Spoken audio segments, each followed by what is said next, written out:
Hello and welcome to the FKO Worlds Tournament. This tournament has a prize pool of $200 with, I believe, first place getting $100 or $125. But what's interesting is that we actually have a newcomers reward as well. So for any player which has never competed in a Fatal Knockout tournament before, whoever performs the best, whoever finishes the highest in the tournament will get $25, which is pretty cool. Anyway, before we get into it, what I'm going to do is I'm going to show you the bracket for the tournament. So let me just get it up. So this tournament has 10 people competing in it this time, one of the highest amounts of players that we've had in a tournament so far. Which is nice to see. If I switch over to desktop here, you can see that obviously everyone's in winners bracket right now. We have Nat returning to the competitive scene for the first time in months now. I think it's been 4 or 5 tournaments. So we got Nat, we got Alpha Chrome, Hello Draconis, we got Mr. Yo-Yo and an X Rage. I'm going to pronounce that in the first round. And then we have Draconis, Mad Mars, Father Greg, Electrode, Six, and Mistake already in the second round. The reasoning why we have round 1 and round 2 is because last tournament, which was called FKO Advantage, directly affected the seeding of this tournament in particular. So this tournament isn't actually seeded based off rankings of players. If we go to players here, you can see that we actually have the rankings of players here. It's based off of that previous tournament. So yeah. Anyway, let us head to, if I close that, we have the game up here. We're going to switch to this view, brand new view, where we have Nat versus Alpha Chrome, and we are going to jump into playtesting and speak to them. Actually, are we? First of all, we need to actually get them in the game.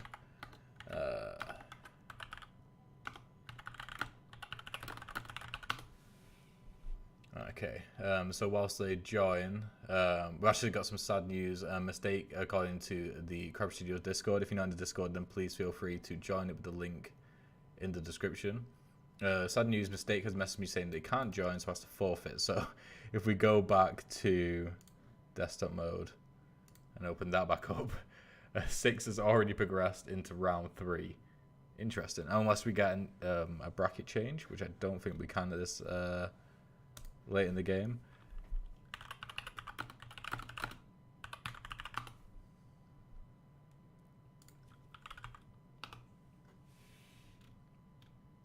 So it looks like 6 got lucky and we'll probably get a bye into the 3rd round, but that's, the result of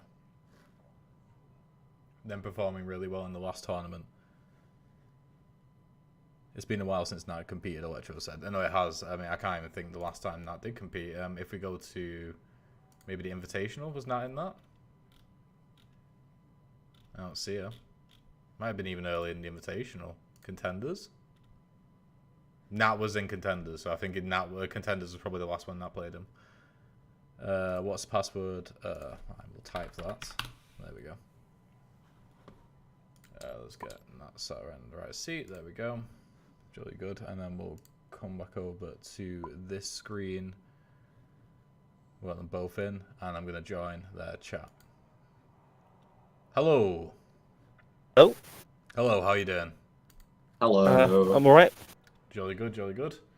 I'll get you sat down. Oh, the board looks different. If I can. Do I have to? Choose colour. I can only choose grey. That is interesting. 1 second. Ah, I know why. There we go. Now you should be able to choose blue. There we are. Yeah, I'm blue now. Right, okay. I already did something bad, which I changed my camera. There we go. With the new setup, I can't do that. Yeah, so just as a refresher for Nat and maybe an explanation for Alpha Chrome, even though I'm sure you've seen the rules in a stream before for the tournament. Yeah, the way it works is that both of you roll a dice to determine who gets to choose who gets to pick their character first. So if you want to roll your dice and see you. Okay. I rolled a 4. Okay, so now are you picking first? Go ahead and take first pick.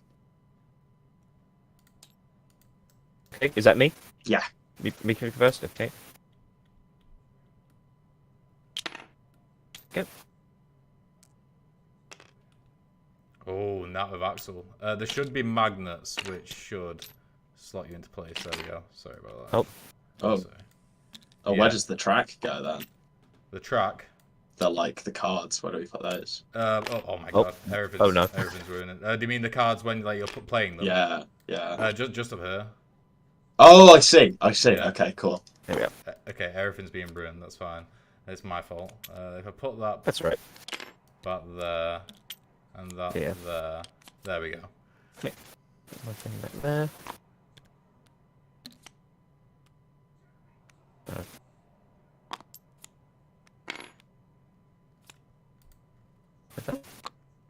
Right, okay.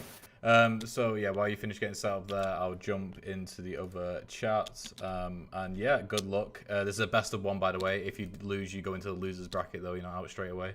Okay, there is a loser's bracket. Okay. Yes, there is. Awesome. Okay. Right, Okay. good luck, and I'll see you after this. Bye. See you later.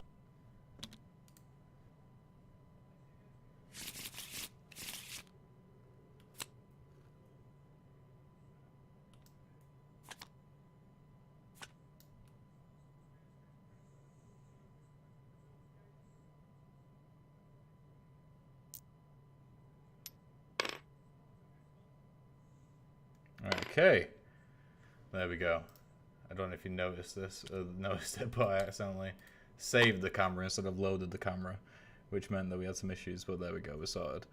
So we have Axel versus Surge. I don't know if we've ever had this matchup before. Daniel in the chat, which is 6, I believe, saying Surge, he's taking my shtick. Amazing. But yeah, we haven't seen Axel since Nat last played, I don't think, which was a while ago. They're starting off with Whammy Slide here. They've got Pull Off and they've got Tenacious still in the hand. And we have, in Alpha Chrome's hand, we have Charge Up, which has just been played, which won't actually result in any damage as it stands because they will have to move more than 4 spaces.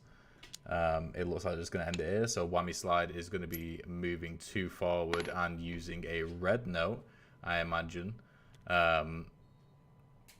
to do 1 damage. There we go. So we have 1 damage already on the board there.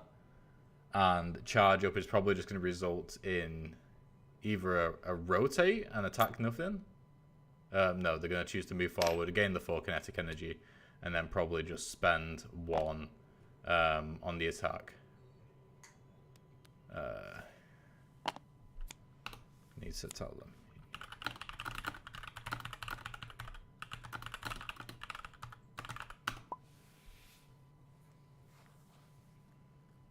There we go. You have to spend 1 kinetic on the attack. There we go. Okay, so now we've got Knee Slide in Axel's hand, which... What can he do here now? So they can rotate, but not do any damage with Knee Slide. With Tenacious, they could use a blue note to rotate and then move 1 forward into Knee Slide. That could work. And then Pull Off just in case they need a shield. But currently in Alpha Chrome's hand, there is no reason for Nat to have a shield at all. It's actually quite a bad hand at the moment. It's actually good that Alpha Chrome does have the initiative here because they could have been forced to go into the red and take a damage at the end of the round.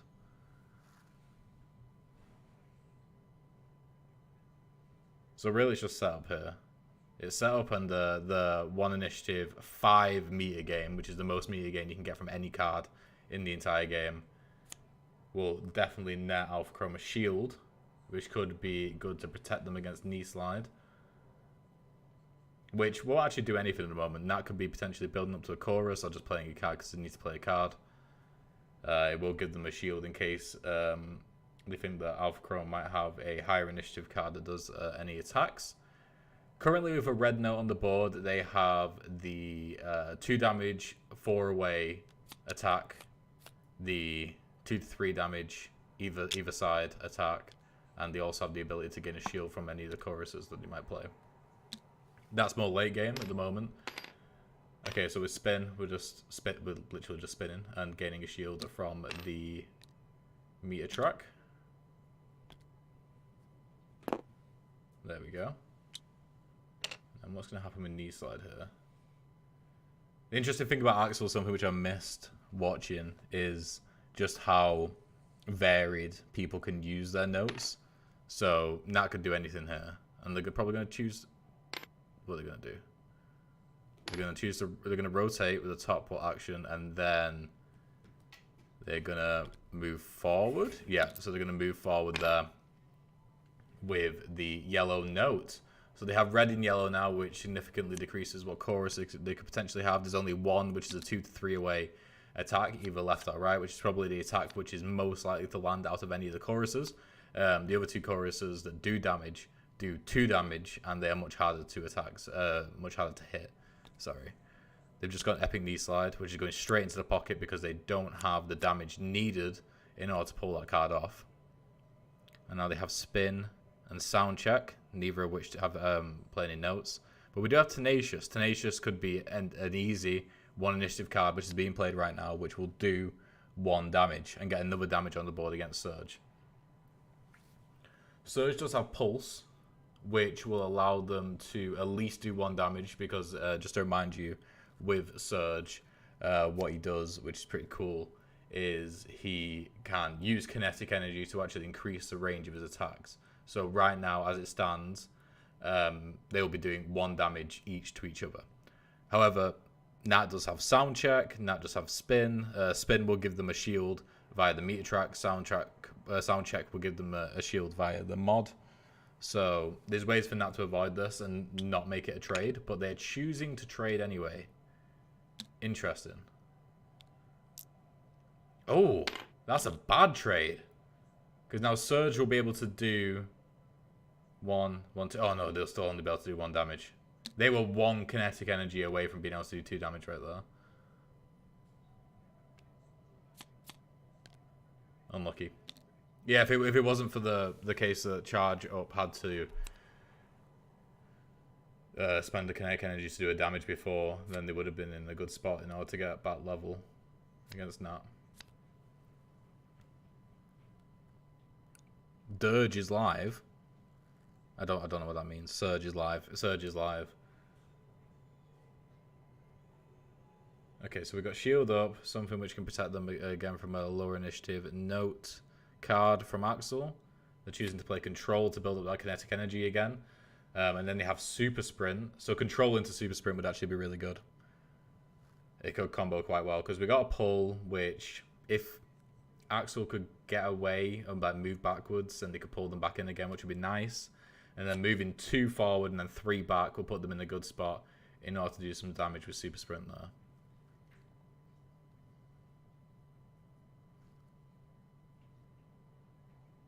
Nat is hovering over that Sound Check. They've been hovering over that Sound Check for like 3 turns now. So just taking 2 damage. That means all his cards can now be played. No, that's true. Are there any 2 damage Surge cards? I'm pretty sure all his restrictions are 1 damage, right? I think he has 3. I think he only has 2, doesn't he? I can't remember, to be honest.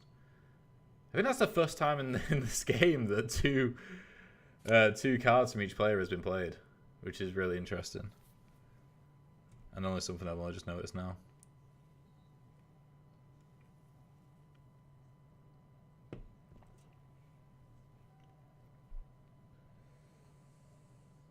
Play Super Sprint, yeah. I'm just going to say. This is a perfect time to do it. Axel is going to gain at least 1 shield, so you need to make sure you can hit behind them. Because, I mean, Surge is incredibly omnidirectional right now. He's got a spin in there as well. 2 is usually the highest restriction. I don't think there's any 3 restriction ones.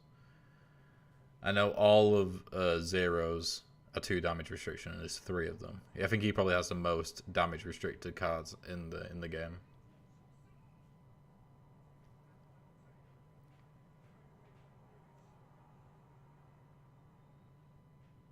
What's happening with Sound Check here? Oh, Nat's deciding whether or not to put Sound Check first or Spin first. I don't think it matters too much. Because they're both basically movement cards. Except one has mix-up. And one gains beta and the other one just gives a shield. They are probably two of the most similar cards that you'd find in any deck. There used to be 3 restriction damage for 0 lol. Did there? I don't remember that. Maybe looking at Soundcheck and Spin now is crazy how almost identical they are. I don't think in any other fire deck there are cards that similar, but the differences do matter.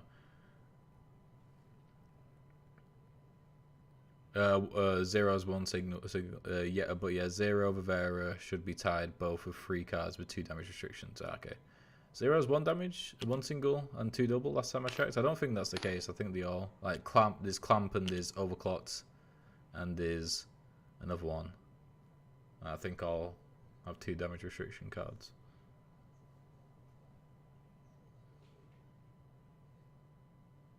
What card are we on here now?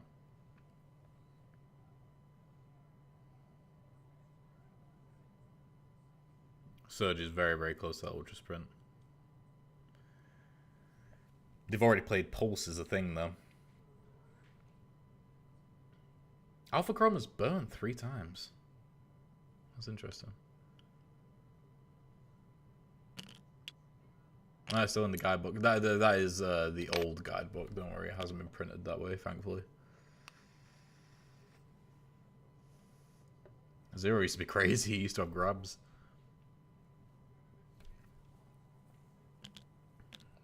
Yeah, Axel's elected to put themselves in the corner here. Which is smart, because regardless of how much Zero charges up now, they cannot do any damage. It's, once Axel's bunkered in.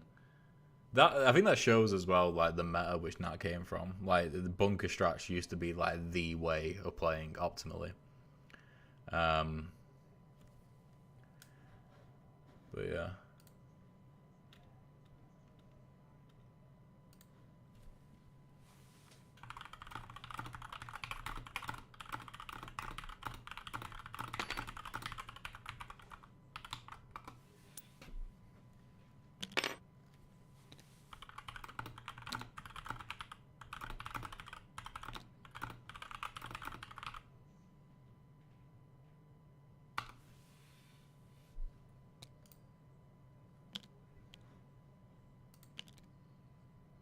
Okay, swap in a red note for an orange note, which just moves back, which does nothing. They are proper bunkering down there.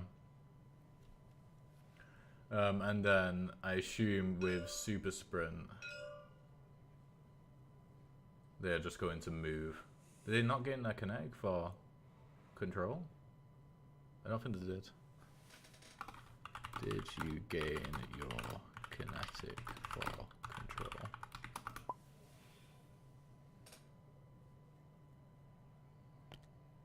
There we go.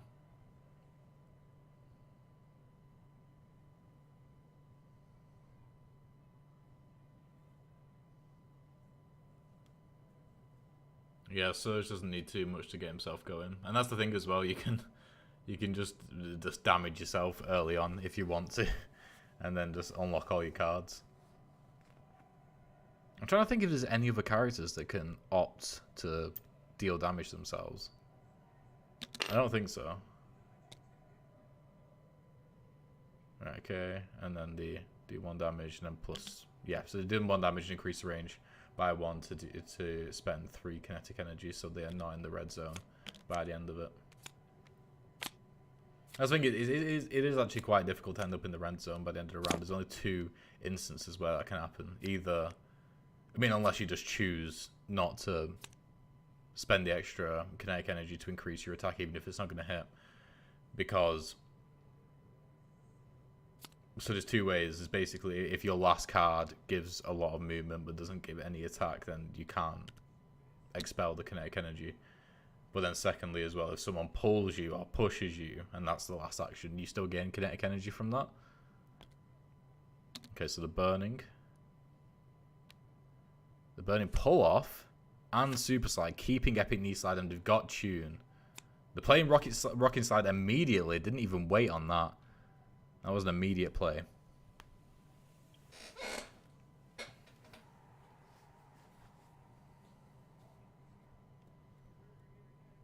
So we're going to move 2 forward. Oh, have they got the chorus ready? So for the 4... No, they don't have the chorus ready. I need 1, 2... So the chorus I'm thinking of is the... Oh. Okay, let me save quickly.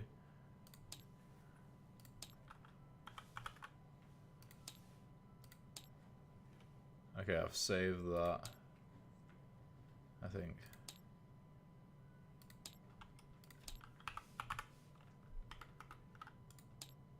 Cool.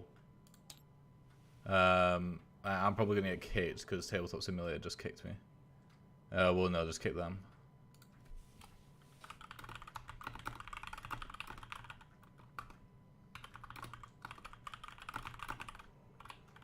Yeah, so the stream seems to be fine, so I'm going to assume that my internet is okay, and it's just the...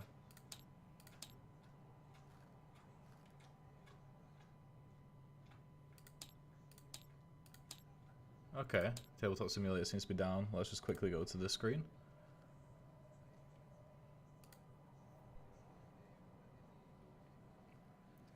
Hopefully Tabletop Simulator isn't down for everyone.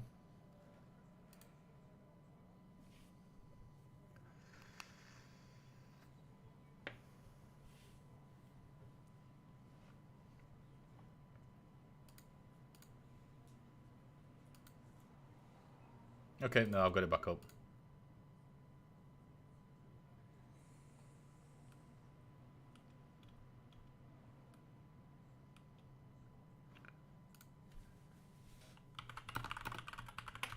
Alright, so people should be able to rejoin now.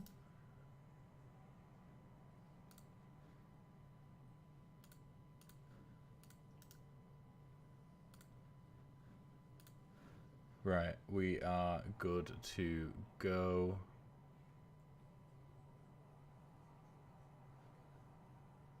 Once the guy's back in.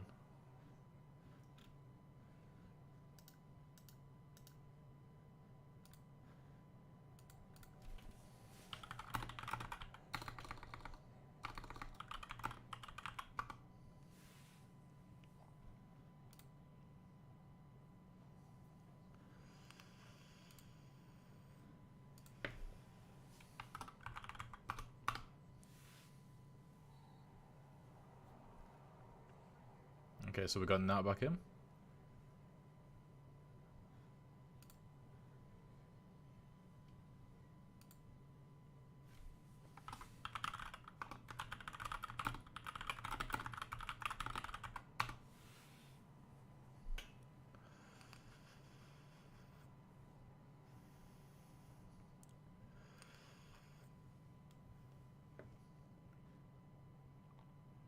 Yeah, that was weird. Usually with TTS, what happens is if people get kicked from the game, you have like 30 seconds to save the game and then you're kicked, but I just never got kicked. But when I went to desktop, no, sorry, desktop, the main menu, when I tried loading the game again, it just wouldn't work. So that was an interesting crash. Or server disconnect or whatever happened.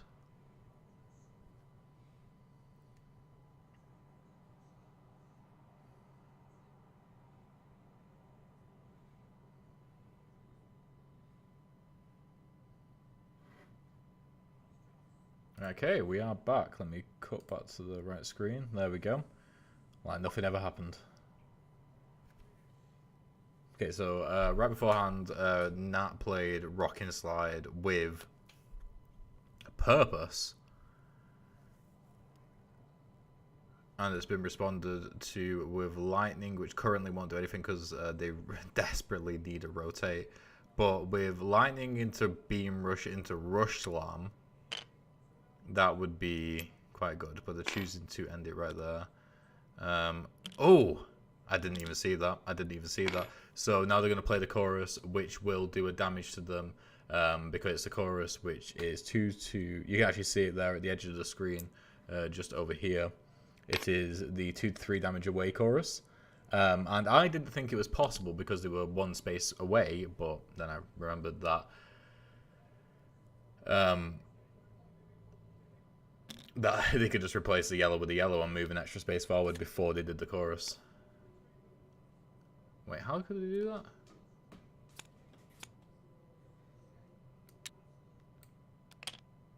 Wait, 1 second.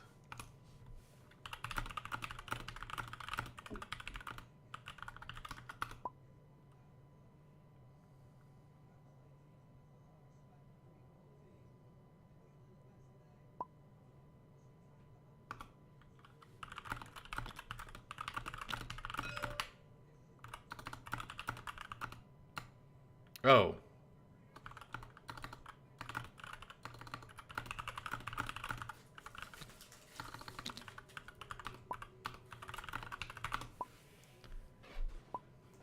Okay, yeah. No, sorry, I was confused. They didn't do the chorus. they just played the note.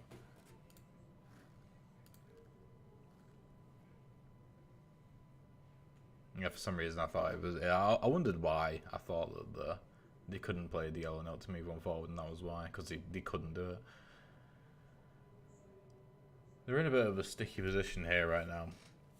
Alpha Chrome, because they have a lot of basically they've gotten in a situation. Axel's really good at footsie, and it's not something which people really attribute to Axel, but they have a lot of tiny amounts of movement, and it's present on a lot of action steps of the cards, so they can move around a little bit every time, which means that they can get to either side of you. And with a character like Surge, where you don't have that many rotates. I mean, you have a couple of early initiative rotates, but most of the time it's like you are moving in a direction and you cannot turn around. It's really difficult to actually be able to turn an attack. You basically have to just bounce off walls. What I would do right now is I would play Beam Rush into Rush Slam, so that you can actually run against the wall and turn around and then use the attack at the end. Nat does have Pull Off, which would allow them to shield, which basically ruins Surge's day. Because again, Surge is very, unless you have a knockback and they can actually knock them back into the wall and do some damage that way, Surge is very susceptible to just getting completely destroyed by shields, because they cannot move and rotate usually to be able to get to behind someone and negate someone's shield. Nat's final burn, I mean, they can reburn, or they can gain a new burn at some point. Okay, so we've got all 3 cards going in. Oh. So we got Roadie, Pull Off, and Epic Knee Slide from Nat. This is still the same round that they got disconnected from. I didn't even realize that. And then we got Rush Beam. Beam Rush, Rush Slam, and Danger Dash from Surge. A lot of high initiative cards. So we've got a 1, 7, 7, 7, 8, 10. Wait. They need to make sure the Beam Rush is going first. You sure you want it that way, Alpha Chrome? I think that's telling them now that they might want to change those around. Good sport, if that works out that way.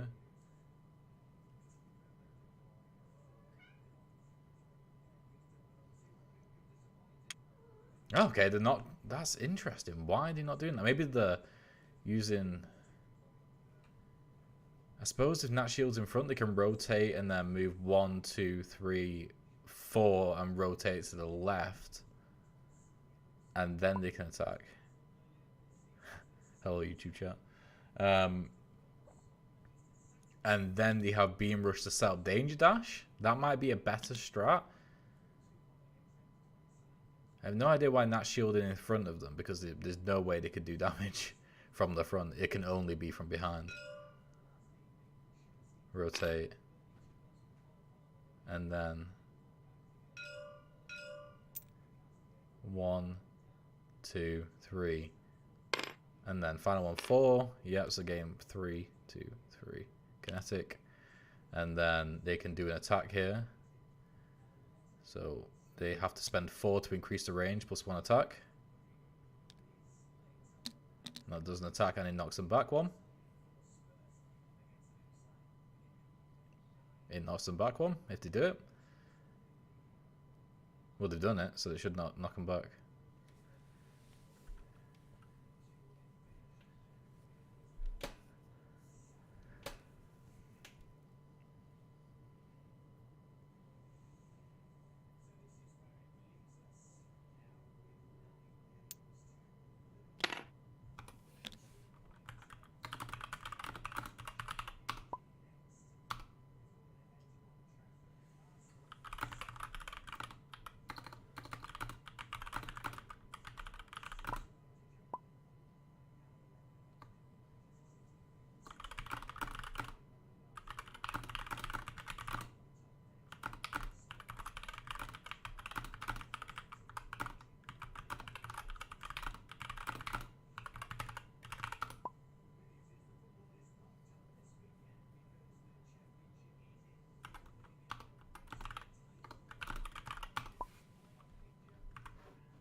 No worries in our work, no worries. All good.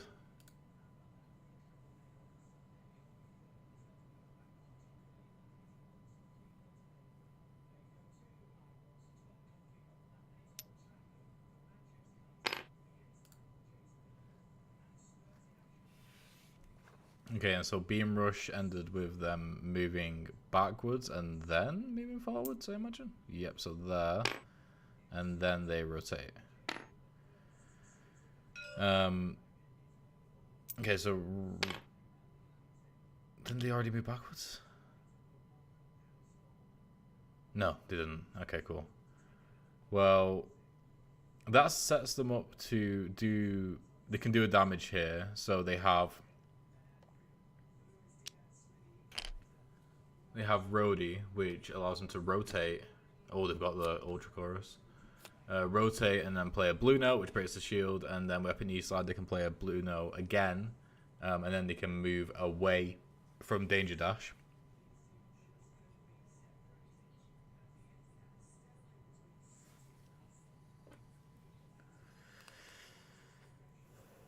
So even though Surge spent a lot of time and a lot of effort in doing some damage there, I think Axel should just be able to easily do damage. Great to see Axel back in the scene. No, it is definitely. Six said, that's one thing I need to keep in mind with Surge. I can increase knockback. I only think of range. No, yeah, definitely. I mean, when people bunker in... don't forget Axel Shield. Don't forget Axel Shield? What do you mean, sorry? You can't get a shield, can he? I mean, Surge has got a shield. But they can do 2 damage with 2 blue notes back to back with Rhodey and Epic Slide. No, yeah, that's the thing. Like, one thing which is a great on paper strategy against Surge is bunkering down in the corner, because Surge can just go crazy running up and down the stage the entire time. But if you've got a shield in the corner, they can never do damage to you, because it's so rare that they have 2 instances of damages per round anyway. The shield wasn't Axel. Also, did they not even take damage? No, they took damage, right? So they've taken the shield off them. Why have they taken the shield off them? Yeah, because it was they did damage in the back, so the shield shouldn't have gone.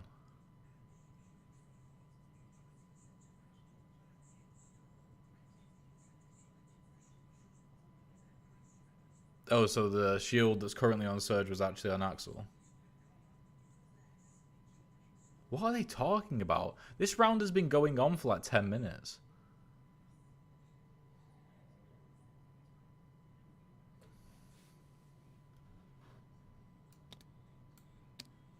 Need to just put the shield there. I'll do it for them. There we go.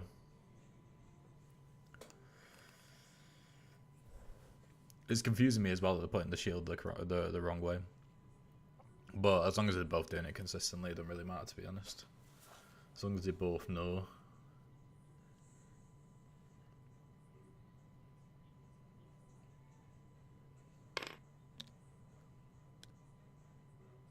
Okay, so now they've rotated, and then they're going to blue note. What would they swap here?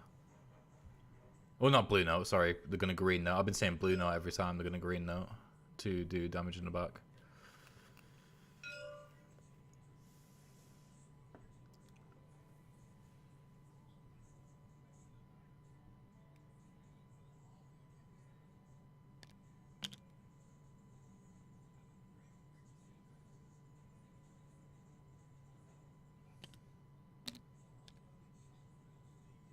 Okay, so the damage has been taken, but Nat is still trying to figure out which notes to get rid of for this blue note. This green note, sorry, not blue note.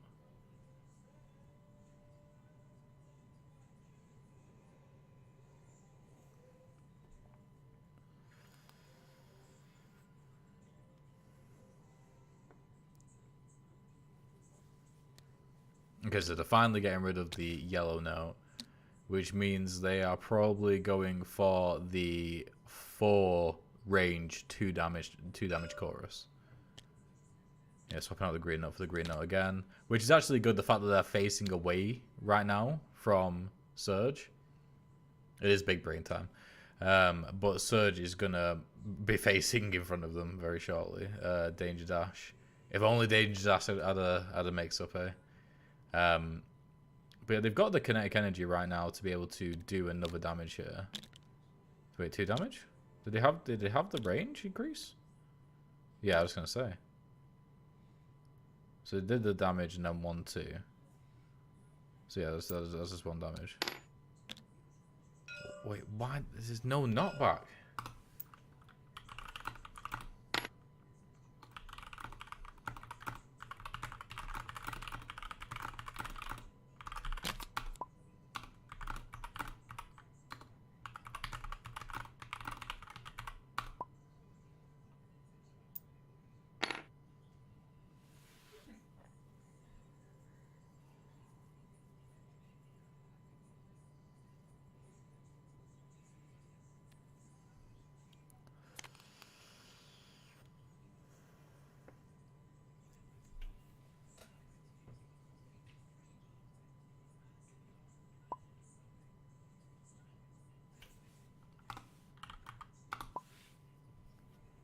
Yeah, like I wonder why they're spending so much kinetic energy.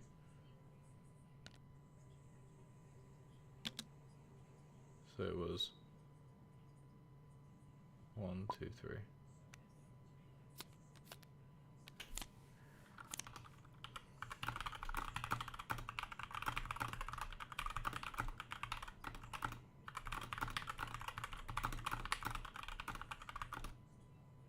In fact, no. No, he shouldn't, because he gained 3 more. No, that's fine. They cancel each other out. I was going to say that he should be on 3 less kinetic energy than he is, but he moved 3 afterwards. A pretty close game so far. We'll see Surge see his first victory in a long time, or will not show why she holds the crown. No, it is very, very close at the moment. The thing is, though, Nat does have Ultra Chorus in her hand right now, which is very scary because they can chorus. I mean, they can chorus and play 3 notes. In fact, well, they can't play chorus now, really. I mean, they could. But what they really want to do is they want to wait until their note pile is empty. And then they want to play Ultra Chorus to bring all her notes back. And then she just plays 3 notes in a row and just wins. So I don't think it can work right now.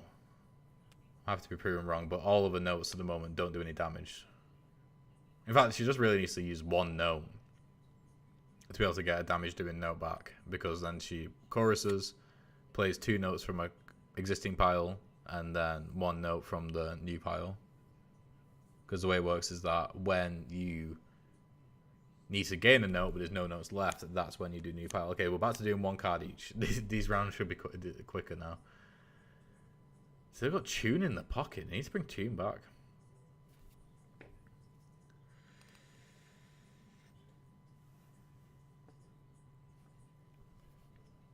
Okay, so we've got spin and back off, which is just going to gain them their KO card.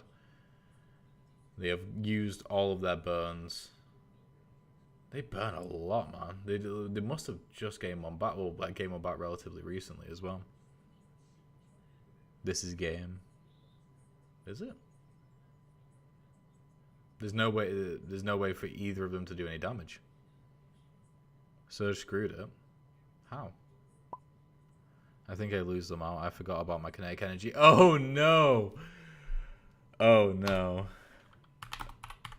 Oh no! No, you're right. I didn't even see that.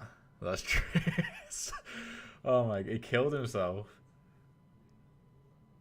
That's ridiculous.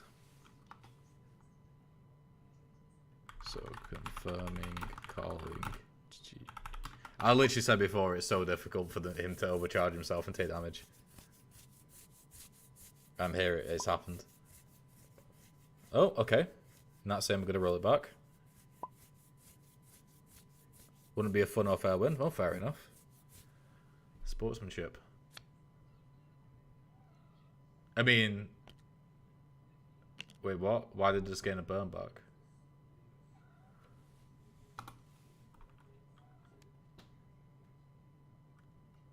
Okay, they must have forgot to do it before.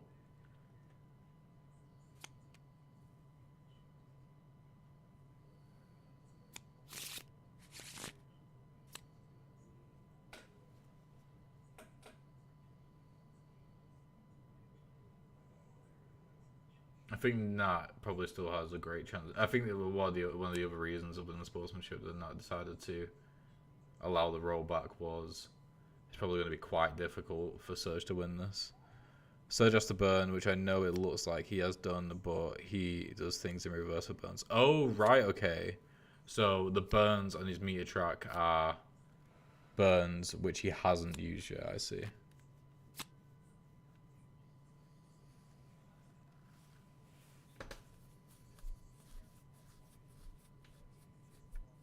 Ultra Chorus has been played, so yeah, like I mean, yeah, this could still work. I mean, all they need to do is build a chorus with...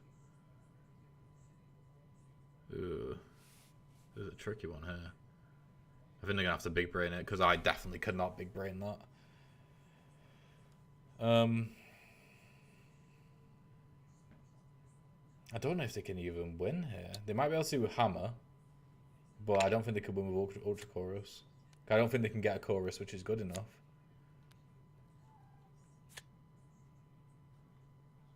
I need to see where spinning back off ends up. Okay, so spinning back off ends up there. Now, if Nat plays this chorus, which is nothing, and then they play blue note, well, they gotta play blue note, orange note, blue note, or orange note, blue note, blue note. Then, yeah, to play orange notes, move backwards, then rotate, rotate.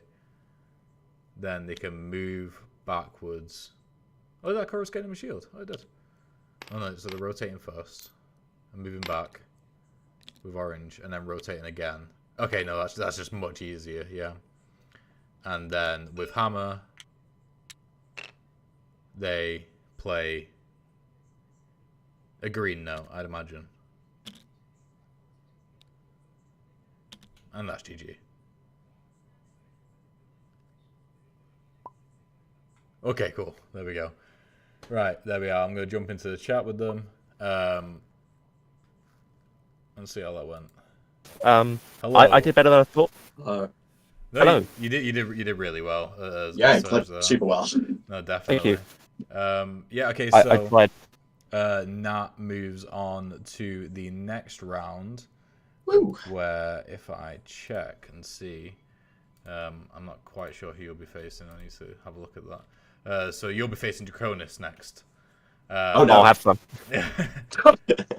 Right, so I'll see you in the losers bracket, Alpha Chrome. Yeah. Who am I facing the losers? So thankfully for you anyway, you get a bye in the first round because you would have been playing against Mistake, who ended up forfeiting. So you will progress to the next round where you'll be playing against the loser of Game 6, which will be the loser between Electrode and whoever wins out of Mr. Yo-Yo and X Rage. So you got a bit of time. You've got at least probably half an hour before the next game. Okay, Am I right into another game? Yeah, you'll be right into another game as soon as Jacob is here. But yeah, cool. Right, Okay. I'll leave you to it. And alright, that's good. I will. Okay. Right. Bye. See ya.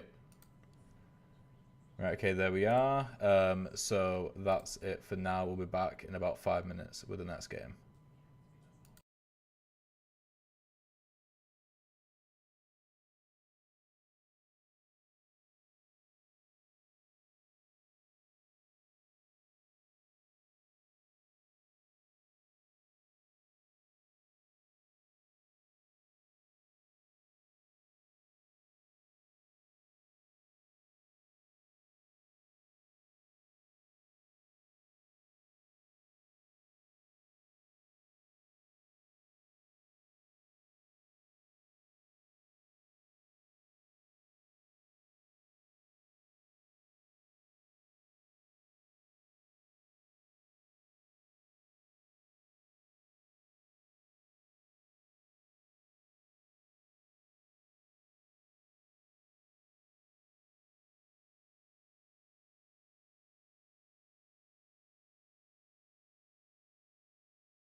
Right, okay, and we are back. So if we go back to the tournament and set this up again. It's probably something like that, wasn't it? I think it was in one. There we go.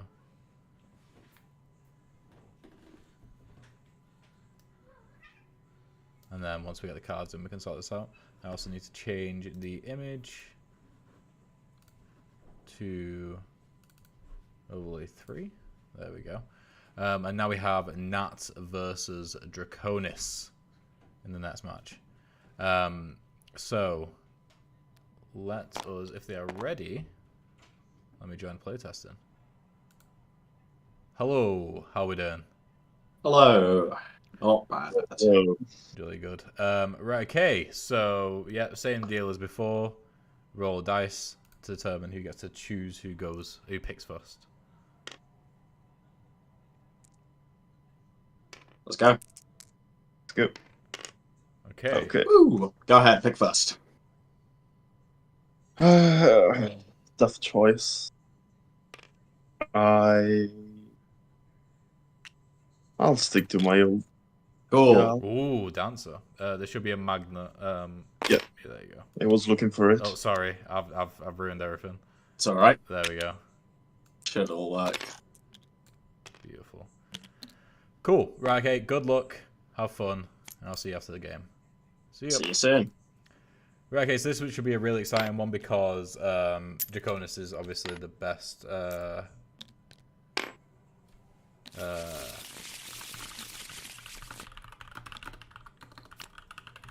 Yeah, so Draconis is the best player in Fail Knockout history. Nat is formerly the best player in Fail Knockout history. Have won the first 2 tournaments back to back. I don't think anybody has won a tournament back to back since. And also Draconis has never played against an Axel before. Barely anybody has ever played against an Axel before. I need to sort this camera out here. There we go. Beautiful. Let me save this. And not, I'm going to say this is multiple ones. There we go. So that I don't mess it up. I keep messing it up. New champ versus old champ. Yeah, I keep forgetting I get lots of burns. Mercury's mindset, even though I don't play Mercury. Yeah, Mercury is completely differently. I agree. Just confirmed.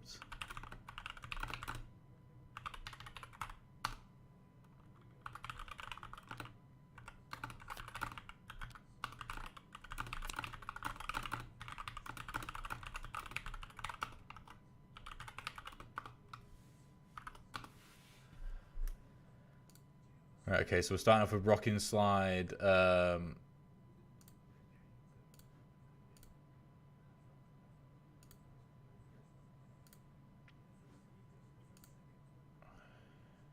we got Rocking Slide and Engage.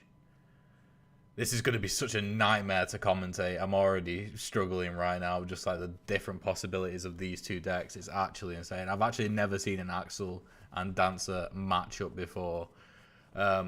Which is good considering we're still in the playtesting and developing phase of Dancer, so it's good to get intel like this, 100%. So we got Engage. Okay, I think that's being taught the rules of Engage right now. So Engage, of the pole. So the pole can be thrown 3, and it can pull them to it, and then it can do damage. But Rocking Slide allows them to move forward 2, and doing a damage with attack. This is a straight up trade if they want to trade. Just whether or not they want to do that.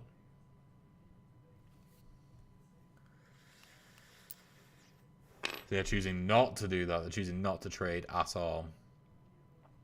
Interesting.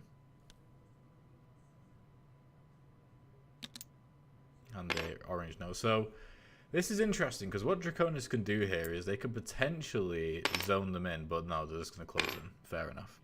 There's not really too much value in this particular matchup with zoning, because I mean Axel can provide pressure, but I think Axel has the movement to be able to get past and do damage without really falling into the trap too much.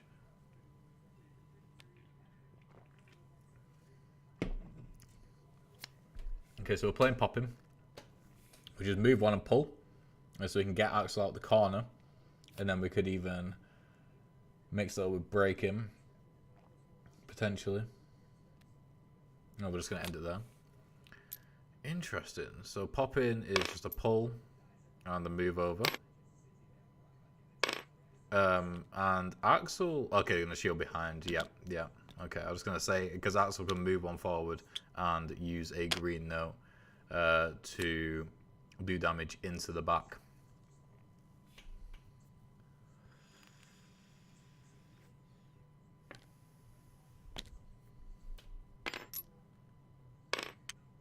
The other, just to give an update by the way on the other games, the other round 1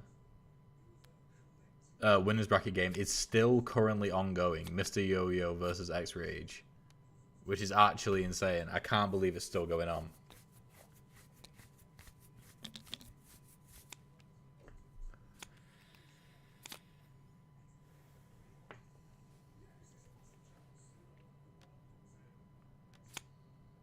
So we got a burn coming here from Draconis right now. Interesting. Knee side's been played, which I believe has a mix-up. Can't see because Nat's hand's in the way. I can actually still zoom in with this setup here. Okay, no, it doesn't have a mix-up. Interesting. Yeah, so I didn't mean to click. So we got knee slide here, and we got step in. So knee slide will move 1. But let's think. So first of all, we got step in, which is going to be a pole throw, a move back 1, then a pole throw into the corner, and then we got knee slide, which is probably going to be a move 1, and maybe you don't really want to move 1. You probably just want to rotate, and then maybe even blue note and rotate again. That'd probably be the best thing to do.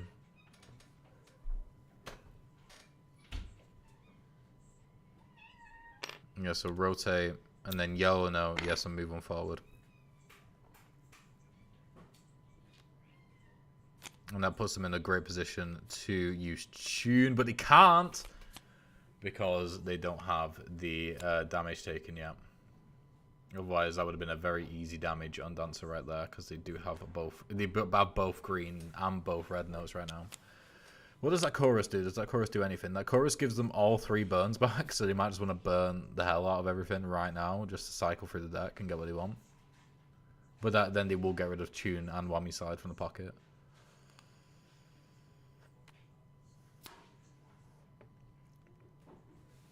Okay, so we got backspin, which will pull them to the pole, and then pull them up to the pole. They can stop 1 space in front if they want, I believe.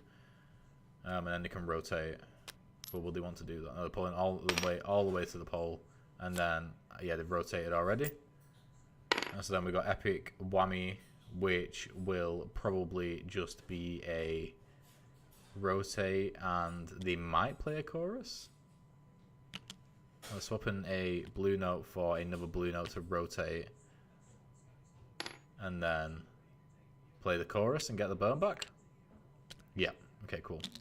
Cycling out the notes, getting a burn back. That's what you want to see.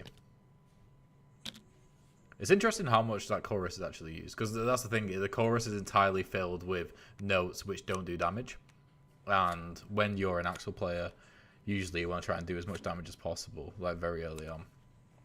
Well, you want to do that. It's not necessarily the best thing you want to do, but yeah. Okay, so we've got Rhodey in hand right now, which can move him forward and just miss, but if you use pull off secretively, which is what Nat might do, then I can save them. But the thing is if Draconis also plays top rock, so they pull off, and then they can top rock and do some damage because they'll be in the just perfect position. Nat loves playing just 1 card. Whenever they lead, it seems to always be 1 card.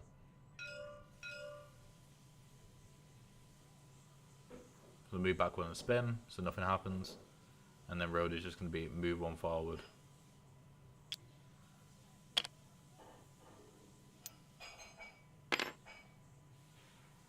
And then move 1 back. Are you going to rotate? Okay, cool.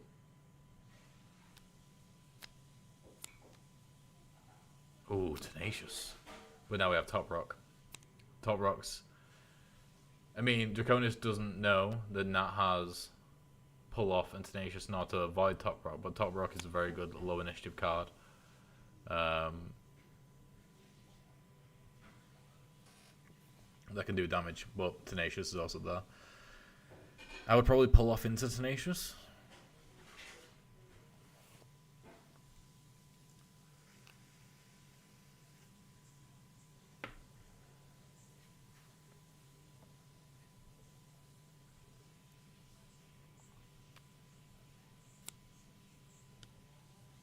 Okay, to burn him. Oh, they're getting rid of Tune and Whammy Slide from the pocket. To get rid of Super Slide and Pull Off and Tenacious. What are they looking for? And they got Hammer. Hammer's pretty good. And move back and no.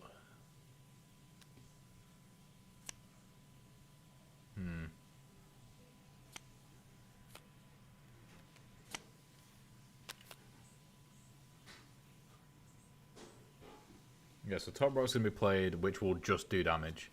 And then we have Mix In, which will do another damage. So yeah, there's 1 damage.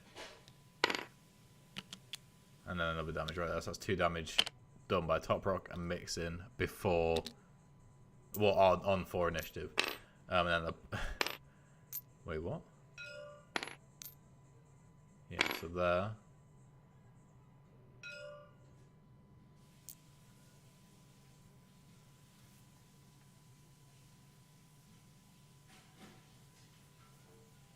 Yeah, so you can choose to land either side. If you choose to land behind them, then they take a damage. Why are you doing 3 damage?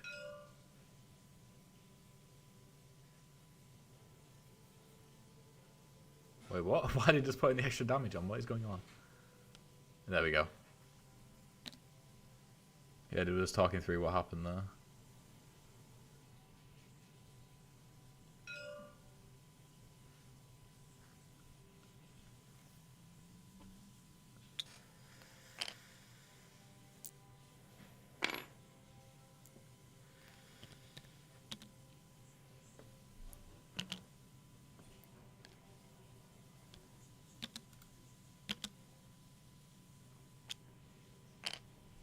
Currently going to bring up the screen just so I can get something on another window. I'm going to bring Tom back up again. There we go.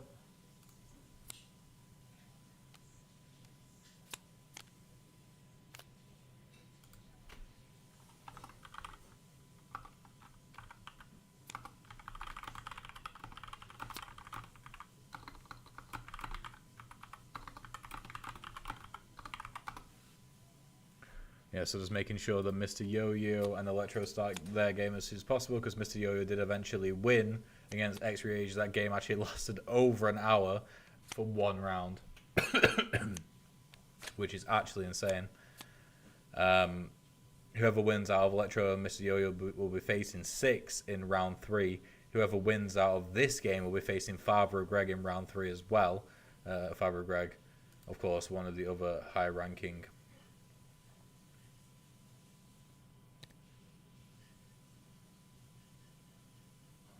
player. Just saw the last match for the first round. Yo-Yo has won. Yes.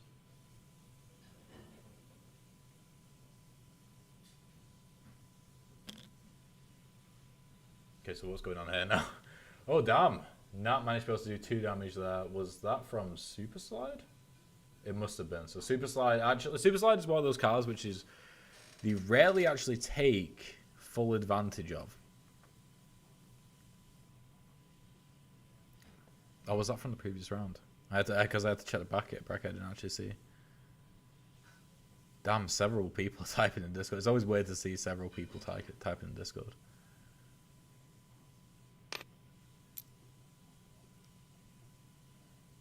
Okay, so that was not actually from Super Slide, so I assume that's Killer Dance.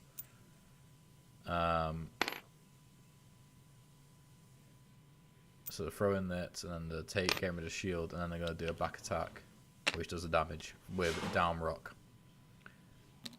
And they have, and that also gives them a shield from their meter, and then they have Super Slide, which, what have they got here? They can move forward, and then do damage. And what will that result? That'll be a result in a... What can they do here to potentially... Oh, I don't know. They can't... I don't think they can really capitalise on this in any interesting way. They have got a yellow and a red and then an orange, but the thing is, because they play both reds, they can't break the shield plus do... No. Yeah, they can't break the shield plus do damage with the chorus. So the chorus is looking like it's not going to do anything right now. So they're going to move forward one with Super Slide and then just get rid of it. Yeah, that's probably the best thing to do.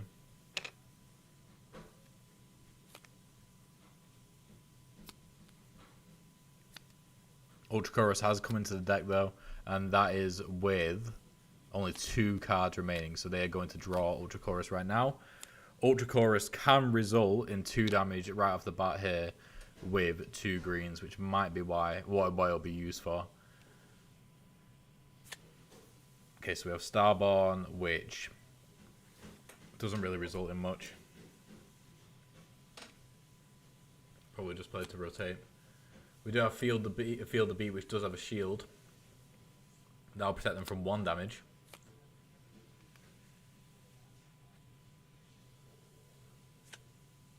Yeah, so it's going to be 1 damage done by Nat here, and I don't think any damage done by Starborn.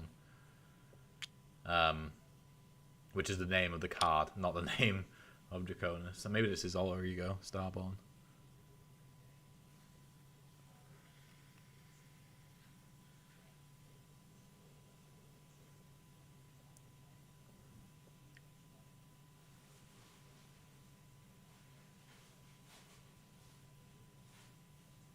Oh, interesting, actually. No. So, Feel the Beat could actually do something here. So, Feel the Beat, so you can rotate and then throw the pole there, and then that will set up Starborn to actually do some damage right here. And then we have Pull Off. Well, Pull Off can literally just be used to gain a shield. I think Pull Off should just be used to gain a shield. I don't think there's any other reason. Any other reason, like, I don't think you should play Pull Off for anything else other than just a shield right now. Yeah, there we go. Putting it behind, that'll protect them from Starborn, but it won't protect them from the forward facing damage. So it could have been 2 damage, to be fair. So I think it's just going to be... Wait. Oh, okay. That was a misplay by Draconis. Maybe Draconis didn't see that it was going to be a bad trade. Oh! There is going to be no damage done by Draconis here. This was an awful round for him. So he had the opportunity to potentially go 1 for 1. Or basically just take 1 damage. Oh, okay, it's up to. Yeah, I forgot about that. Yeah, so it's 2 damage to 1 damage.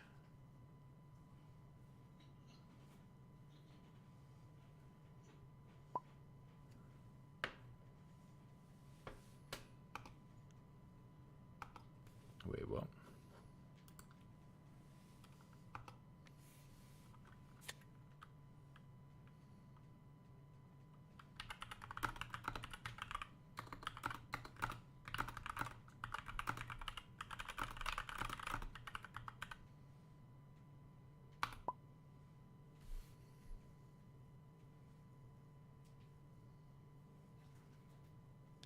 Yeah, so now I was confused though.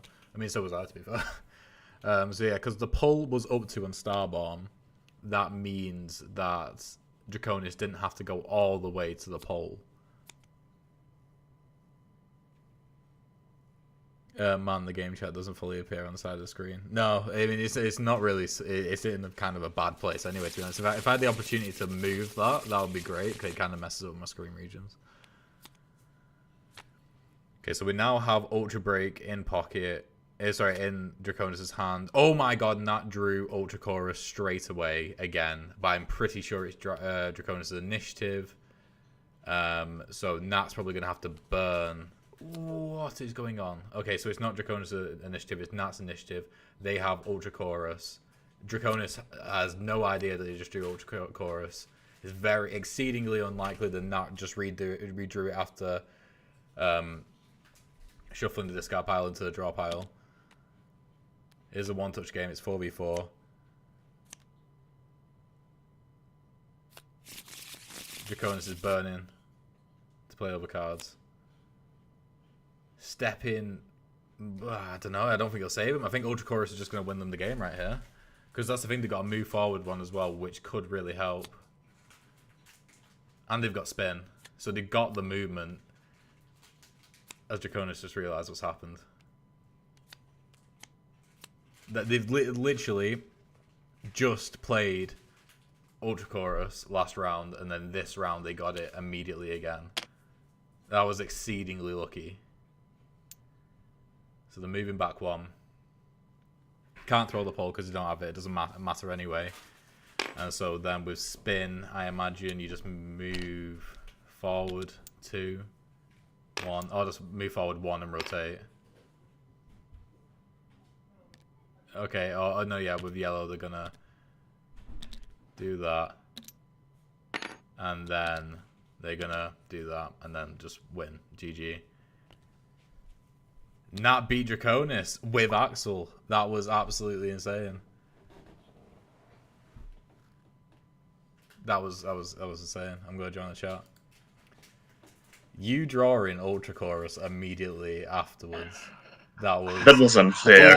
Always lucky, never punished. I couldn't believe my eyes. And the fact as well that I knew Draconis obviously had no idea, and I just felt sad when the cards were revealed. That was insane. Yeah, not much I could do about that. That was a nightmare of a game to commentate, by the way, because I had no idea what was going on at any moment because of the cards. We're both just staring at each other like we're in Death Note. Like, No, god damn it! If they had burned one more card, I could have maybe. Yeah, that was insane. So Nat, no rest for you unfortunately because Marcy did not turn up. So Father Greg got a straight bye into round 3. So Father Greg is waiting for you. But we'll have 5 minutes and then we'll start that. Draconis, you are playing against X-Rage, I believe. Oh. Yeah, because they're against loser of game 5, which is this one. So you can start that whenever you're ready. Cool. Am I still in this tabletop sim thing, Niall? Yeah, you might as well stay in. Awesome. Cool. Right. I'll be back in 5 minutes then. Yeah, I'll be back as well. All right. See you. Right, so there we go. We're gonna put the stream on. Be right back, and we'll be back in 5 minutes.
Right, and we are back. So we have Nat versus Father of Greg. I'm just going to change the overlay quickly.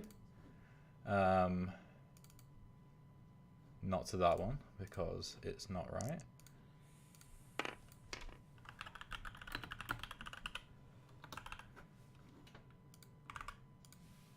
One second. There we go. And then bring this up, change it. Perfect. Right, okay. So we are here. I'm pretty sure they just rolled the dice, maybe. But yeah, I'm going to join the chat now and get them going. I'm the boss man guy. Wow. I joined on that. Amazing. Wait, have you tried them? Oh, wait, what? Hello, I'm here. Hello. Hello. No, yeah, I joined the call and you were just shouting, "I'm the boss man guy." It was amazing.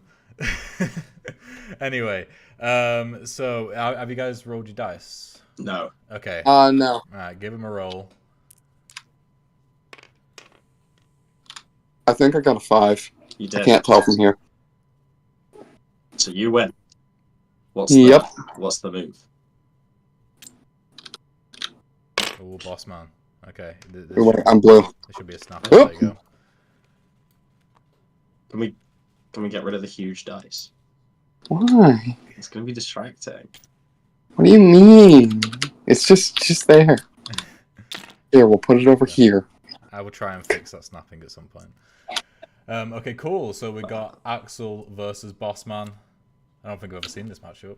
I might have done. I have. I've lost to this matchup several I times. remember winning this matchup. It was more than once. It might not have been you, but it was more than one boss man. I remember I beat you once, and that was like a moment of pride because back then you were like top player. Yeah. Now I'm just washed, I guess. so. I mean, you did just beat Draconis, so Yeah. All right. Well, anyway, good luck. See you after the game. Goodbye. Yeah. All right, there we go. So we have Axel versus Bossman. Apparently, there's some history there, which I don't remember. But there we are. Nat, who just beat the #1 ranked Fatal Knockout player. And just a reminder as well, Draconis isn't just the #1 ranked Fatal Knockout player by like a little bit. They are by far the highest ranked player in Fatal Knockout history. They have the highest ranking of all time. Alpha Chrome commented saying Nat doing the funny champion stomping. Yeah, they're just going to do like a run where they just destroy everyone. They're even playing a card without Axel being on the board. That's how confident they are. It is an interesting matchup because Axel does need to be within that 2 space away from the fighter in order to be effective, really.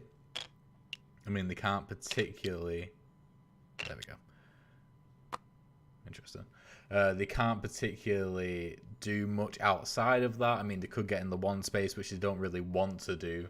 With one of their choruses, obviously 4 spaces away is good for the blue-green red chorus, and the 2 to 3 spaces okay for the red, orange, yellow. But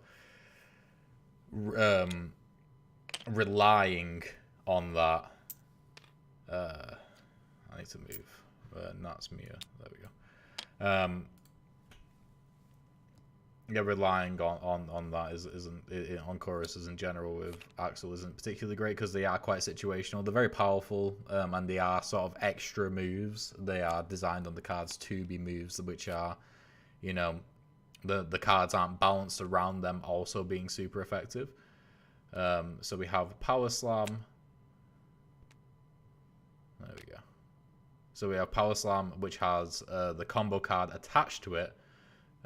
So Nat needs all 3 of their cards can avoid Power Slam right now. So Power Slam is a rotate into a knockback. If the knockback damage is achieved, then you get to move 4 and knockback again. Incredibly powerful. That's why Bossman is one of the fighters which people prefer playing.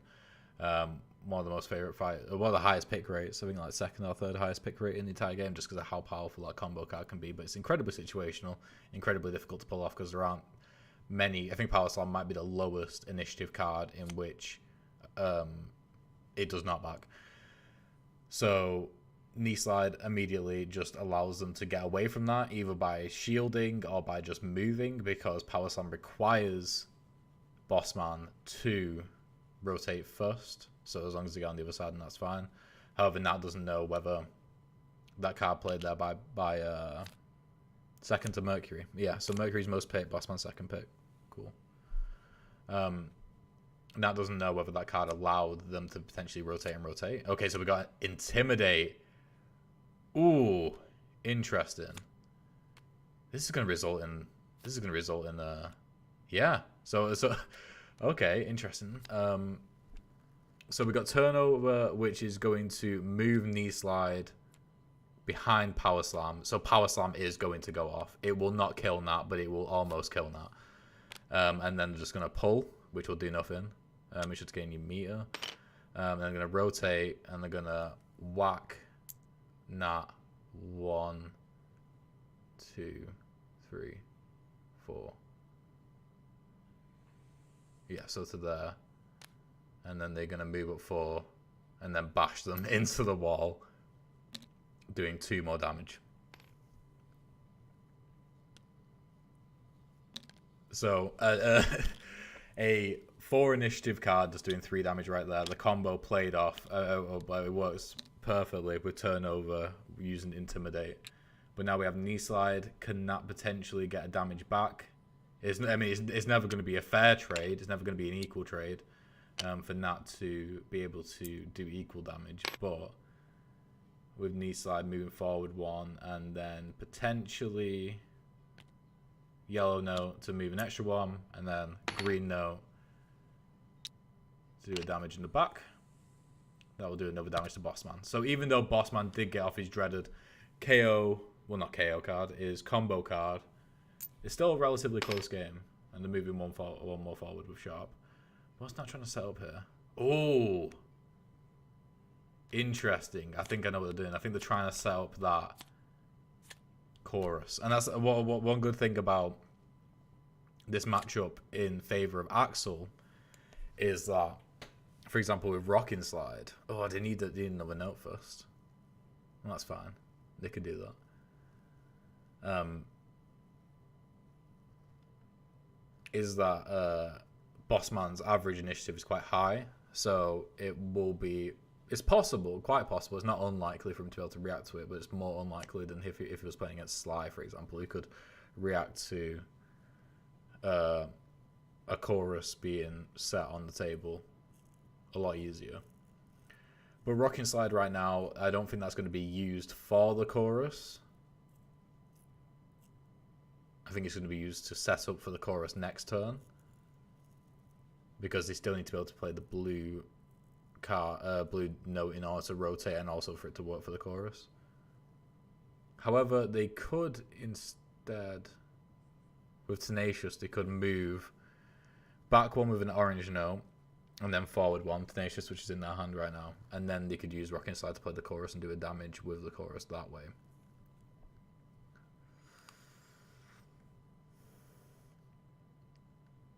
Yeah, Sly's average initiative I think is like 2.6 if I remember rightly. It's incredibly low, like it's ridiculously low. And the fact that once you get upgrades, like pretty much every single card in your deck becomes an attack is ridiculous. It's mad that Sly hasn't played more. It'd be cool to see Philia back in the tournament to bring out Sly again, because Sly is incredibly, incredibly powerful. I think he's just a bit scary because he's got like a complete extra deck and you have to set it up differently. And that sort of thing. He's one of the more involved characters that you have to relearn. Like, kind of how the game works, but not really. It's just that, for example, your burns do extra things. Well, that's the same with Gambler, but Gambler's is quite visual. Like, it's obvious what the burns do, but also with the upgrades, it's a bit different, I suppose. Chokehold is in hand. Probably not going to do anything against Axel. I don't think Axel's ever going to be in a position where Chokehold can work out. Though, I say that. An earlier round, they were... I think it was last round, they were 1 space away from each other. That's what caused the combo card to go off. Either way, you gotta play Tenacious, because Rocking Slide does nothing chorus-wise right now, which I think is his main value, without a different note in play. Including Ultra Grade, average initiative is 2.93. Okay, There we go. Oh yeah, to be fair, that does make sense because when I do the calculations on my spreadsheet, I'd never include the KO cards for the average initiative.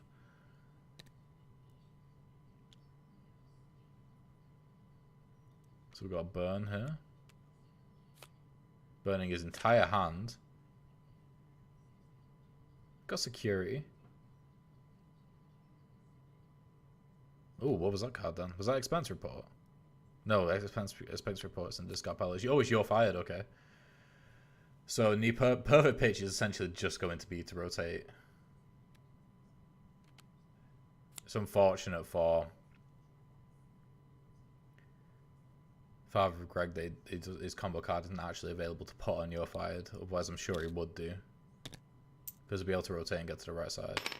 Just moving 2 back. Okay.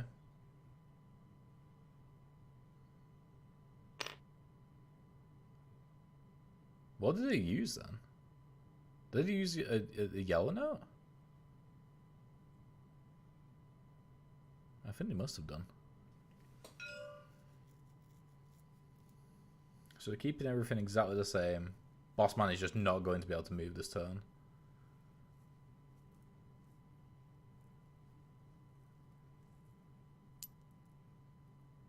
Move 1, and then probably blue note to rotate.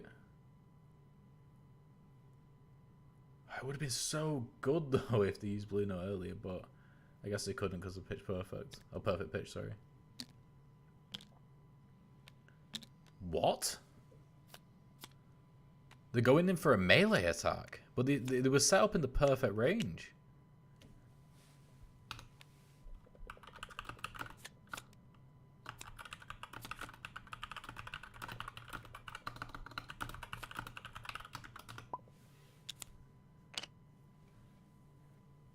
Yeah. They were in perfect range to hit the 4 range 2 damage, but they decided to set themselves up for a melee.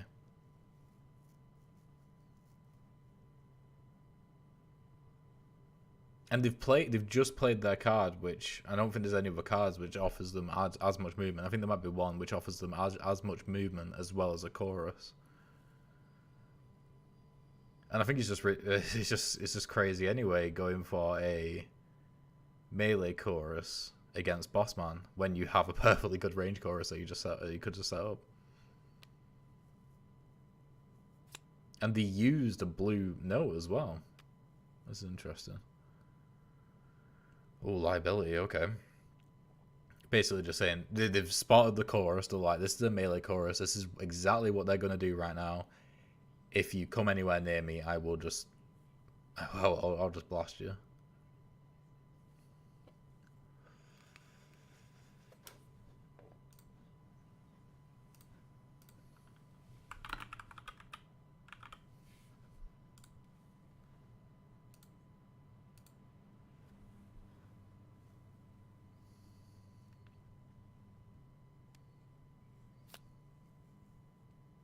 Okay. Another thing as well, once you get this chorus out, but you don't have anything in your hand in order to actually play a chorus, you gotta try and, whenever you're playing a card which can play a note, you gotta try and make sure you're replacing the notes like for like. Okay, so combo card is now back, which is good for Bossman. So we can use the next turn. He's got Super Slam coming up as well. Big move.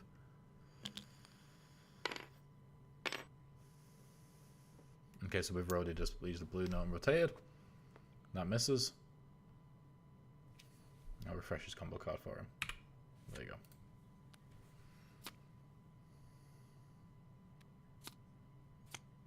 Oh, they've got 4 cards. Why have you got 4 cards? Okay, cool.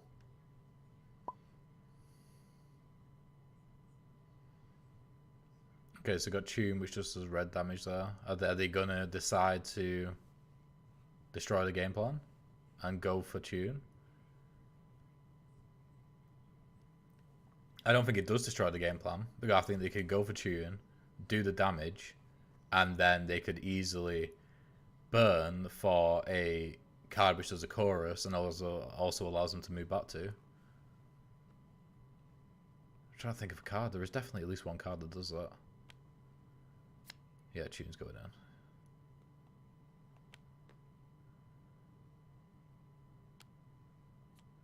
Oh, the combo card's going in with Super Slam. That's a statement. That's a statement saying that if you don't do something about this right now, I am going to win. I mean, there's plenty of room forward there to be able to actually get away from that. Oh, but they've got to always be closing as well. They've got, for Bossman, they've got a lot of movement. They're intimidating. So they've got Tune. And that's GG, right? Oh, no, wait, because it's Axel's initiative. Yeah. So I think it will just result in 1 damage.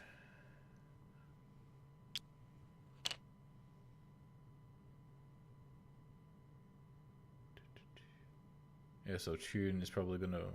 What are they swapping out here? Yeah, but it makes sense to swap out the green note for the red note because you still have a green note available if you're married to the idea of doing the 2 damage melee attack.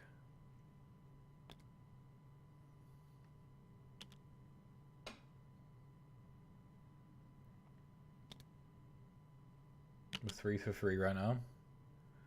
Axel's use pull off for a shield, makes sense. Then we got Security, which basically just does nothing. Intimidate and shield, and then we got Super Slam, which will just be a move 1 forward and not back into the wall.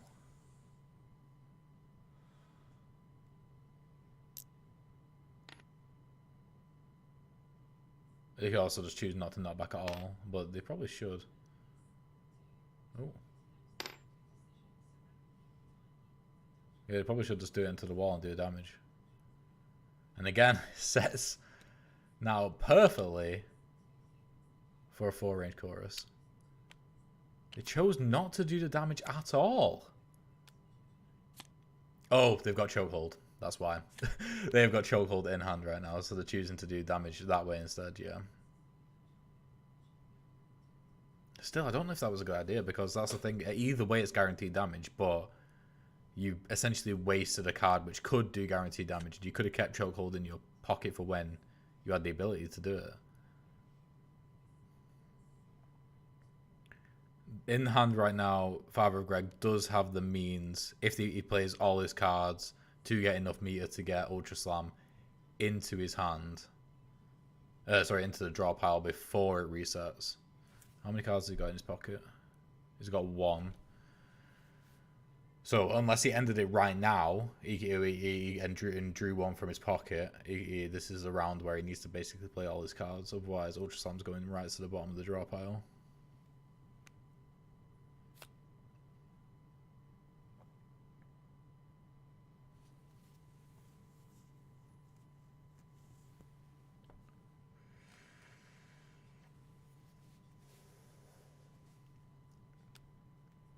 Yeah, it chose to end it there. I assume that means he's going to draw Predatory. Now needs to make sure that they are not in range of Predatory because they have accountability, which has Intimidate. Move 1, and then I assume they're taking the damage with the green, which they're going to swap for the red. Ultra Chorus is in. Ultra Chorus is in at the perfect time as well. 2, yeah.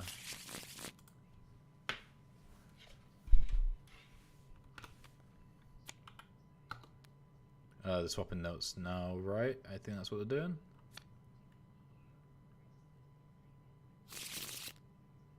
Yeah, I think they're thinking what note to swap with. Oh, they chose to reshuffle their deck before getting Ultra Slam. Was that a misplay, or was that something intentional in order to get something like Chokehold or anything else?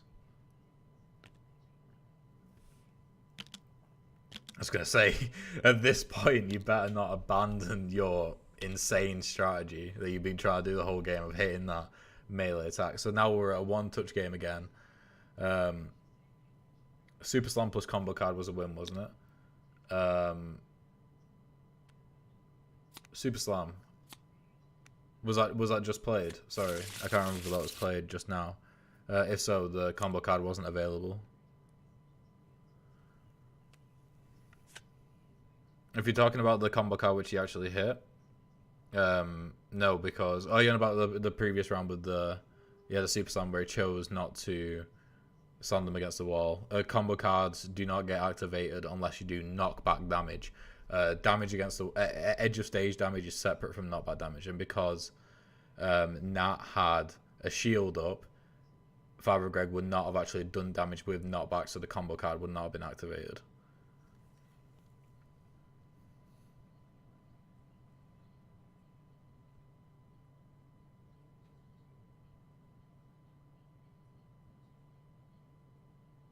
So we got Ultra Chorus.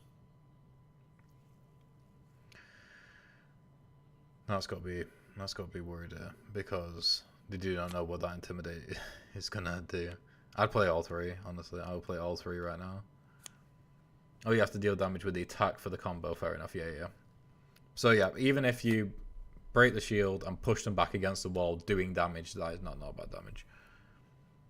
That's why it's quite difficult to hit, because a shield does just prevent it. I mean, they can still do damage with a knockback hitting them against the wall, which Father Greg could have done and potentially won the game at this point. But then they wouldn't have actually hit chokehold.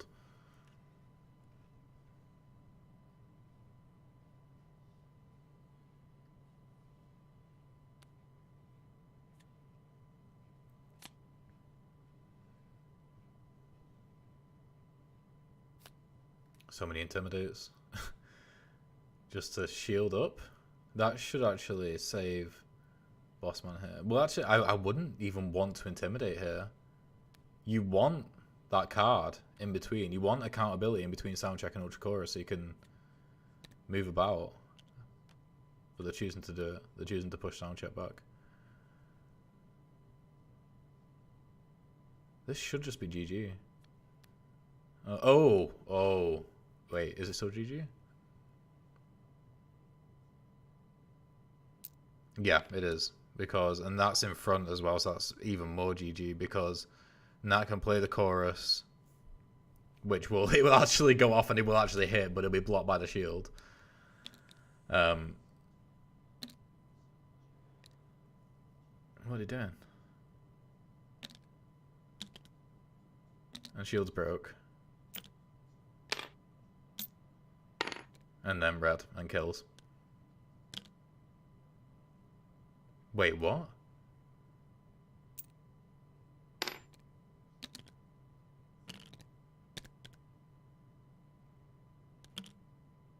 Well, either way, yeah, because the chorus goes off, it's GG.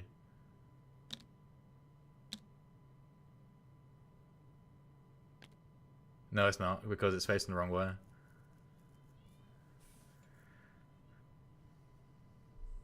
So the shield was supposed to be behind. Oh, okay. Right. Okay, that should change things. I don't know if Nat can win, though.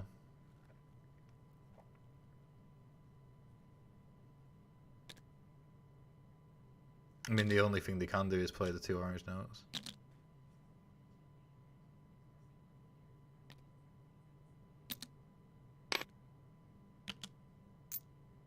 And then it'll just be a red note. And then they might even be able to just burn for tune, honestly, and then just win next round. Rotate, okay.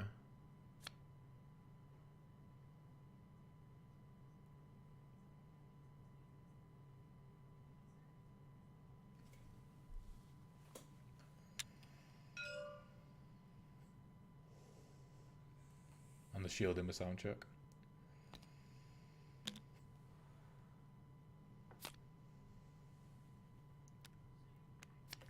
How many cards they got? Let me search this. Okay, no tune in there. And so they have 8 cards. If they burn, they would have, what is that, like a between 50% and 33% chance to get a tune? I might just use that burn.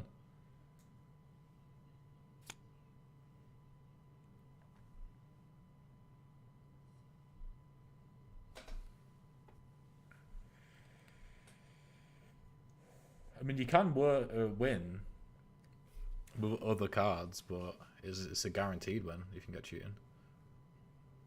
And would you want to risk this right now? Nah, yeah, just burn it all. Burn it all. Get it all gone. Did not get it. Did not get it, but he did get whammy slide. Whammy slide does go before pitch perfect. Sorry, perfect pitch. Power slam doesn't result in anything. They don't have any intimidates. So it should just be GG.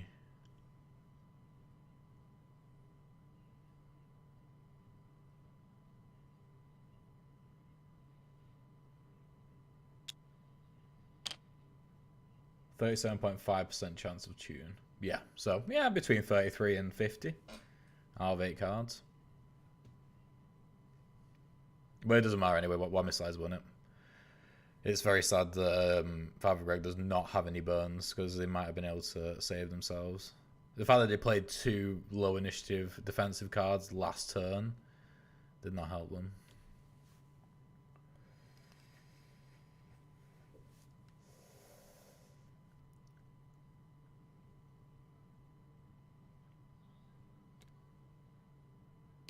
Yeah, there we go. GG. GG. Right, let's hop into the chat. And for this character, You gave me a run for my fucking money. That Jesus Christ.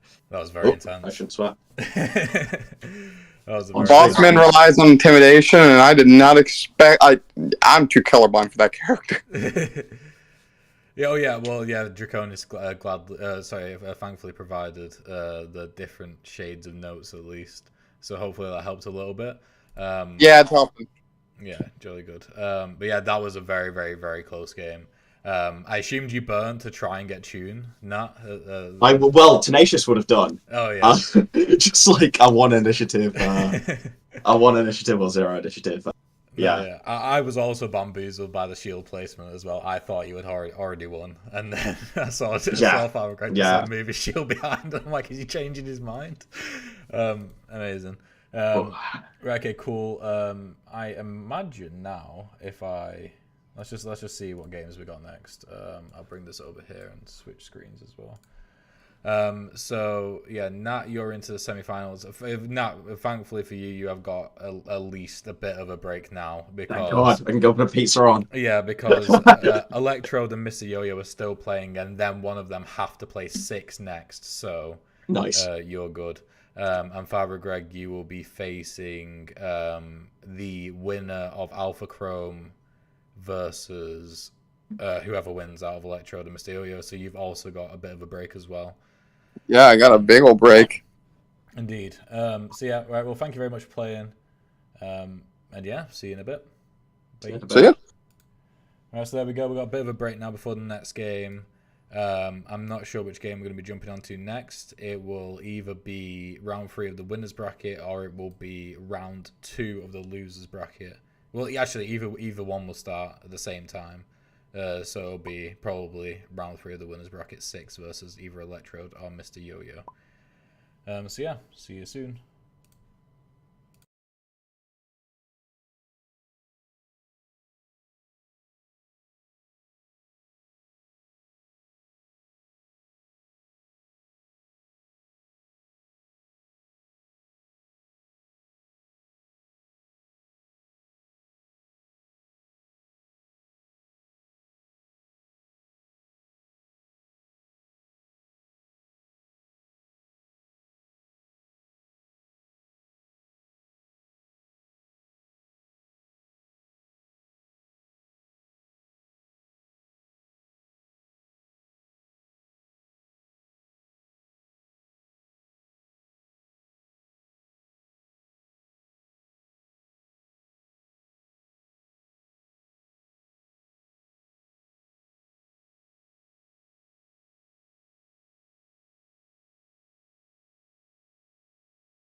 And we are back. Okay, so we now have Mr. Yo-Yo versus Six. This is the other round 3 winners bracket game.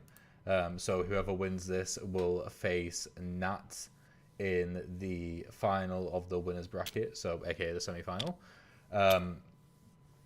Let me go into... Okay, we can't be playing as a magician. Sadly, let me go into their chat, and yeah, we'll get started. Hello, Niall. Hello, how are you doing? Hello, fellow human. Hello. So Magician is unbanned for like this match only, right? Sadly not. Aww. Magician is not ready yet. Oh, Magician is so fun though. He just needs a few more minutes in the oven. Magician's so fun. I love teleporting to both sides of the screen and then hitting from both sides with 2 damage. Yeah, no. It is fun. Anyway, so yeah, if you get rolling the dice to see who gets to choose to go first. So we have... Gosh dang it. Well then, I'm a firm believer of letting people choose for themselves. So, Mr. Yo-Yo, would you please? This is bad. Yes, a new unforeseen opponent. How do you deal with him?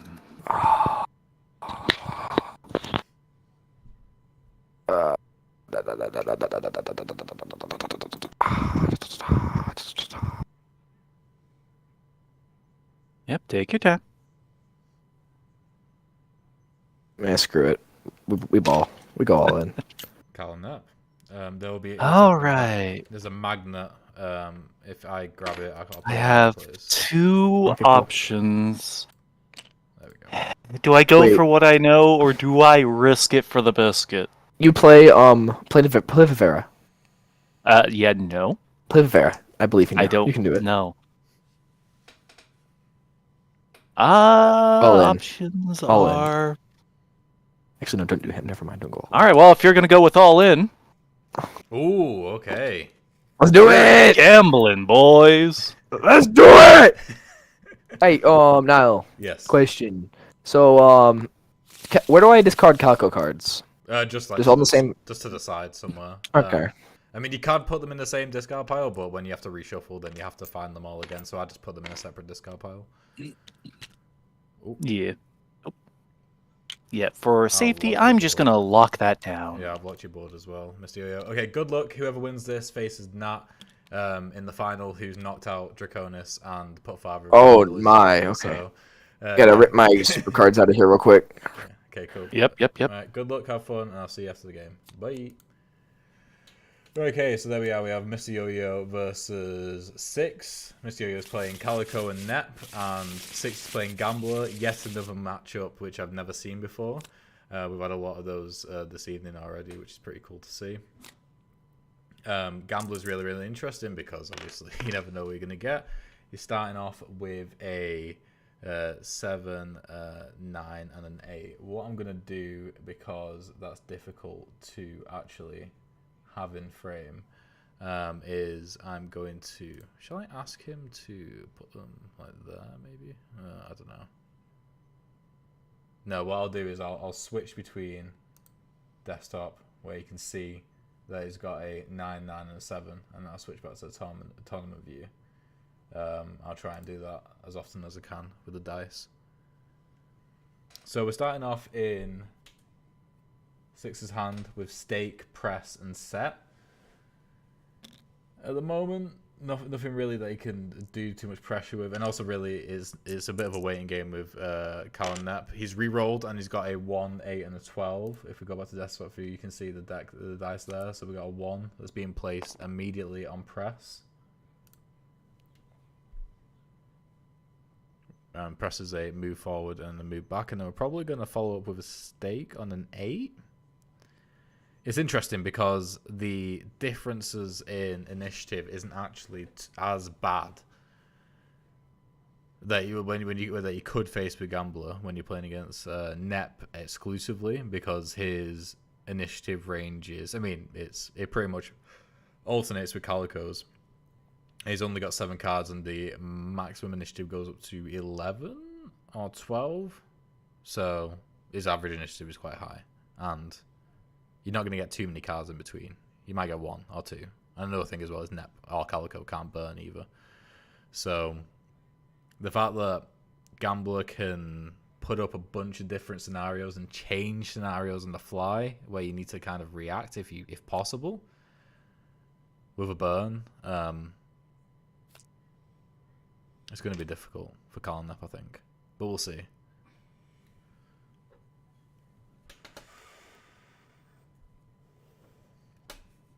Also from experience, because Mr. Yo-Yo is technically a new contender in the tournament, a newcomer, so he's eligible for the $25 prize for finishing the highest. I think him and X-Reage are currently both still in, and so is Alpha Chrome, actually. All 3 newcomers are in.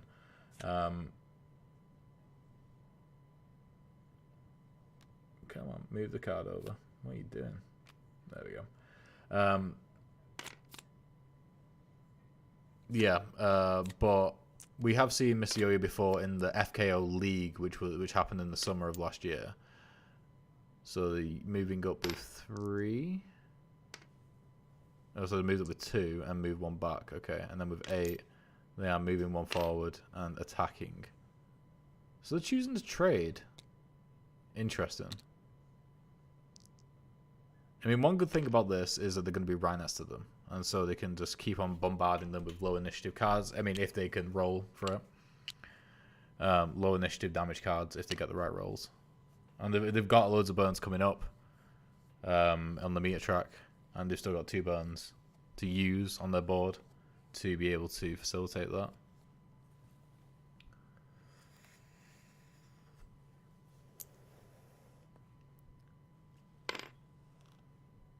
Okay, so they moved.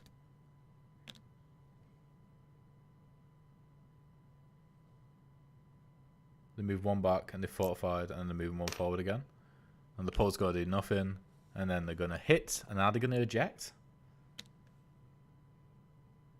That's the question.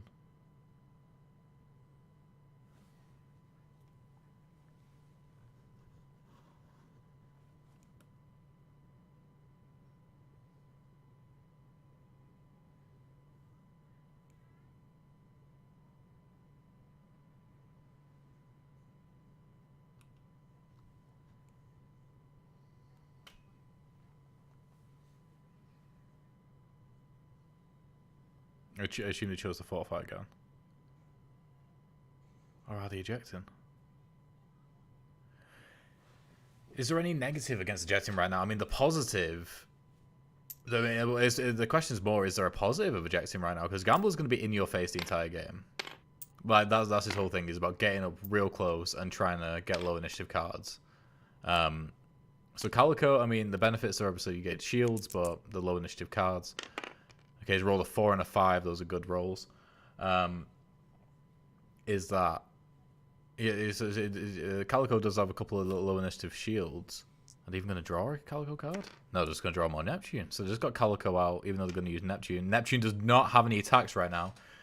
This would be the perfect opportunity if, obviously, 6 knew this, to try and burn and just get only damage doing cards, pretty much, and just try and go in and do as much damage as possible. It's rare that you get a free turn like this. That also does mean that Neptune's next cards are probably going to all be damage doing cards. I mean, how many has he got? He's got 2. They're both going to be damage doing cards. It's rare that you see a hand of cards which don't do any damage. Need to get the YouTube chat up. There we go.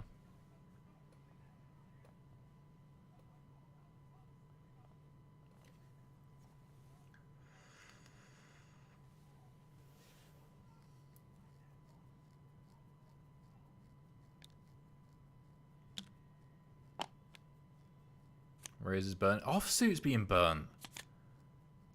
Oh, we got jackpot. And we got 12. This is perfect.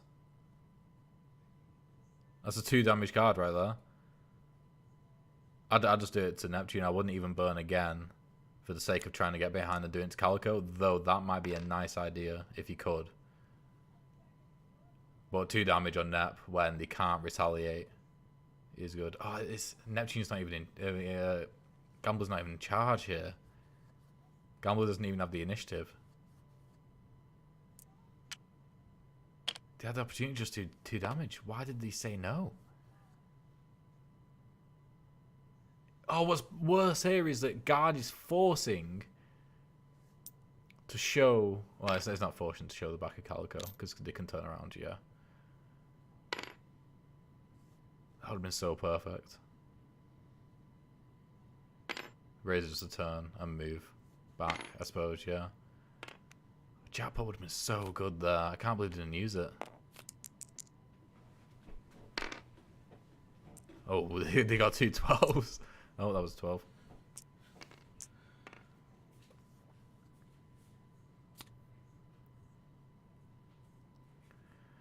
And here comes the Calico cards now. Here comes the Calico cards. This could have been a very, very... Ooh, they've got Rabbit Hunt as well. Okay. But still, this could have been a very, very different picture. Oh, this is perfect, because they can Rabbit Hunt into... Literally, just play them down as 12 initiatives. They've got no shield. Rabbit Hunt... obviously, they don't know they've got no shield. You know, I'm not saying that they know exactly what the other person has, so they can plan perfectly. But if they Rabbit Hunt, break the Fortify, do a damage to Nep, and then go behind and do 2 damage to Cal, this is perfect. You need to play all your cards here. I mean, as a rule, you probably should play all your cards when it's your initiative against Cal and Nep anyway, because they have no control over the hand that they've got. So they can't... It can never be like a perfectly optimal hand unless they get very lucky.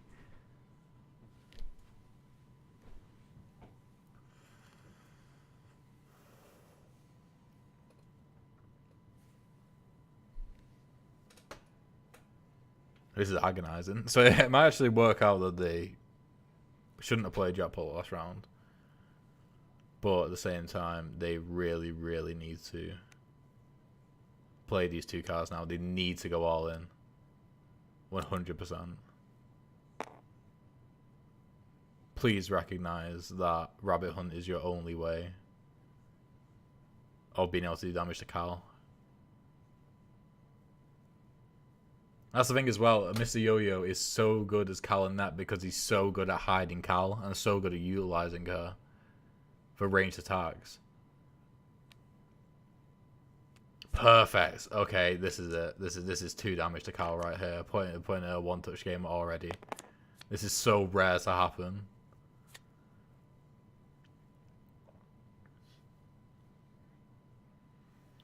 So we have a Sir, and then that goes into, and then it's Set, and then Cannonball, which is important because Set protects Six's Gambler from the Cannonball attack.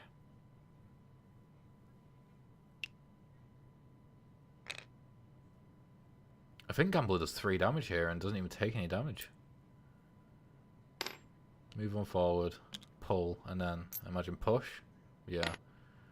And then so Set.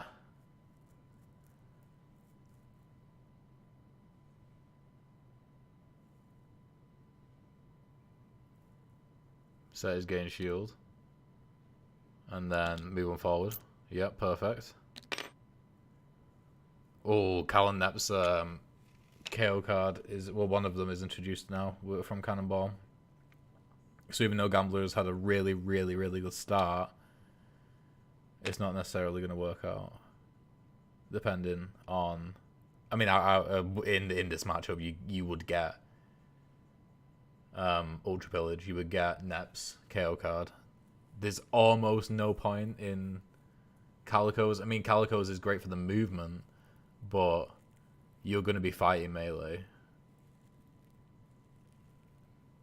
Yeah, there is some reason to pick Calico because it can be used more of a... I mean, it can do 2 damage at range, which is always good, but it can be used more as of a defensive KO card, just being able to move 3 away.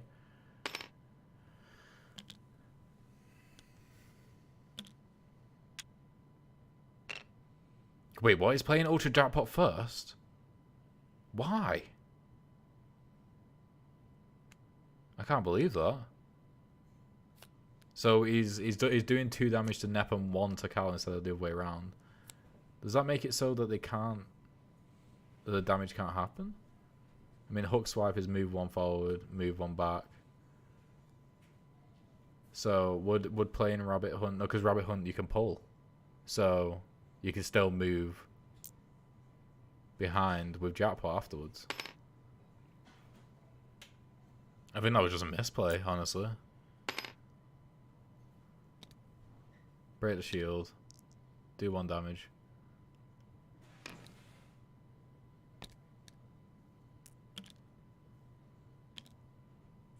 Wait, no, they can't even do any damage with Cal now. They fought against Cal.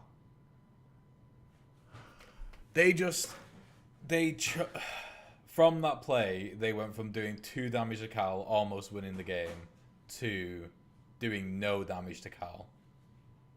They did do 3 damage to Nep, that's true. Nep is nearly out of the game. Wait, what? Why are they moving? Oh. Okay, so they moved with jackpot. Okay, never mind. Wait, what? It's not 2 damage. It's not... Wait, what?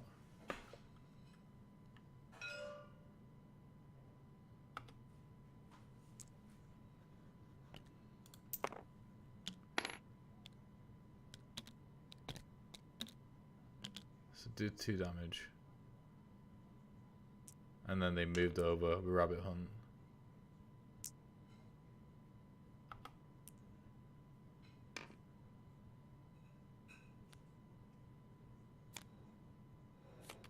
Oh, no, yeah, they're not rolling it back. Okay, cool. So, yeah, with the movement of... Yeah, I think that was just a total misplay, to be honest. Like, there's unfortunately no other way to go about it. I mean, that's one good thing right now, which could really, really save Gambler, is they could complete... Oh, 2 is not... So there's 1, 1, a 7, and 8. So with that 1... they will completely just what's the word? Immobilize, completely disable Neptune. Because the reasoning for that is, and the thing is, they can't misplay here as well. All of their cards do attacks, because Mr. Yo-Yo only has Neptune cards in his hand. So regardless of how many Neptune cards are played, once that 1 initiative attack goes off, none of those Neptune cards can work out. So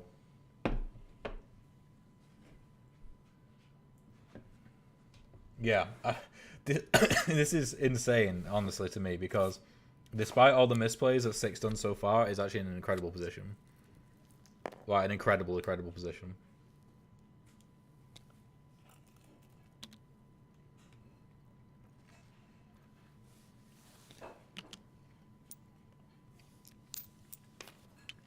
So now it's just Calico. All those cards in hand are discarded. And it's just Calico out, and there's no Calico KO card as well. No.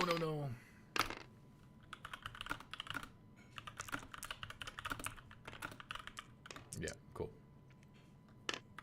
So we got a 7, 7, and an 8. So now it is a 4 health Gambler versus a 3 health Calico. I can't actually show it on screen right now because of the way the screen region is set up. Doesn't actually set up well for Calico and Nep. Calico is yet to take damage. I mean, you can see it at the bottom of the screen as well.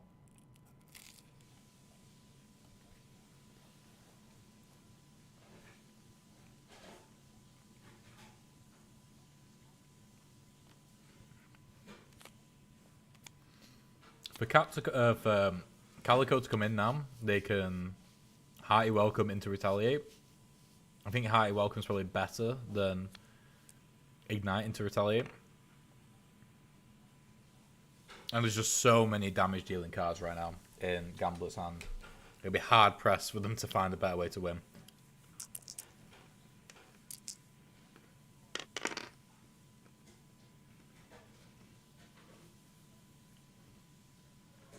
With no more burns, that is a terrible thing to just roll. They rolled a 12, 11, and a 3.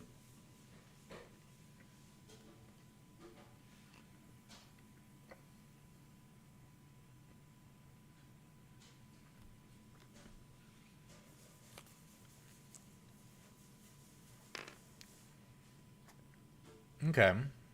That's going to result in not much, just Calico doing damage.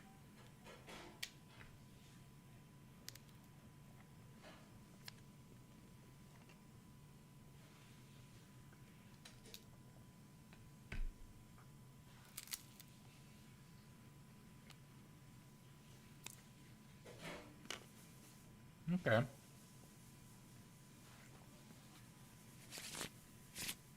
With Call in play as well, they're going to start getting much closer to their KO card, and they'll also get a much needed burn.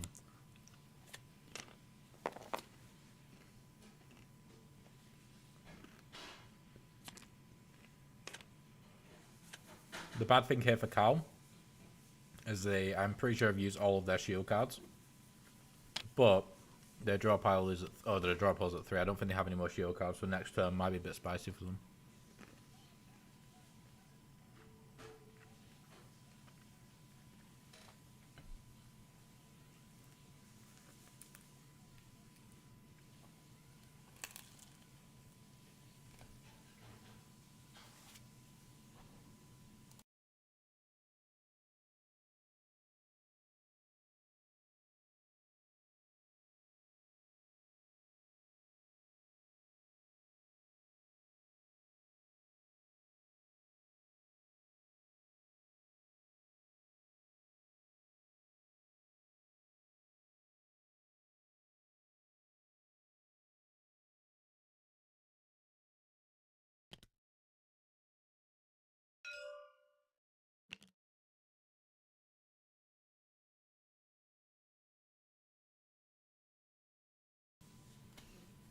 Okay, so they show us a remech, which does nothing as Calico when there's no Neptune to remech. Neptune's gone. But they can shield with Ignite, and then with Hearty Welcome they're going to remech again, and then move back up to 2, which is nothing. And then we have Bet, which is... We should actually be able to do something here with Rake and Call. They should be able to still do 2 damage, right? I think, does Bet's go do damage right now? Wait, what? What is going on? Oh, right, okay. Oh my god. Wait, still? What is going on? I'm just gonna move that. Yeah. Bet didn't attack. Why didn't you just break the shield? This is insane.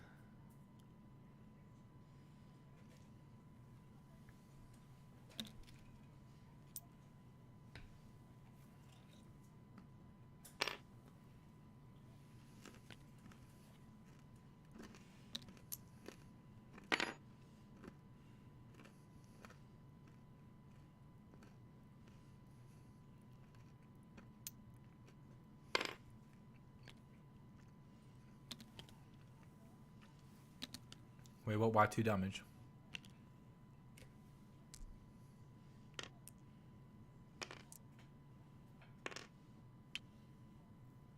Okay, they must have actually broke the shield with Bet. Okay. Wait.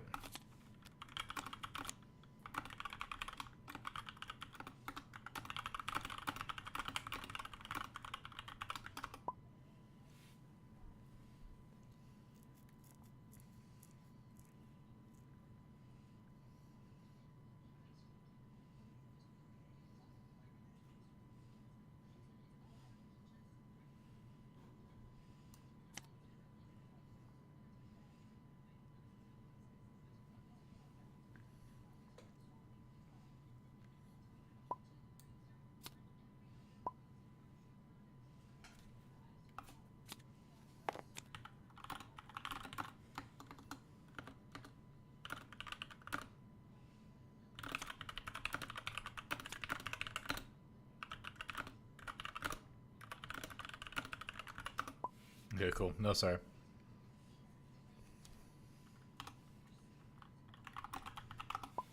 Yeah, so the shield was actually from...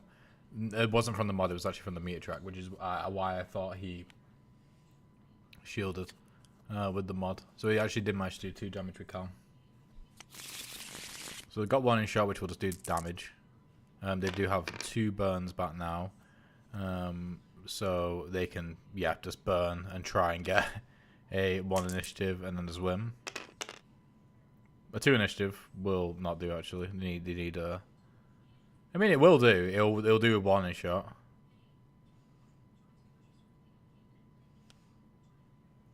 Keep the 2, keep the 2. Yeah, good. And 9/11. Okay, cool. Yeah, literally just played bluff. Yeah, 2 initiative. And that should be a win.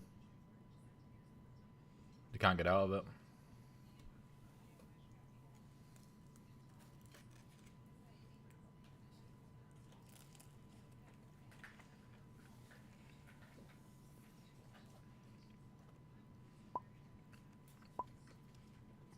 GG. Right, let's head into the playtesting. That was a crazy Gambler game. just shreds them. No, I know. That was- I was saying at the beginning, because you have no burns and Gambler constantly changes what they're doing, it's very difficult to adapt to them. But also, It's like, as well, oh, this hand is perfect. yeah. Let's do it. And the thing is, as well, like, Six played well, but did not play optimally at all. Like, I'm pretty No, sure I he could've realized there won were- many turns earlier. I realized there were a couple moves I probably could have done better, but Oh, I mean, you either way, you won, didn't you? So. I pressed the gas. Yeah. No, jolly good. Okay, so yeah, Six, you are through to playing Nats. Let me get up the tournament to see who GG's. Mr. Yo-Yo is playing. Yo-Yo is going to be playing a rematch already. Wow. Oh, Yay! Yeah, you're up against X-Rage again. Cool, and then whoever wins that will be facing either Father Greg or Electrode. Hey Six, how is Gambler against Mercury? So, in my opinion, Gambler's like 50-50 because it really is just luck. You need a good set of dice. Right, I'm going to leave them to that. They're going to start strategizing about stuff. Right, okay, so in about 5 minutes, we will have Six versus Nat in the semi-finals. Whoever wins this goes on to the finals, ready to face the winner of the losers bracket, which could, at the moment, be any of 4 people, which is Father Greg, Electrode, Mr. Yo-Yo, who you just saw, and X-Ray who's a newcomer. So we've got 2 newcomers who are going to be facing off against each other in the losers round 3. But yeah, see you in a minute.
And we're back.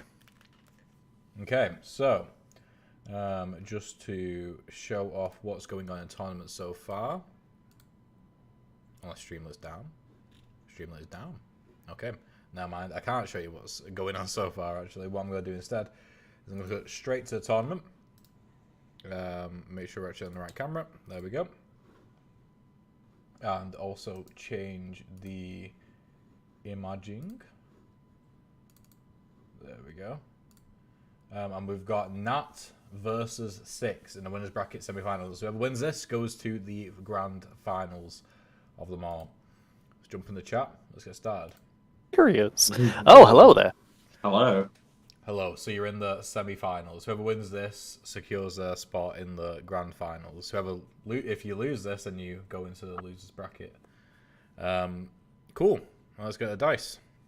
Guaranteed $25. Ooh. Use.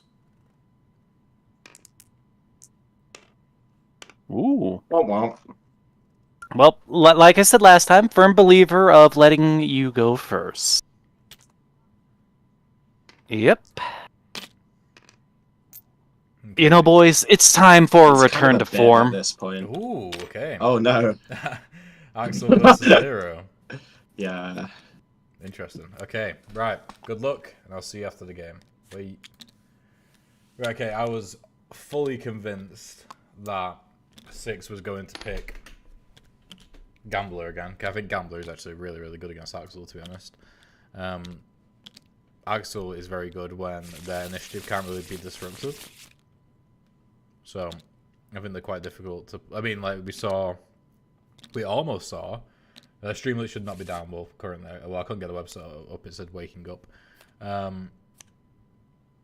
have another look in a minute. But, yeah, like we almost saw against Bossman, that Intimidate can really mess Axel up, because Axel really needs that sort of between 3 and 6 initiative to be kind of unbroken. Like, their deck is kind of built around that. Because a lot of they've got one of the biggest gaps in initiative between cards.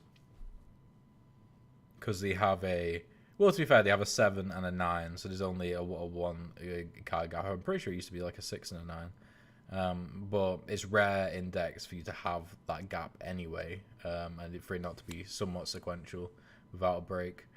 So the point is that between like 3 and 6, like the majority of Axel's cards lay there, and they've also got quite a few low initiative ones as well. This is an overall low initiative character. So Mercury, Gambler, Bossman are all quite good against them. But Zero is interesting. Zero doesn't have the best win rate at the moment. But I think that's also partly down to a lot of new players like playing Zero. So it's not 100% representative. But I'm excited to see how this goes. Definitely. Starting off with an early shield. Always good against Axel, because Axel loves doing early damage. Gonna move on him. Sharp is not going to do damage. Does not save the damage doing no, because there's no point breaking the shield really. They could move. They could just gain a shield. I'm just gonna move one and use an orange note to move back one. Fair enough.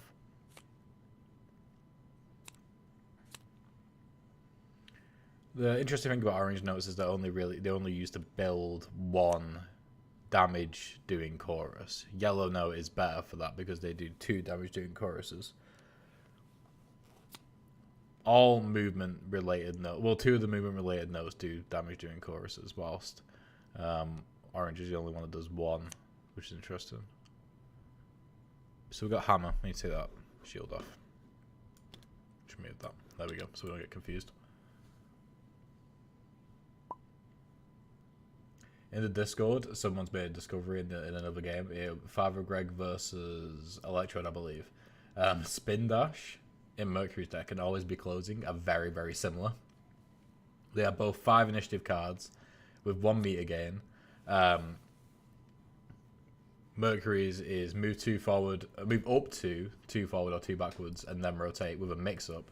Whilst Bossman's is just move 2 forwards and move 2 backwards with no up 2 and no mix-up. And then I rotate at the bottom, so it's almost the exact same card. It's just It's almost like the personalized version of spin dash in Bossman's always be closing, which is interesting. Because it's just like much less options, variety in what you can do.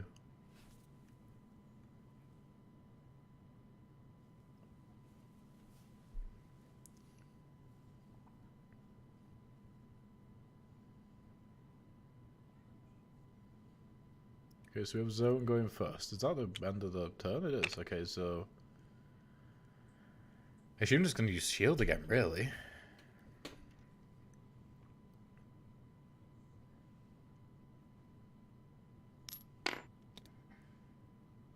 Shielding behind and then going to move up to 3.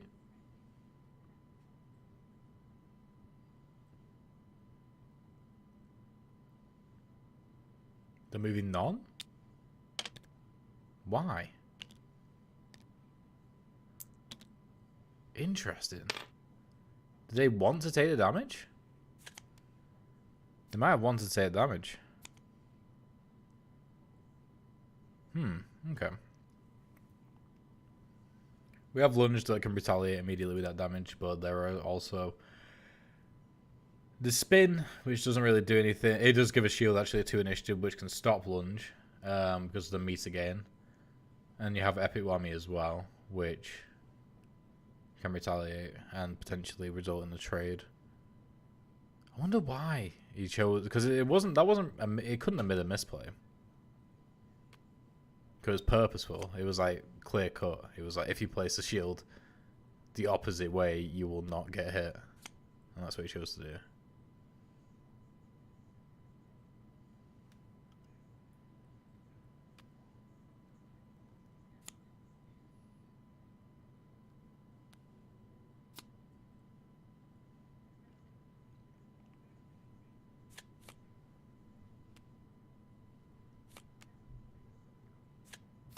Okay, we have a 1, 2, 4, 6.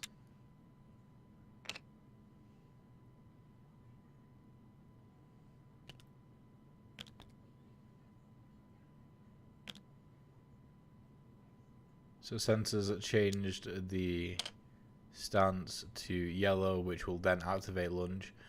But then again, we got spin, which is going to gain the shield.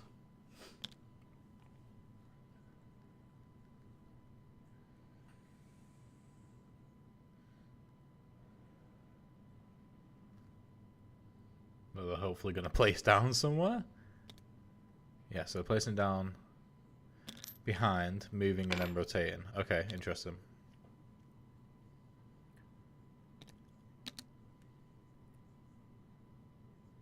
Same with lunge.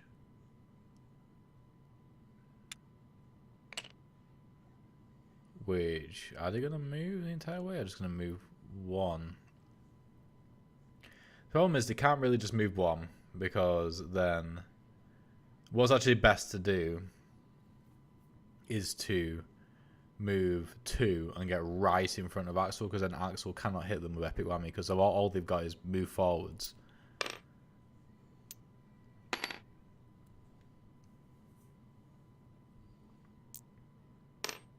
Ooh, that is not the best play at all, because Epic Whammy now can result in a move 1 and then green note.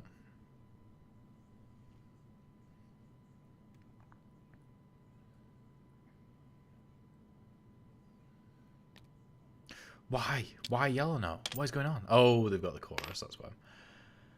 Yeah, I mean, that works, because one thing which people forget about Axel is that they are also very much a resource management fighter. They are purposefully designed so that you only have 4 attack notes in your pool. And you can reset your pool, and that's often how most Axel games go, where they do 5 damage by resetting the pool, because it's very difficult to pull off choruses. But if you can get the opportunity to pull off a chorus, then and do some damage, then that's great, because then you have the 3 extra notes, assuming you hit the other 3 notes and don't like hit a shield or miss. I don't get why you would play a note and miss. Then you could do the 5 damage without having to reset the notes, so you don't have to worry too much about resource management as much as like you do when you have to reset the notes as quickly as possible once you've expelled all your damage. And yeah, that was a really good play, playing that chorus. I still don't know why he didn't go in front of Axel though to prevent that.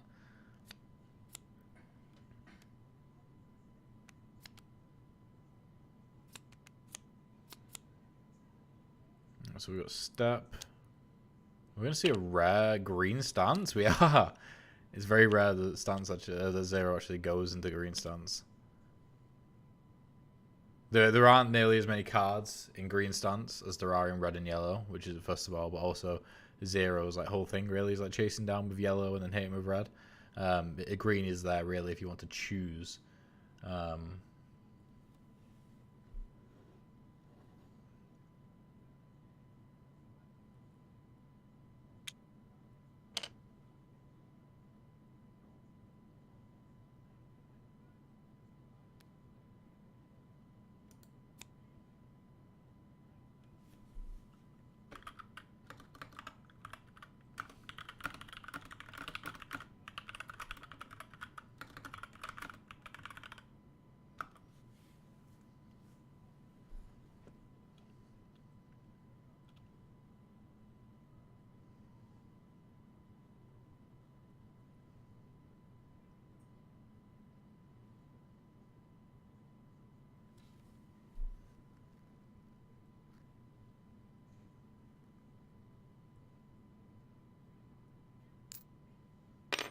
Okay, so we got Axel turning around on the side and then using a shield. Zero gaining his KO card, which can be good, is a bit situational.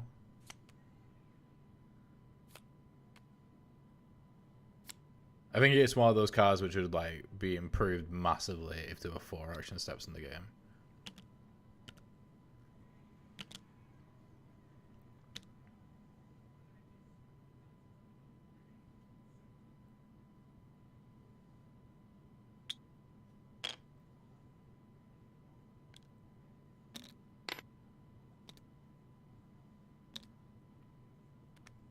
Okay. And there'll be no damage being taken. And Axel still has their 3 damage notes. They have whammy slide in the pocket. Why are they not using whammy slide? Is it tuned below that as well? It is, but they haven't taken damage yet, so they can't use it.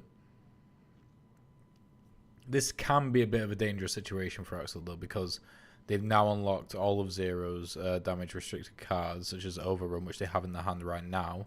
I'm going to start by playing Calibration, a solid card, a great card. That's crazy. Like, how many cards have they got left in the draw pile? They got 4 cards left in the draw pile. They gained their KO card quite quickly. They maybe might have focused on playing their cards which gain meter over cards which don't, just so they can get their KO card. Which might explain some of the choices earlier in card play. Pull off, which will just get a shield. Didn't see what that card was. Road is going in. Overrun, okay, interesting. They can't double shield, so if they can hit Overrun, which they should be able to do, then that's at least 2 damage, and Rhodey might do a damage back. So either way, for this round, it's a positive trade. However, for next round, it's less so. I'm pretty sure Calibration can hit anyway. So it might even be a really good round for Zero here. Ultra Chorus is in though, and they do have 3 damage doing notes, but thankfully for 6, there is no way that all 3 can hit, because 1's forward facing and 2 are backwards facing, so you need a blue note in between in order to do 2 damage. Or you could just use 2 green notes, say if you're facing away, but if you're facing forward, you'd probably use a red note and then a blue note and then a green note. Or just a blue note and then 2 green notes.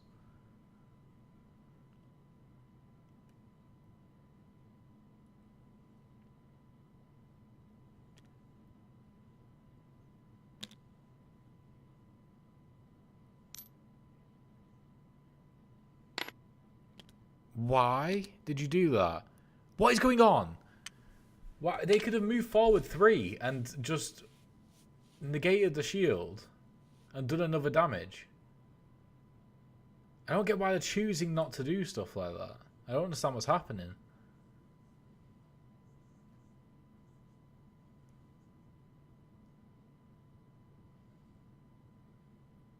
Because if you look at calibration there, they were what? They were there, and calibration allows them to move 3 forward, which would have put them. They were there, so they've gone 1, 2, and then turned around and 3, and then it would have hit for 1. And then there's no way that Axel could, so that would have done damage, and no way Axel could have prevented Overrun, because Overrun could get them on either side again, and they've blocked the bunker. Wait, so have they taken the damage now? No, they didn't. There's 2 damage from Overrun. Okay. Yeah, damn, Stance could have been ahead. Interesting.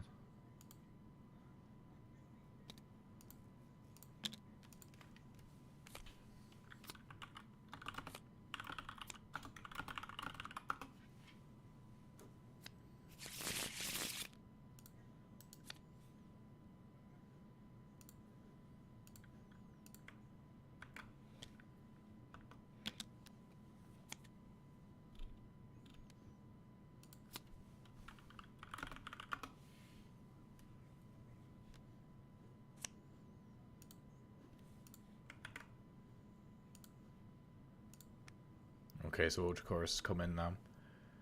Again, cannot do 3 damage. We can definitely do 2 if played right.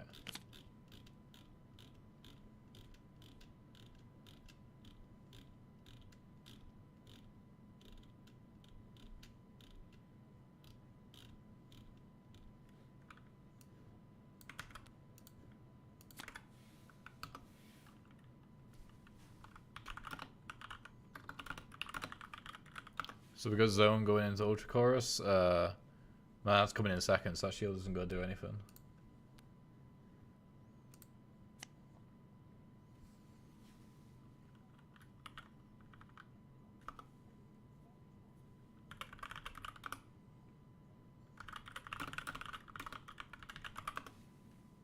Oh, the changes to jab.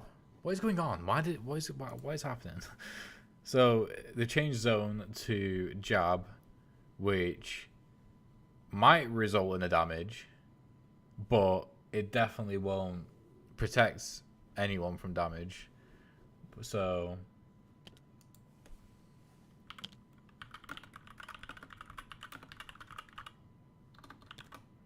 okay, so yellow note is going in to rotate, green note to do damage.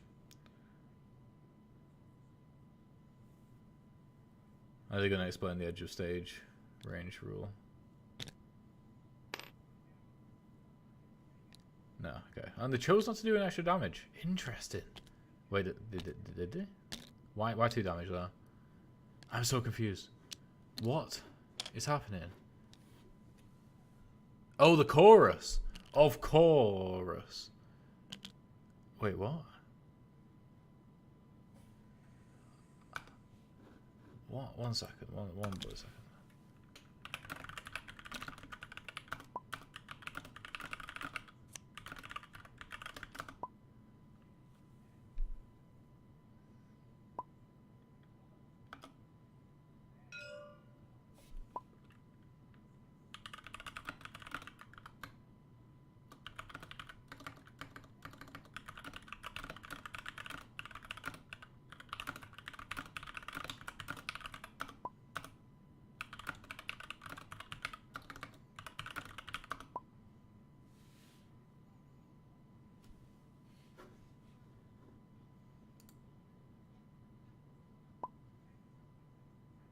Yeah, okay, I'm going to go into the chat and explain what just happened right now.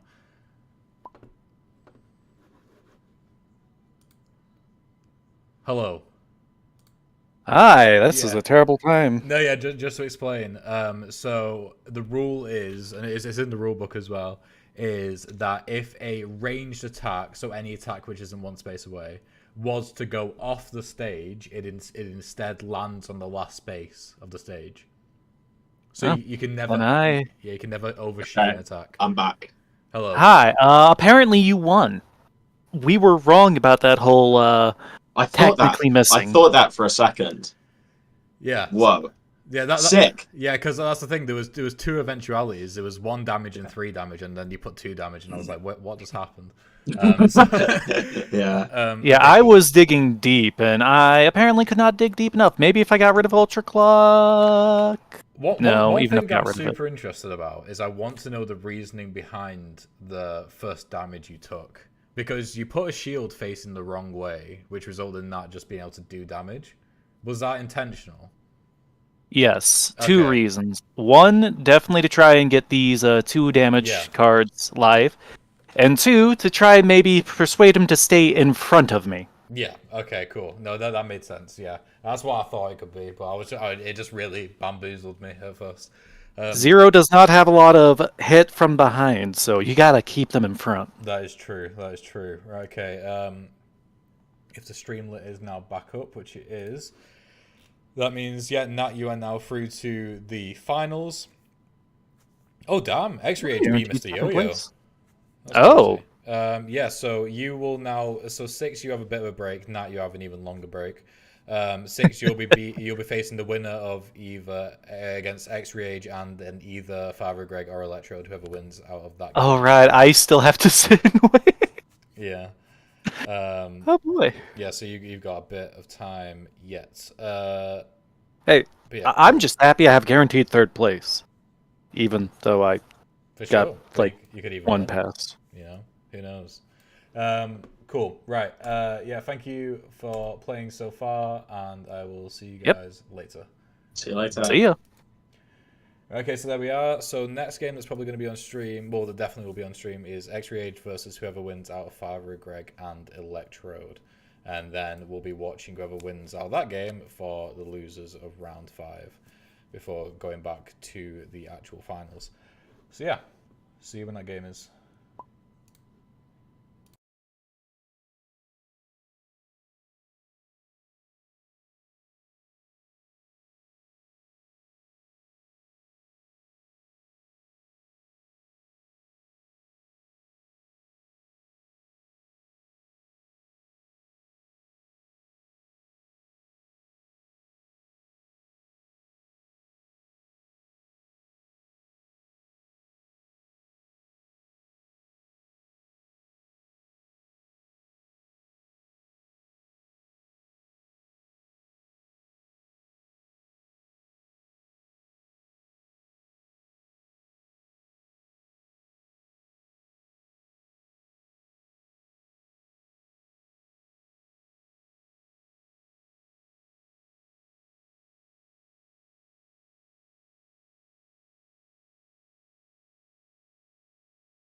And we're back. Okay, so we are now moving on to the losers bracket because we have the winners bracket finalist. We are into losers round 4. So currently just changing the bracket.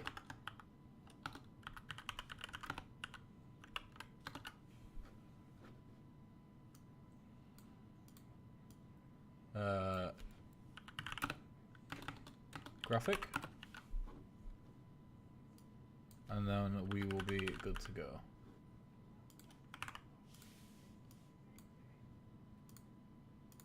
Looks like they are already picking their characters.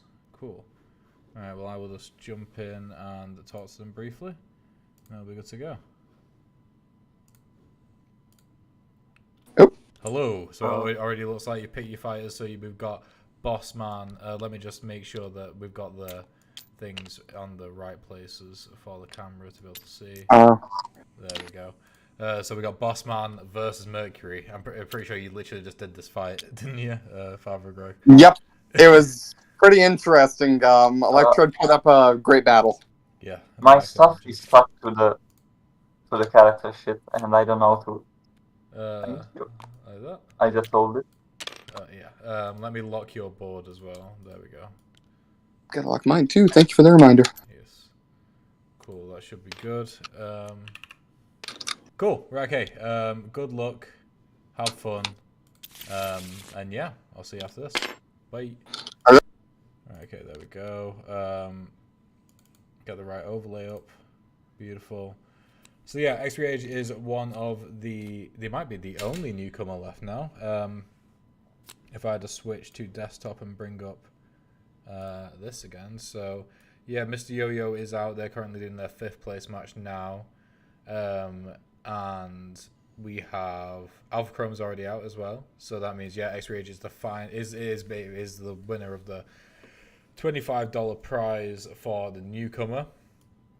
But they could still go on and do even more and do even better and actually potentially even win the whole thing.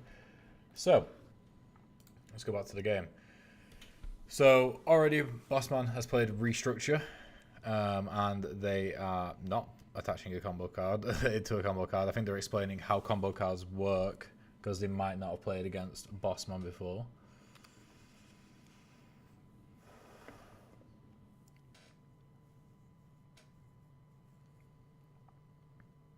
Which is fair enough. When this is my first game of the evening commentating a Mercury game, which is surprising because, yeah, again, Mercury has been the #1 pick for this tournament so far. We just haven't seen them in the games which I've seen in winners bracket.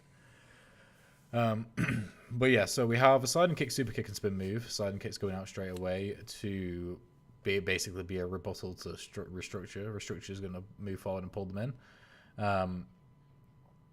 Power Slam is interesting. I mean, no, it's not really. Neither of them do anything. They probably actually just be best to burn both of them. Yeah, there we go. Power Slam's a good one to burn as well because it's kind of like a grown-up quick grab in that it's good to have when you need it. Oh, these are 2 awful cards as well. Super Slam and Chokehold. Terrible draw. I would just end it here. I would not waste another burn, and that is exactly what they're doing. They're not wasting another burn to try and get some better cards. They're just going to hopefully rely on the fact that maybe Mercury will do a damage and then move backwards. Or just stay exactly where they are. By move backwards, I meant move past them, so they are behind them.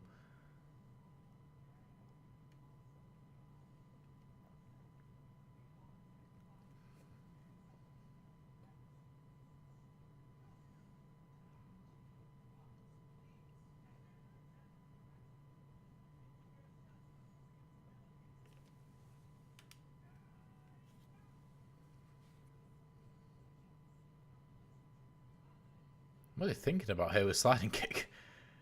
I mean, the best thing to do would probably be to move, do the damage and then move 2 away. Moving 1 away.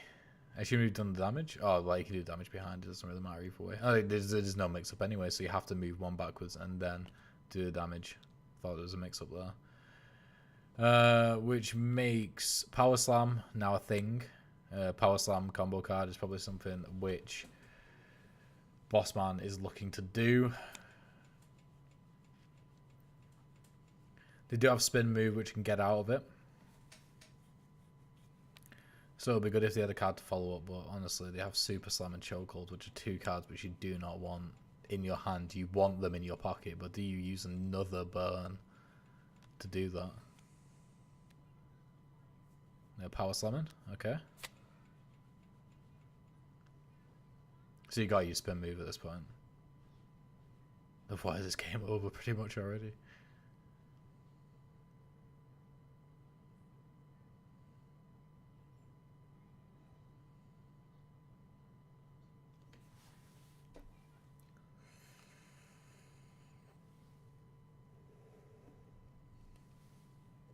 Here it comes, Spin move. X-Rage is kind of lucky here as well because they might have had to use a burn in order to get a card with low enough initiative to be able to go afterwards. But thankfully they already had a 3. Super Slam. I mean, yeah, if Charge Kicks does damage, but it's probably not gonna. Make a Spin move, you have to move away. Or at least move to the other side.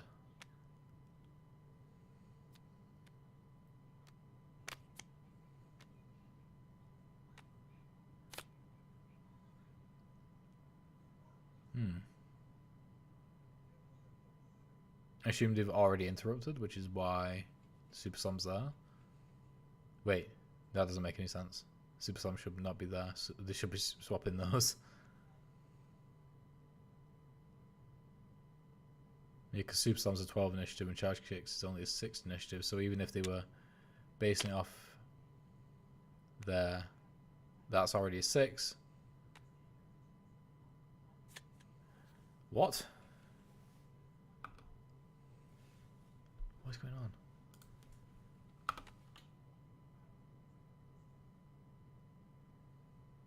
Yeah, okay. No, I think they've realised now that it wasn't in the right place.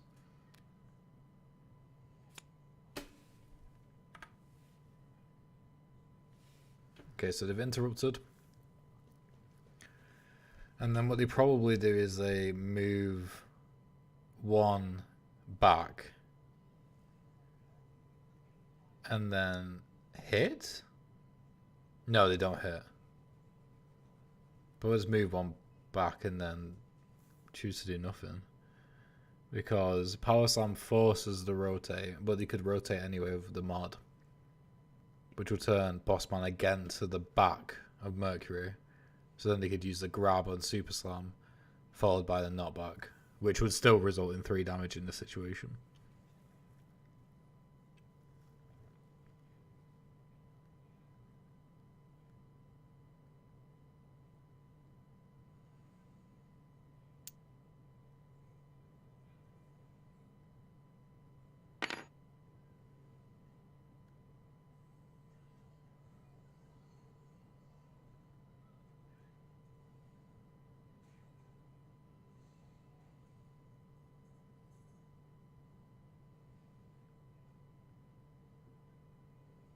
Yeah, and then I assume they chose to do nothing else with Charge Kicks. So yeah, Power Slam's a rotate. Oh, but Super Slam's still going to do... No, it's not because it didn't take damage. Yeah. And unfortunately for Father of Greg, Fancy Quick Chat is still tapped. Because even though they did gain the combo regen ability on the meter track, it was still whilst it was in play, and you can't regenerate it whilst it's in play.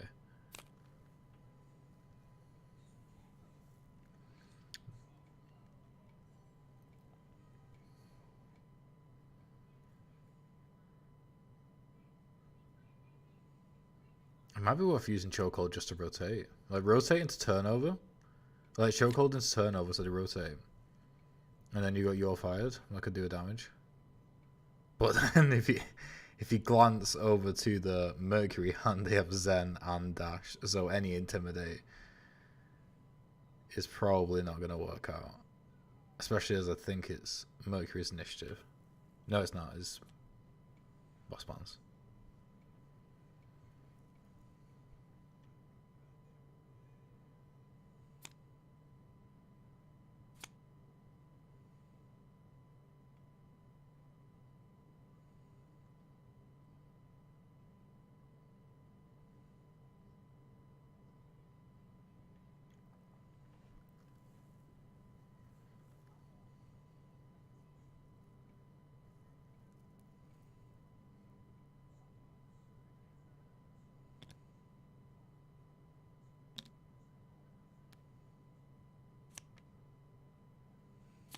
Okay, super kick and then go into the pocket. They're pretty confident the dash will do.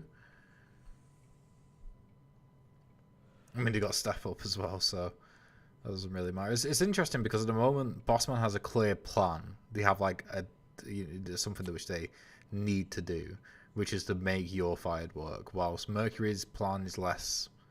They don't really have any cards that they want to make work. They just have big mixed kick, which should work, and they also have step up, which can protect them as well. So Mercury's like sitting pretty fine at the moment, and they just don't have any puzzles to solve. It should be pretty straightforward in how to survive this because of the cards that they've got in the hand at the moment, and the ones in the pocket for next turn as well.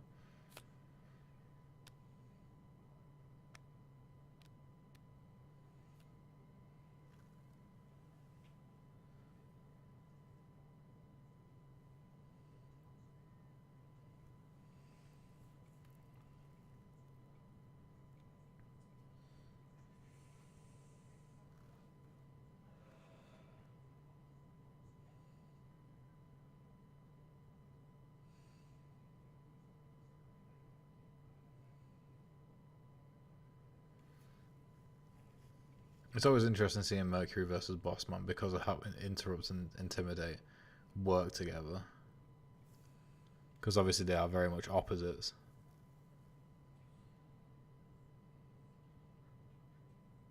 So it's like step up could interrupt a mix kick forward, but then turnover could literally just intimidate it right back. And would actually that work out okay? Not really, because turnover. I mean, you can use turnover just to turn around, but then you will be able to intimidate. So I think interrupt with step up is fine. They're deciding not to interrupt. Interesting, but they do have a shield, but they'll still take a damage. But it will just be a trade. But I think they could have just avoided taking any damage and still doing a damage.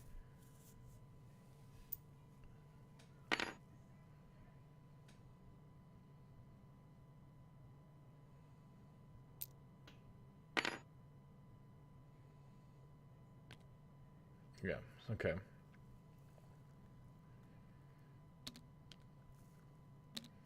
They might be able to avoid taking damage here, because if you move back one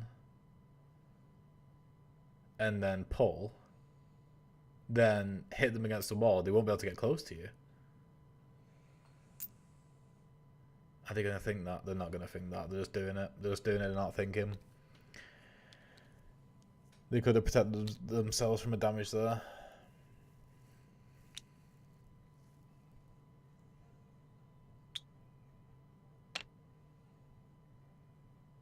Yeah, because with turnover, as you can see here, there's a move back one right there, which means that they can move back and then they could pull, and they could pull the Mercury forward.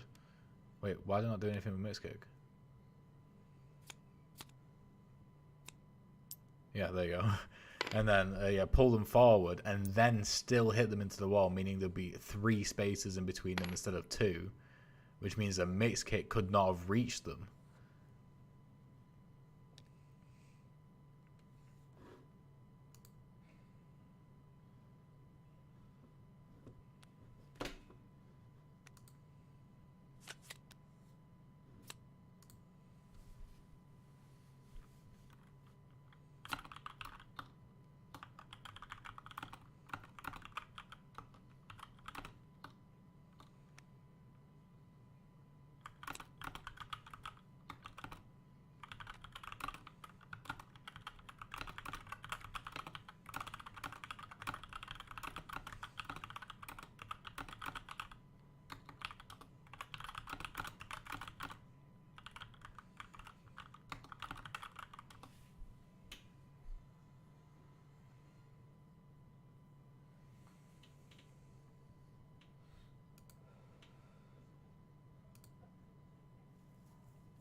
Again, Mercury doesn't really have anything in hand, which is super interesting. No high damage doing cards. They're slowly chipping away at Bossman.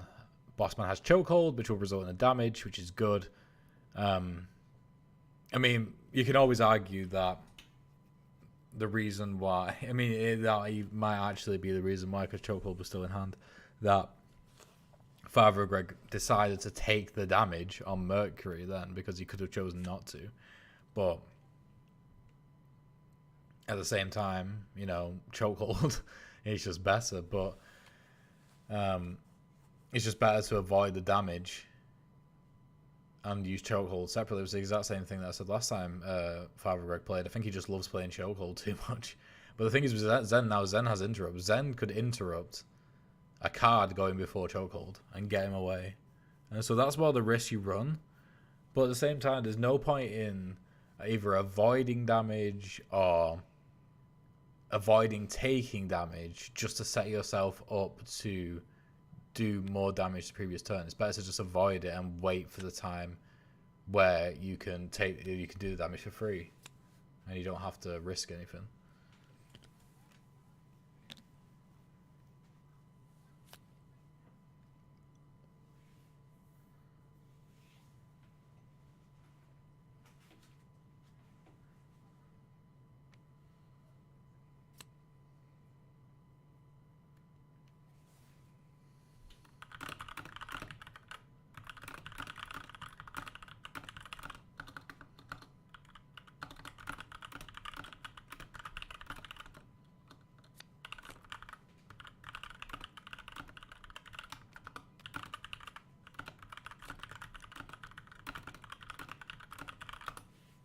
Okay, so Chokehold's out. Oh god, that's insane. So Zen is actually going to interrupt Super Dash before Chokehold. We're going to have a 10 initiative card going before a 1 initiative card. That's absolutely insane. And Super Dash will be able to get them far enough away to make sure liability does not matter, and definitely make sure Chokehold does not matter either. Oh dear. Zen's such a good card. It's so powerful. It doesn't move, it doesn't attack, it doesn't do anything that any other fighter card does. It just interrupts and shields.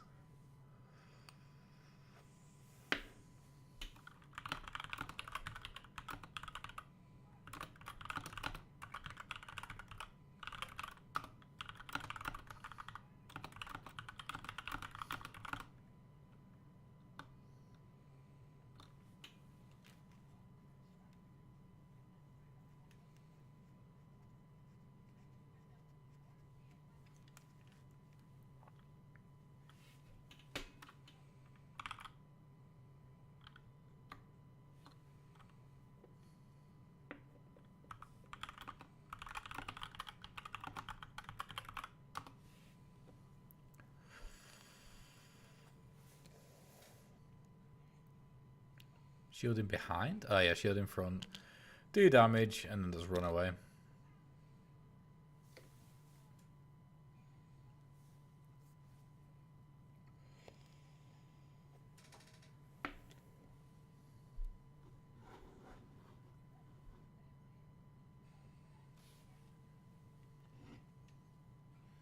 I did not running away. Here they are. They're just moving one? Why?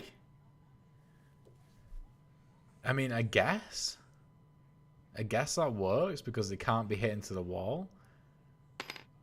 That's such a ballsy play. Like, you could just literally just get out of range, but you're choosing to take the hit knowing you won't take damage, and again almost slammed into the wall, but I assume they're choosing not to slam you into the wall. The combo card's back though. That could change everything. Mercury is on 1 damage, which means that it is a 1-touch game for them, assuming that the combo card actually goes off.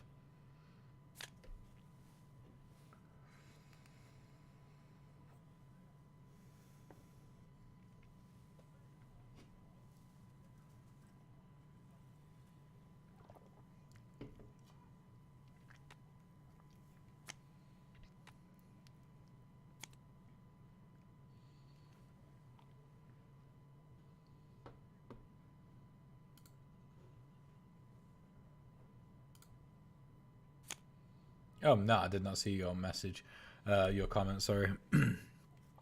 Yeah, I mean, I feel like there's been one major misplay by Father of Greg so far, but honestly, X-Ray Age is just playing an incredibly tight Mercury game right now. I mean, like, just even then, the fact that they could have avoided taking the potential knockback hit, but instead deciding to just stay right next to Boss Man and force him to choose whether or not to hit them away or keep them close, I think was it just shows that I think they have a very, very, very good understanding of how Mercury works.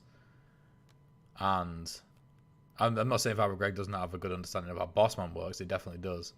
It's just that it made one particular judgment error which has caused him a damage, which could be the difference. Because that's the thing, Mercury never really does like an insane output of damage all in one go. She never really does burst damage. So every single bit of chip damage you take is vital.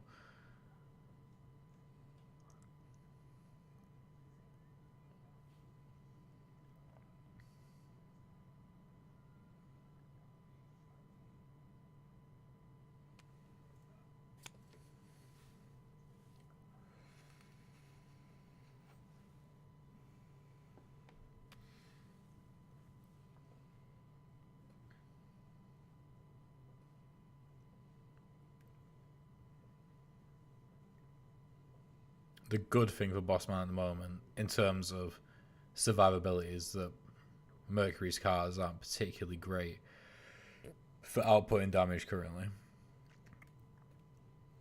Also, she's got 2 force rotators, which are never great.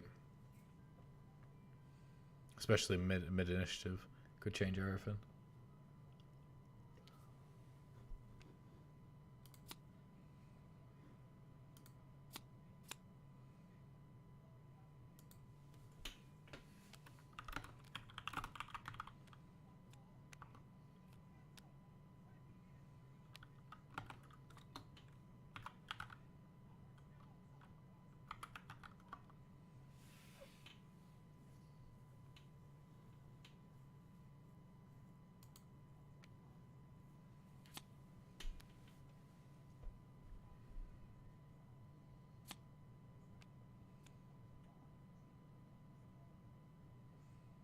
Okay, so we've got accountability of Intimidate. This could actually work out and do some damage here. So we've got Intimidate. I mean, not really. It's because Switch Up and... If Switch Up and Big Dash are played together, or if they're interrupted by Predatory, it's not going to land, really. And move forward. And then Switch Up is just going to be probably just a move 1 and then rotate. And then Predatory won't land. I mean, if Father Greg's doing his best to try and make it so that Predatory could land, is now in the perfect position to do maximum damage. But Switch Up's just there and can result in that. And then plus a rotate, I imagine. Unless you want to push and do nothing. But you don't really have any cards which... I mean, yeah, Big Dash can result in a rotate and move on forward. Do you want to do that?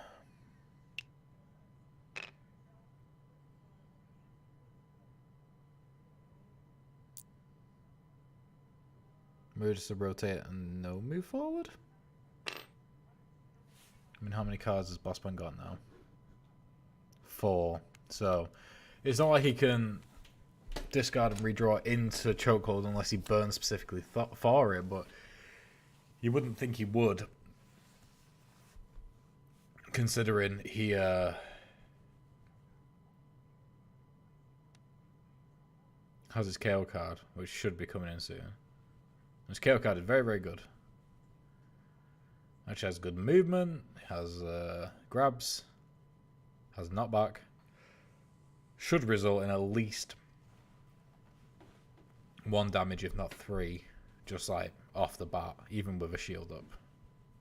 With a combo card, he could deal 5. And the combo card is up at the moment, but I imagine Father Greg might stick this on perfect pitch. What have they got? They got dash, which is a move 2 forward.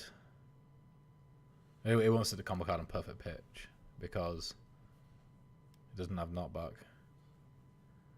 Expense report could be interesting. So if X-Rage lets him, he can mean, he could just end it there and just move 2 forward and get behind. But if he lets him and plays all 3 cards, then always be closing would be a great way to close down Mercury after spin dash and then into expense report.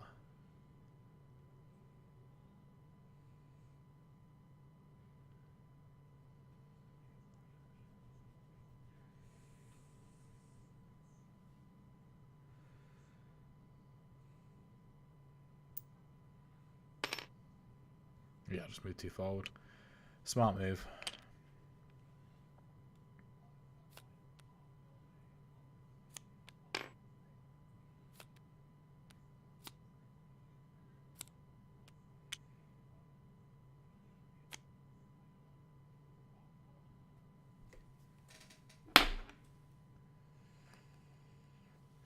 Oh, merge is interesting.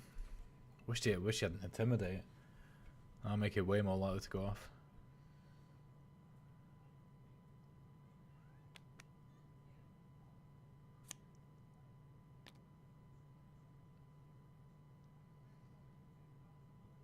Oh, the final burn for Mercury's going in. This is where, I mean, this is usually where things fall apart.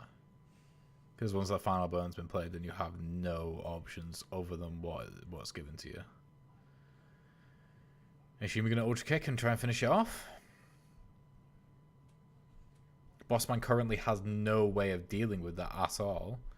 I don't know whether they burn 3 times and maybe find a way, but you're so close right now that dodging via shield is going to be difficult. I mean, you could intimidate your way out of it potentially, but that ultra kick is it's not very nice in this situation. Maybe if it was 2 spaces away, it'd be almost likely with 3 burns to be able to get away from it, but I think it's very unlikely right now if they just play ultra kick.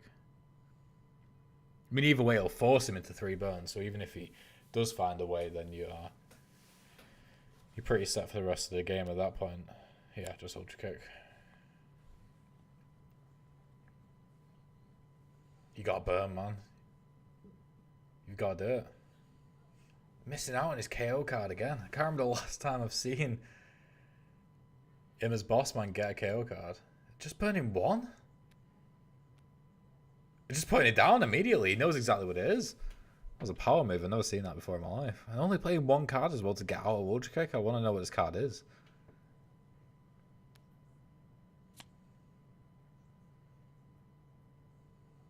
Is it Intimidate? It might be, but what's going to happen? Is there a move 2 forward and shield? That'd be amazing if it's less than 3 initiative. Or exactly 3 initiative, because he's not the leader. I mean, he is the leader, sorry.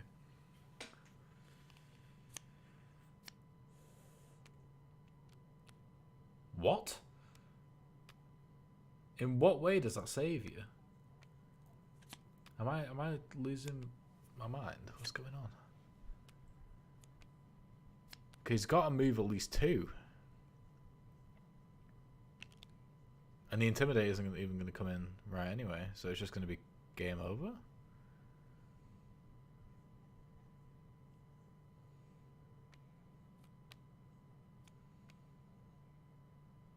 Are they just playing this out just for fun? Someone calling GG. This should be it now.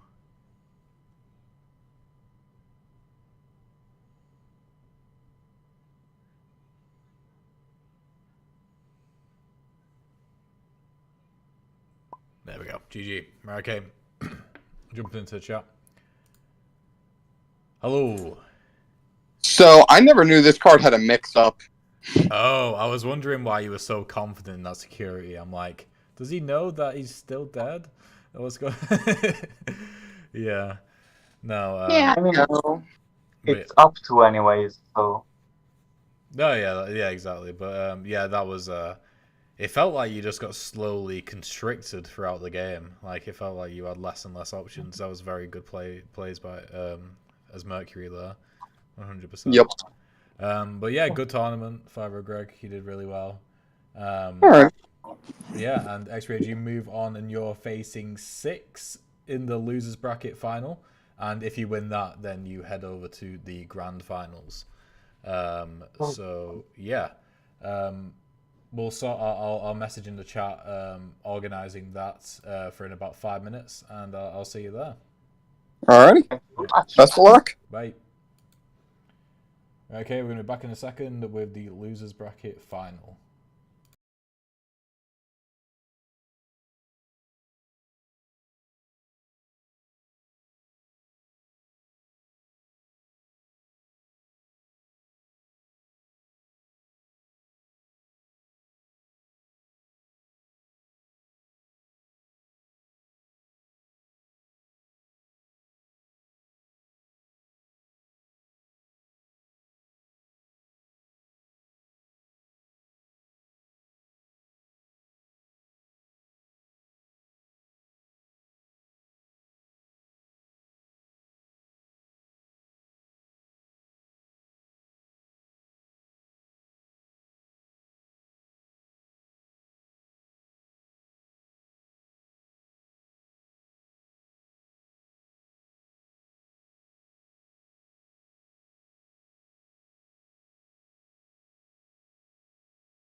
Okay, we're back with the losers bracket round 5, aka the losers final.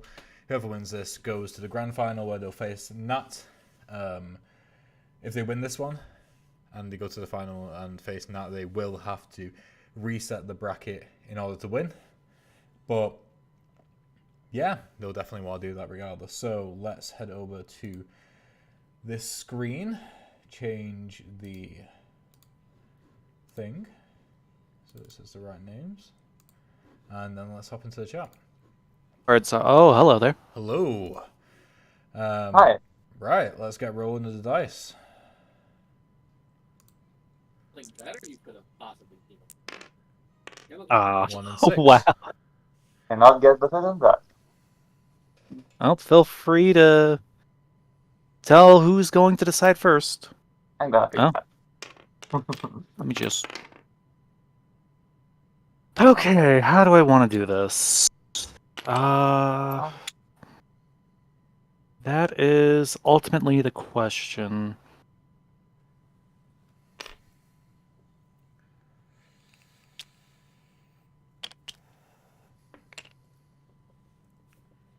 I am like between two characters for this, and I'm not sure it's a smart idea. Mm-hmm. But you know, you don't win by being smart. Sly. Okay, interesting. Oh no. Oh jeez. Truth be told, I haven't really played Sly, so I may need some reminders here and there. Yeah, so I can actually give you a quick rundown if you want.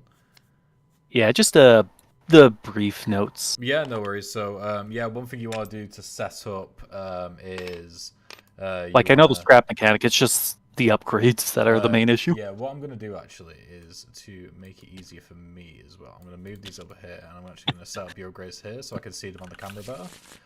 So the way it works is you will have 3 upgrades essentially in an upgrades shop, like that. And whenever you reach to the center, oh, that was a caps lock. Whenever you reach to the center, you scrap. So you go from here, you go from here. No, oh god. Let me just lock this. Yep. You got it. Yeah. So whenever you got your start off here, and then you gain scrap through the ways that are on the guidebook, and then when you land on this one, you go back into the center. So every time you get 6 scrap, you go into the center, and then you get to upgrade one of the upgrades here by flipping them over. What it does is it changes the action, which is on the left, to the action on the right. So for this one, it'll change all attack forward actions into 2 to 4 away. Ranged attacks. This is a good example here. If you've already got Tail Spike, which is shield into attack forward, that means that if you also have this one, attack forward into 2 to 4 away, that means all shields are now also 2 to 4 away as well. Oh, that is good to know. Okay. Yes, so they stack. Okay. Yes, you can burn them like you can burn cards in your hand. Just note though that like with burning cards in your hand, you can't burn them once the combat phase has started, and you gain scrap during the combat phase. So once the combat phase has started, these cards are locked in. You can't burn them until the end of the round. Yeah, that's pretty much it. So cool. Right, what I'll do is I'll see you after this game. Whoever wins this, it gets a spot in the grand finals. So good luck. And yeah, I'll see you after Let's do this. Bye. Okay, there we go. Hopefully that was a good reminder for the people watching as well how Sly works. We've got pretty much what I'm going to do, I'm going to move these up a bit so we get these a bit better there, just so we can get them on the camera. This camera setup, there are a couple of abilities, a couple of characters which don't fit super well with the way it works, but you know, we make it work. We can see all the upgrades there. So if he's not super familiar, first of all, insane play to play Sly in the finals of the losers bracket when you've never really played them before against possibly one of the upcoming better players in the competitive scene. But yeah, there's something which he just might not know, which I admitted to tell him because like you can't tell him everything because it's got to be bit of a knowledge check as well. So for example, like Pulse Claws is completely worthless unless you have the upgrade which changes pulls into pushes, because as he goes through the deck he might realize that his deck has no actual pushes in the deck, so he needs to upgrade the pull into a push first, so then all his pulls become pushes, and then his pushes become 2 damage forwards. Oh, is he going to lock the board for him? Yes, he is. Cool. There we go.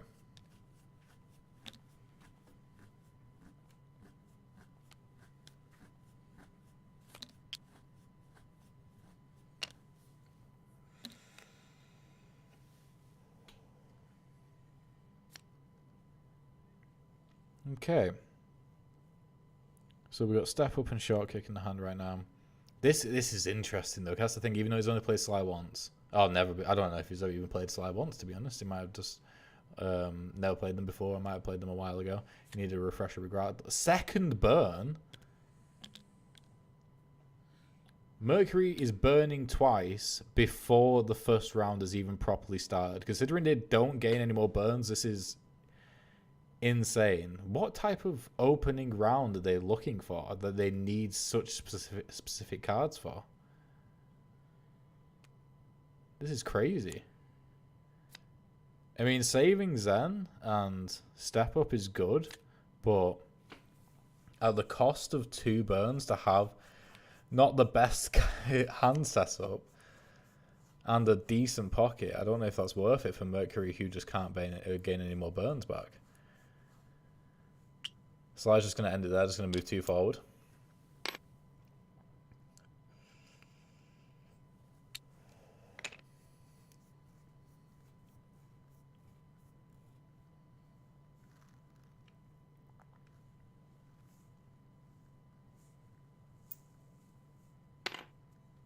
Okay, so big dashes and move 1 and rotate.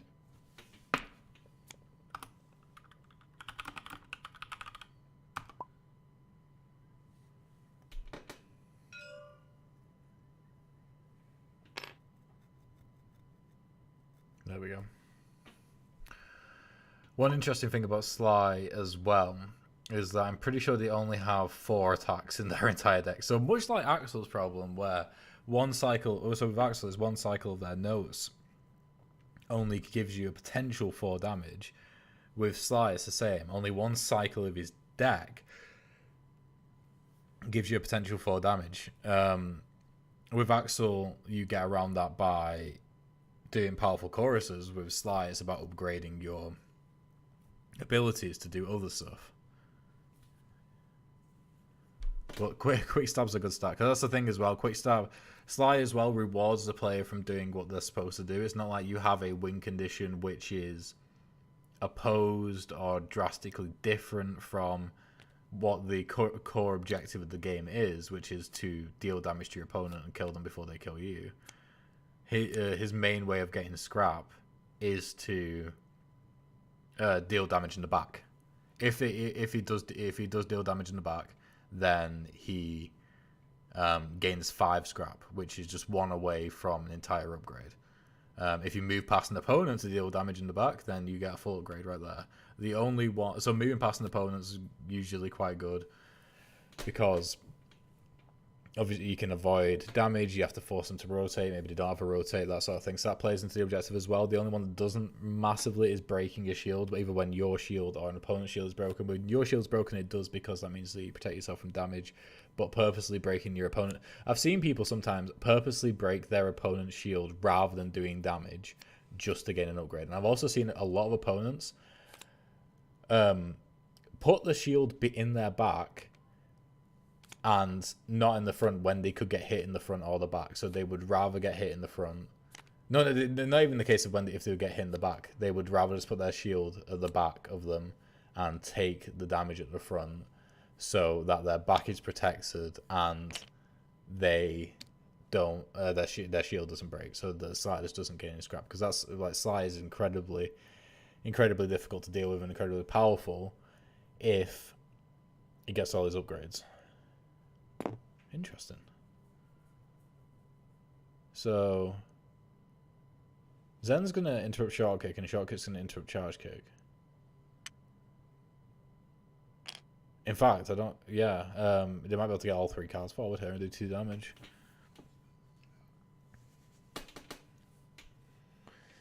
So they can interrupt, but they don't even have to interrupt with Zen to move short kick forward, which might be preferred because they need it to rotate in order for short kick to do damage.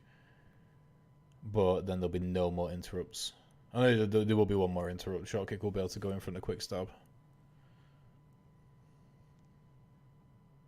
And they get a shield as well. So with the shield in front or behind, over to choose to interrupt with Zen instead of rotate. And then they could move backwards and hit the shield. Which would they want to do that? I don't think so.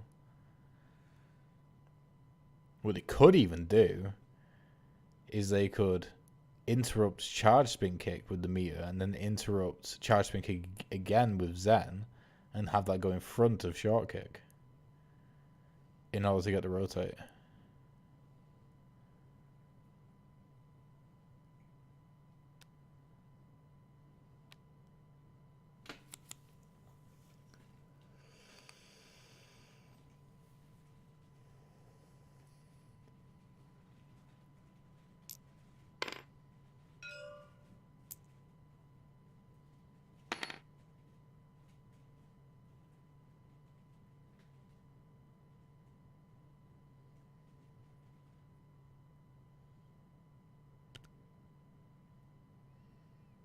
Where's the shield in here now? Yeah, shield in the back. Definitely.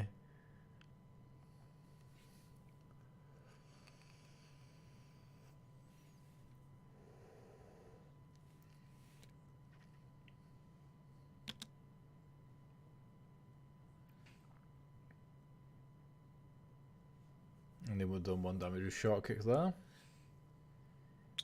And then they're going to gain, well, yeah, they're going to gain 2 meter to bring charge spin kick forward. Oh, no. I was right. Big dash. Yeah, that's right.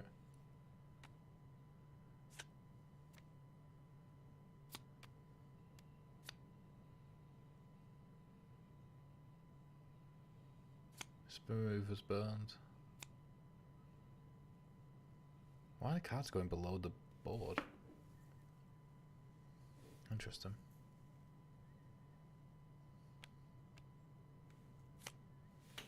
One second, I'm going to check something. What is below that board? Nothing. That's really odd. Anyway.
What are they trying to work out right now?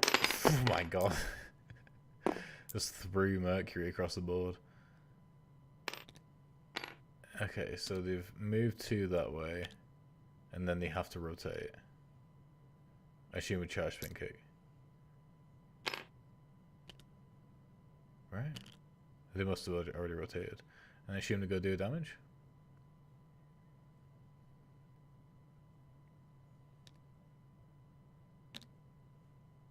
Then move back 1 and get another scrap. Yeah, cool.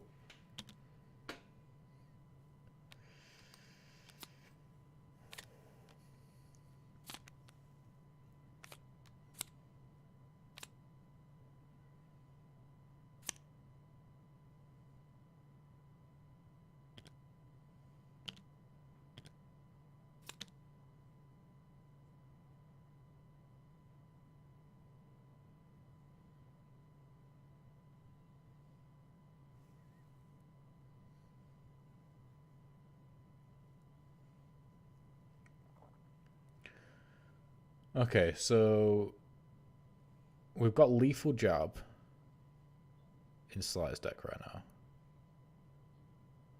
which should, based off the meter gain, lack of interrupts, and lack of shields below the initiative of 6, should result in an upgrade, because they should be able to do a backstab.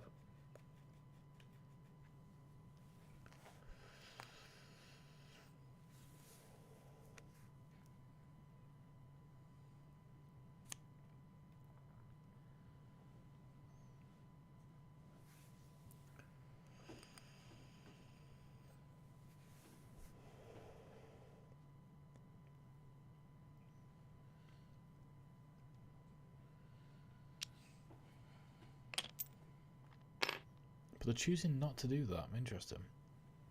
Just choosing not to take the damage. I mean, fair enough, but they could have just not taken the damage with Lethal Jab. I feel like when they open up with an 8 initiative card, you should really start taking advantage of the fact that you are a very low initiative fighter.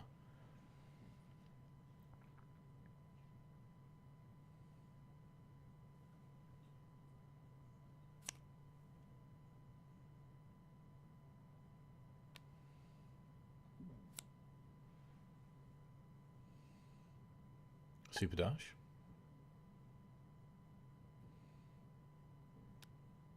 Lethal Jab. Okay. So it should result in an upgrade. I would burn those upgrades right now.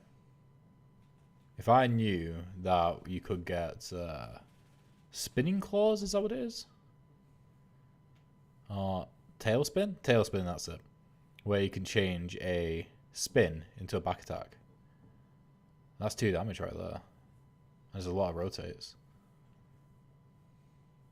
And Slider's enough move forwards and move backwards, where rotate, sure having like a less rotates is a bit of an issue, but it's not a massive one. I mean, look at run up right there in the hand. They have 2 rotates on them.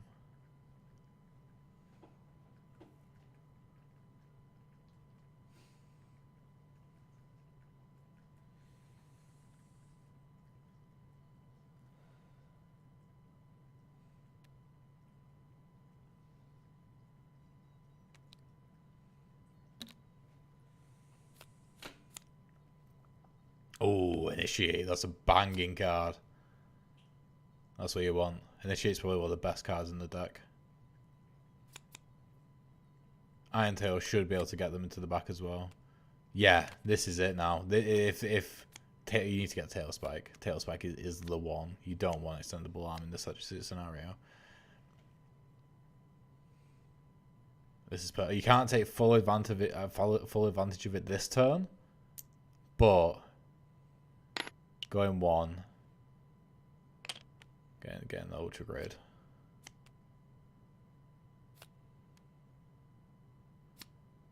So moved 1 there. You're gonna shield?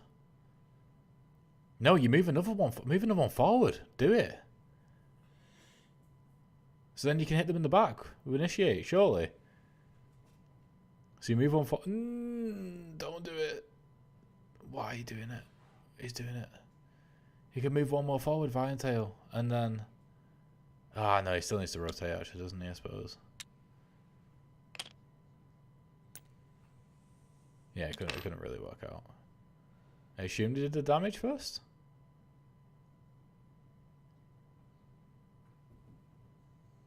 I would imagine.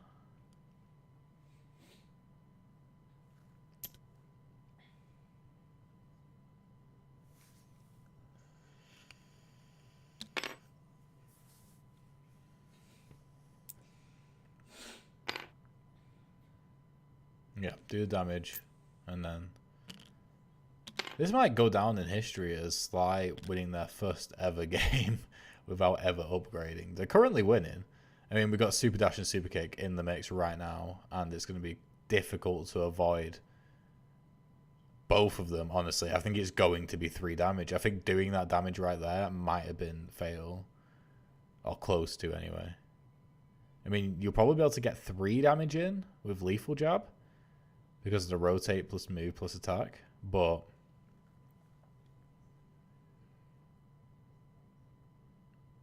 is it worth it doing 2 damage for 3 when you're equal, and taking 3 damage puts you with 1 health left? I don't think it is.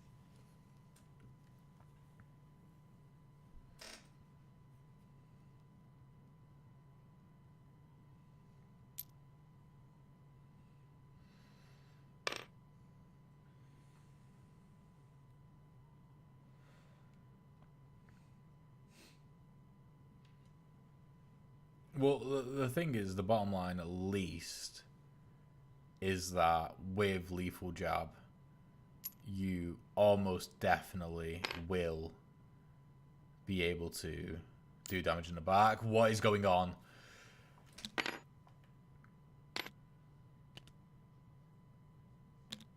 Just taking 2 damage. They're still making a net loss for this round, and they're just not getting the upgrades.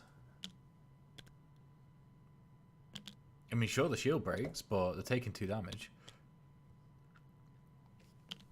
You could argue that, I suppose, it being 2-3 instead of 3-4 and being only 1 off your scrap upgrade is better than getting your scrap upgrade at the end of the round anyway, so you probably get it at the start of the round next time, hopefully anyway, if you have an easy move 1 in your hand.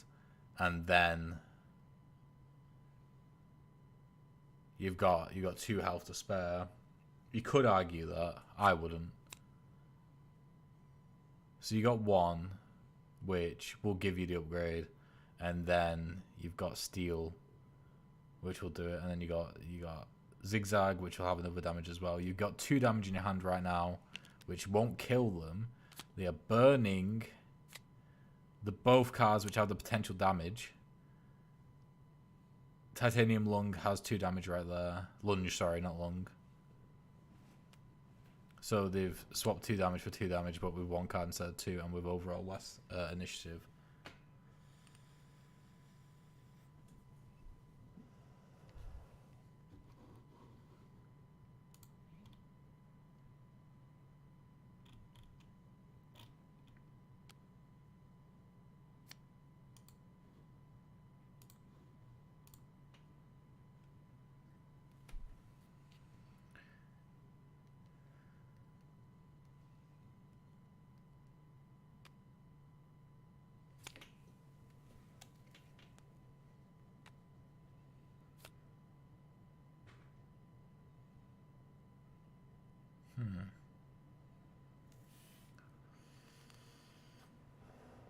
I find it crazy that they have not burnt any of their upgrades yet.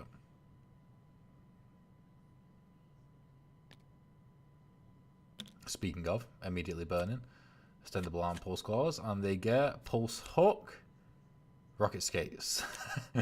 Not quite tailspin. Rocket skates could be good against Mercury. Pulse hook, not great now that pulse claws is no longer there. That is actually a tiny bit sad.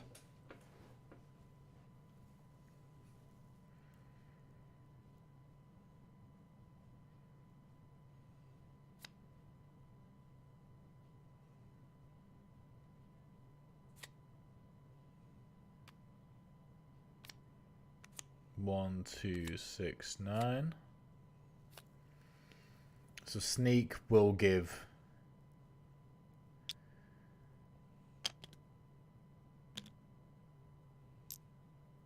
yeah, there we go. Boom.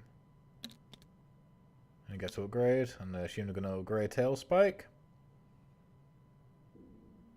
If they upgrade to rockets, if they upgrade to pulse hook, I will be I will be bamboozled.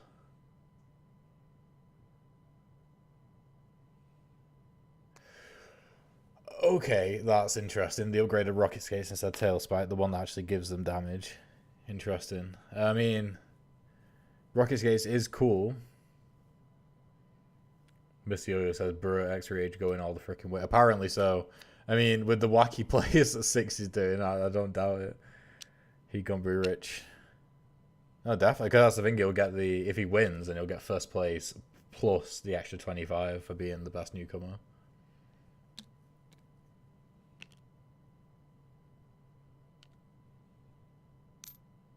Okay. Slice taking a damage there from Mix Kick.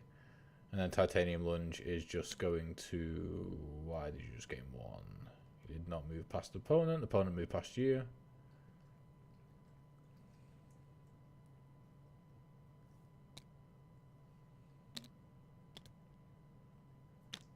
Unless I just missed something, which I might have done. So if they had Tail Spike then, that would have been a damage. But they chose Rocket Skates. Interesting. Wait. Yeah, I was going to say get Ultra Grade. Get Ultra Grade and get another upgrade. Get our Tail Spike.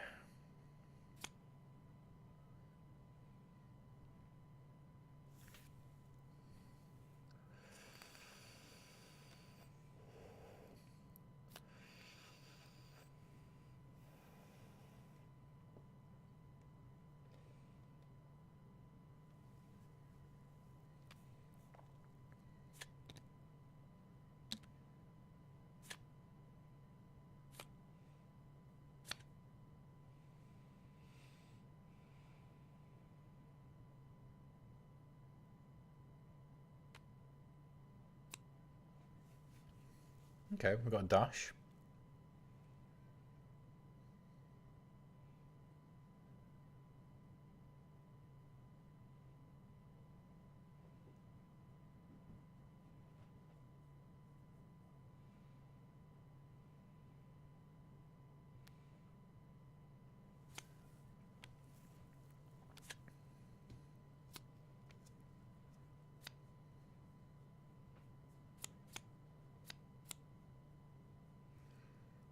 Okay, so we got move 1, which will give them a do that the other way. There we go. Which will give them a scrap. Shadow dash, which will give them another scrap. Then we got ultra grade, which just gives you an upgrade.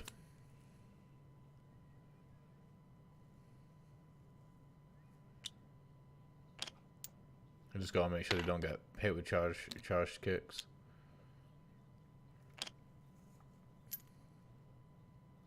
Okay, moving 2 away.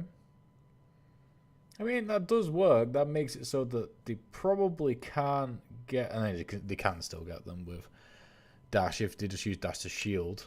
Oh, I think ultra kick now as well. Perfect. Next draw as well.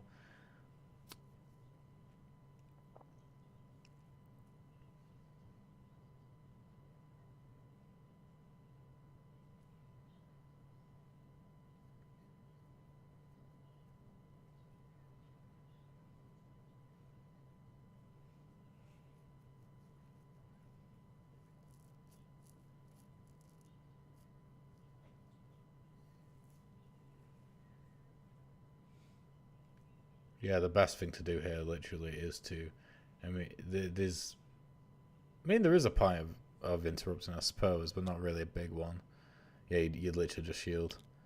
And then ultra grade, you get an upgrade, and then it's GG. GG on charge kicks as well. I don't think I've ever seen charge kicks to kill a game before.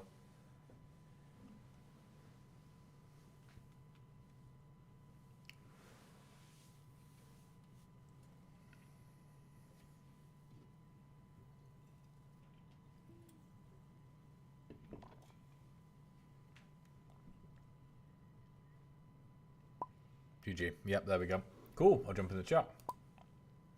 That was a good game. I don't think I've ever seen charge kicks finish off a game before. That was crazy. I was literally thinking get out of dodge, but I can't get out of dodge. Nah, it's difficult against Mercury. Yeah, that's for sure. But yeah, that was good. Considering you never played Sly before, I think you played quite well. It was very sad when you discarded Pulse Claws and then got Pulse Hook, and then you see you lost the Yeah. combo. Yeah. But yeah, My brain was just, these are nice, but he's just going to get up to me, so long range is not helpful. And I'd like to keep my shield, so... yeah. No, yeah, definitely. It was a good game overall. Anyway, so, yeah, 6, you have finished in 3rd, so congratulations. I seem to be magnetized to the seat. Yeah. Don't mind me. X-Ray, All right, where's my bronze medal? X-Ray, you move on to the final where you'll be facing Nat, which is insane because this is your first ever tournament. That's incredible. That will be in about 5 minutes' time. Feel free to stay in the game, and I'll get Nat in there. But yeah, thank you guys very much for playing. I'll see you later. Bye. Yep, peace. Right, so there we go. In about 5 minutes, we'll be moving on to the grand finals. See you then.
And we are back. So, this is the grand final where we have Nat versus X-Rage. Nat is, of course, a returning player. They have won 2 previous tournaments. If they win this one, they will be the first ever to win the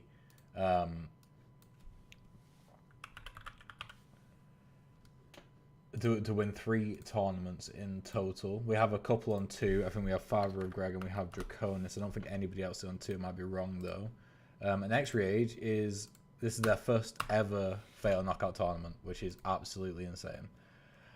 So yeah, what we're going to do is we are going to jump in the chat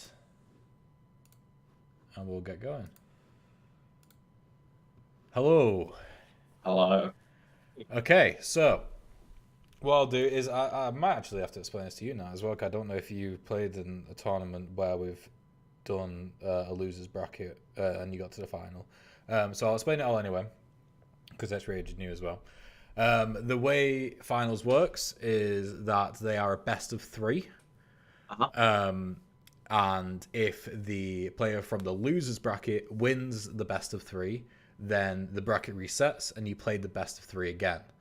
Okay. If you win the best of 3, the first one, then you just win it all, like straight away. You don't have to play anymore. Okay. When it comes to character select, the way it works is, as usual, you roll a dice, and then whoever gets the highest chooses who goes first.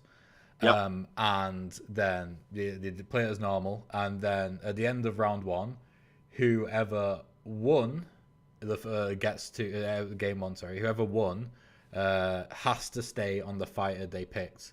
Whoever lost has the opportunity to choose a different fighter. Cool. The leader of the games alternates every time. So, Cool. for example, if you pick first, that means X-Rage is leader of the first game, and that means you'll be the leader of the second game, regardless of the outcome of the game. Good to know. Cool, that's pretty much it. Right, okay, get your dice and get rolling. Okay. I am bidding that, am I? I'm not. You're picking first. I'm picking first, and I'm picking Yes. Mercury. Okay. Mercury and Axel. There we go. So I'm golden girl. yeah, so that means Nat, you're going first with this one. Yep. And so yeah, that means X-Rage will be going first with the next one. Cool. Right, okay, good luck, and I will jump in after the first game to talk to you. But yeah, good luck, have fun, and I will see you Thank you. later. Bye. See you. Okay, there we are. So hopefully you all listened as well about the rules for the game. It is a best of 3, which means that one of them has to win, at least win 2. If X-Rage wins, then I don't know why I put finale instead of final. That's weird. Anyway, I mean it still works, I suppose.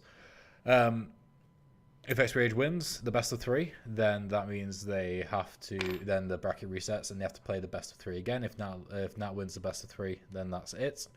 If you have to play the best of 3 again, then it's just whoever wins the next best of 3 wins it all. Whoever loses a game for the next game has the opportunity to pick a different fighter. The winner has to stay on the same fighter that they picked, so they're locked in. We got Axel versus Mercury. I don't think I've seen this matchup today. I've definitely seen it in the past.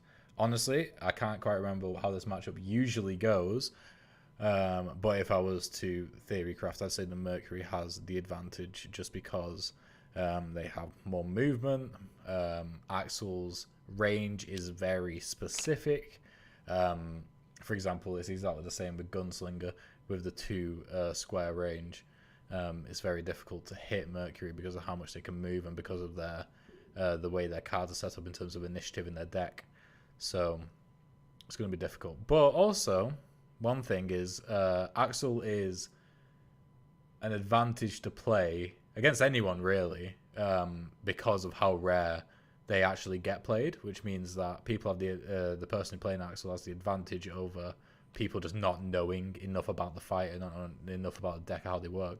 But that's even more amplified by the fact that X-Rage is newer as a whole to the game itself as well. So they've probably actually had to deal with quite a few fighters who they haven't fully played against before. But at the same time, they've done really well. I mean, they've only lost 1 game this entire tournament. I can't remember who it was against, actually. It might have been Mr. Yo-Yo, in fact. What I'll do whilst they're just starting off with the first round here, they're starting off with a Super Dash. Interesting. They might have realised how difficult it was to actually play when they burnt so much in the opening rounds. But while this first round's going off, which might result in a damage, we'll see. Let's quickly go over to desktop and let's open up this here. So who did X-Rage actually lose against? They lost against Mr. Yo-Yo in the first round. So they lost against Mr. Yo-Yo, and then they won in the rematch in the losers round 3. So they had to play 1, and then they got a bye in the second one. And they played 2 where they beat Draconis, which is insane. And they're not Draconis out of the tournament. Then they won 3, 4. So they beat Draconis, Father of Greg, Mr. Yo-Yo, and 6. Nat has beat Alpha Chrome, Draconis, Father of Greg, and 6. So they've almost had exactly the same route up until this final right now, which is insane. That's something which I didn't notice beforehand. So we've got 1 damage hit there on Mercury by Axel doing 1 red note damage, which is interesting. Choosing to trade and actually allowing Mercury to get value out of that super dash, which I wouldn't have thought Nat would have wanted. I would have thought that, you know what, it might just be better to save my notes and allow super dash to just not gain any value, really. So choosing to move back 1 and then back 1 again with Rhodey. Super dash are going to come in and hit them with another attack, I would imagine. And that's already put it on the board without even happening.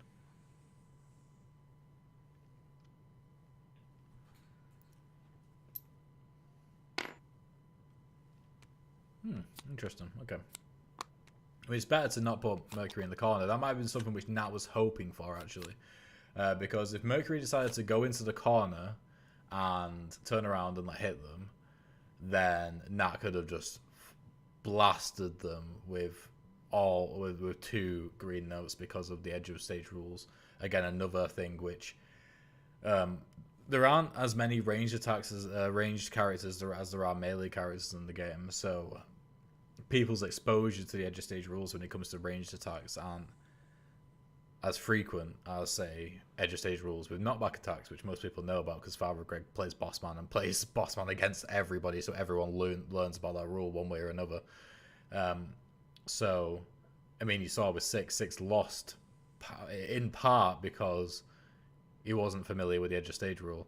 So maybe that's what Nat was banking on. But X-Rage is a friend of Draconis, so that's how they actually got into the game. So I won't be surprised if Draconis taught them every possible rule in the game to know about.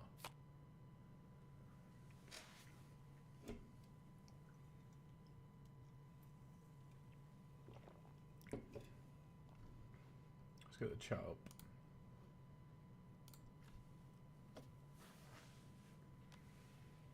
Okay, so short kick threatening some damage early on.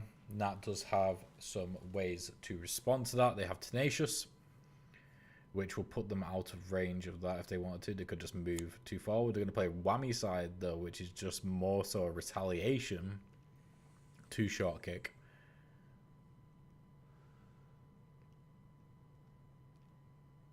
Saying that, if you're going to hit me, I'm going to hit you as well. I mean, they could play Tenacious to avoid that and then do Whammy Slide. Are we getting another burn? A second burn? I thought they learned the lesson when they played Super Dash, but apparently not. I mean, they won last game, so can't really say too much.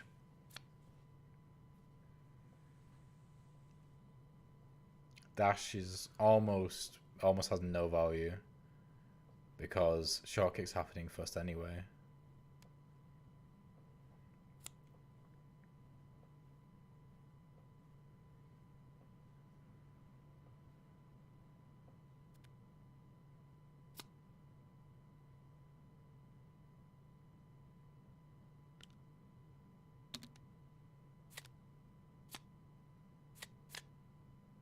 We got burn from that.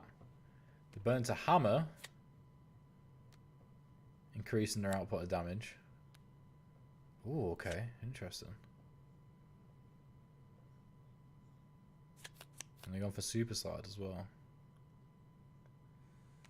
Super Slide's interesting because they are definitely going to take damage. I don't think, because of how much damage Nat is threatening to output, I don't think X-Rage is going to shy away from doing that damage as well. But they have got a lot of interrupts. So I don't think there's any way that Mercury isn't going to be able to have their entire turn of all 3 cards before Axel even gets to move.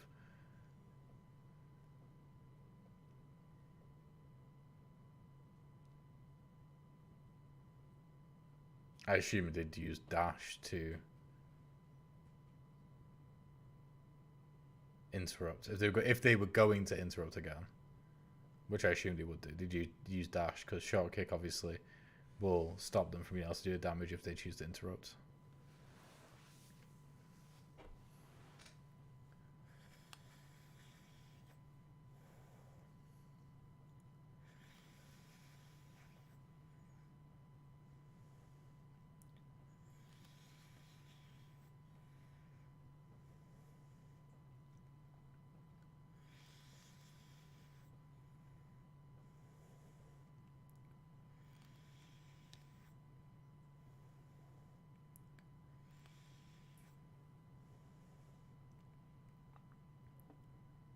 They're using dash as shield?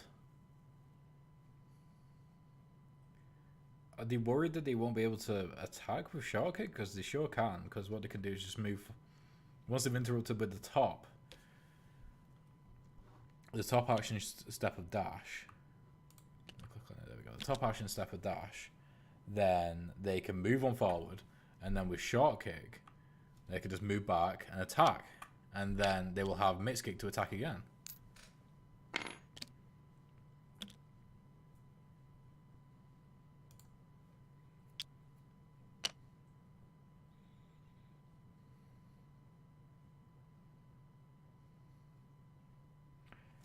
Interesting.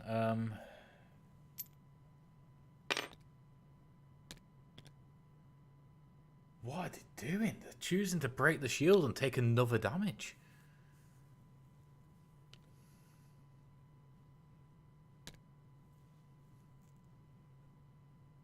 What are they setting up here? They must be setting something up.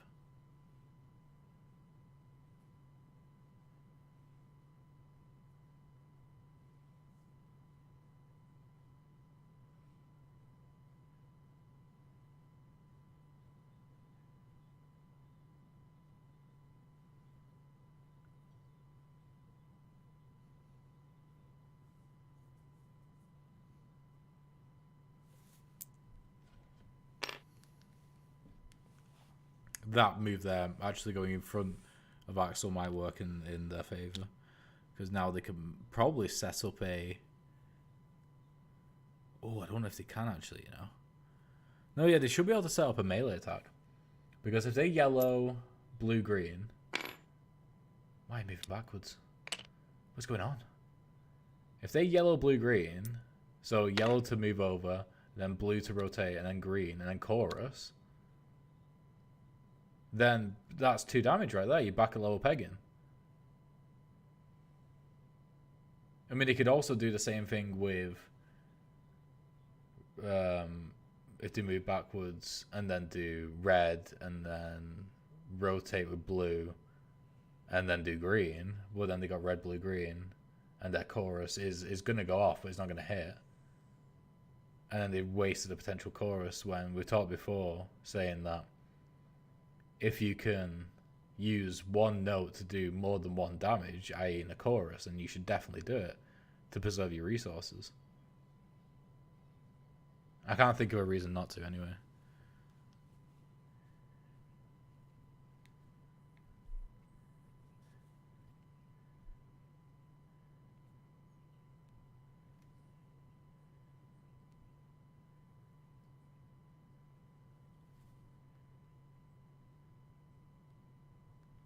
See what they do.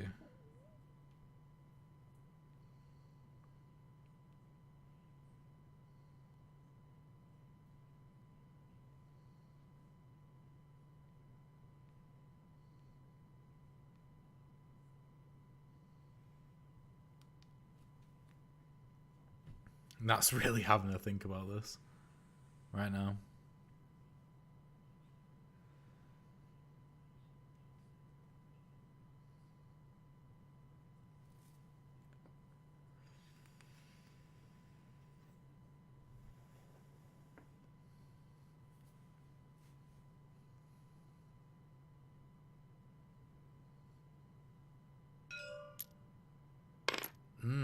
Why? Okay.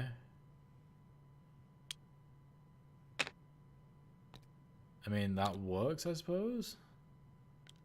Yellow to move, and then blue to rotate.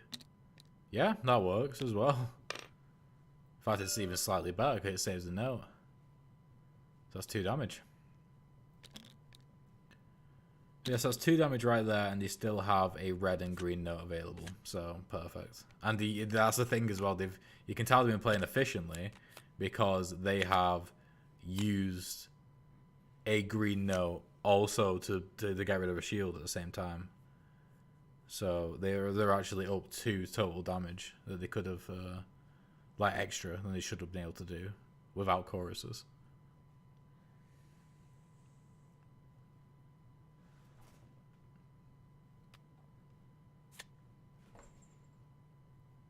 move one and attack.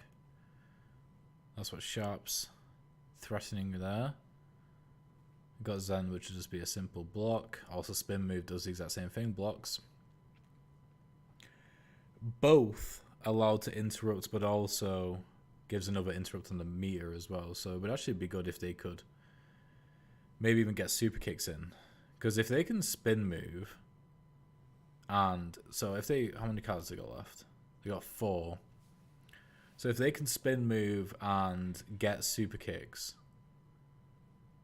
so say they burn there, I'm gonna have a look at that as well actually.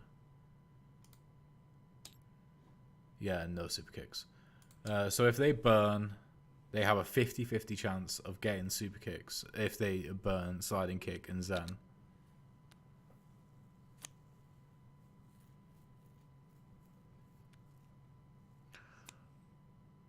Oh, spin move. But you need the movement. I mean, they got a super kick. But it would have been better to have the movement, 100%. And they're playing spin dash. Why? Why are they doing this? You want as little cards as possible. Are they just saving it? They're wasting an interrupt on the meter track. This is so inefficient. Guess we just got to see what they're going to do, I suppose. So we're going to move one back and then rotate. This results in a damage for them.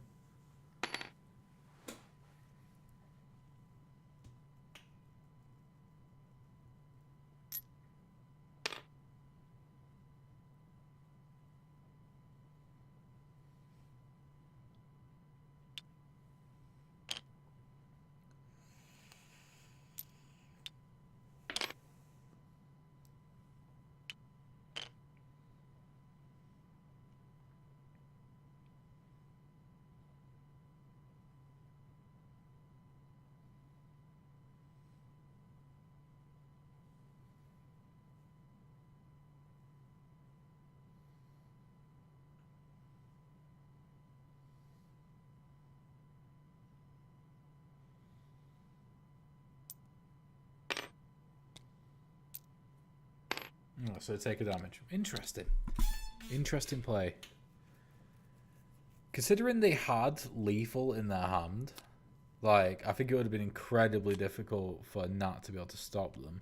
They might have been able to, but with 2 interrupts, being the interrupt and spin move, plus the interrupt on the meter track, I think it would have been, yeah, it would have been impossible for it to be stopped. And they're right next to each other. The extra movements was a just in case, really.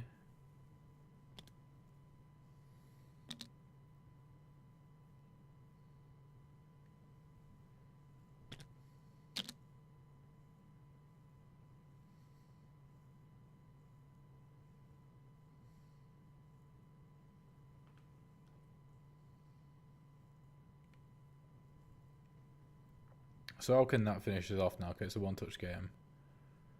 So Nat can knee slide, rotate, hit, but they've got Zen, and they probably almost are for certain that they've got Zen. And it's out now anyway, it's out in the open. So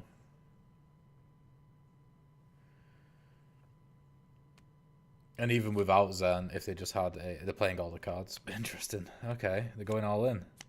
Without the interrupt on the meter track. I mean, they do have 2 interrupts on their cards there, but will that be enough? I need to see all the cards laid out. So, Zen... Yeah, so there we go. So, yeah, that would bring both of them forward. Oh, but would it? No, so it'll bring... Zen would probably bring super kick forward, and then spin move was bring super kick forward again, and they can move 1, but pull off allows them to move 2, when they would just move 2 away. But if they had the interrupt on the meter track, and there was only 2 cards, then I think it might have worked out better, potentially. It depends on whether they play pull off, to be honest. Because that could have messed things up because of its initiative.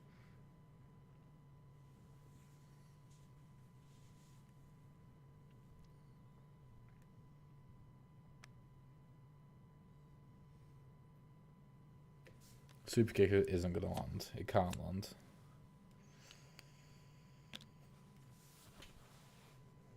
That's the thing. The difference between this round and last round as well is that Nat's an extra space away than when she was.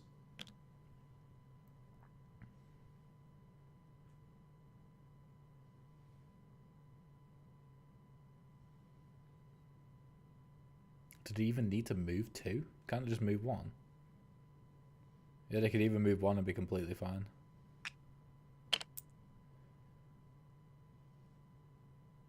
That's what they're doing as well. Why have they shielded in the back? Is there something which I'm missing? Maybe with Epic Whammy? But the thing is as well, because Nat doesn't have any more green notes, they would need to be able to, they'd need to play a blue note and a red note in order to do damage in the back, the way it's currently set up.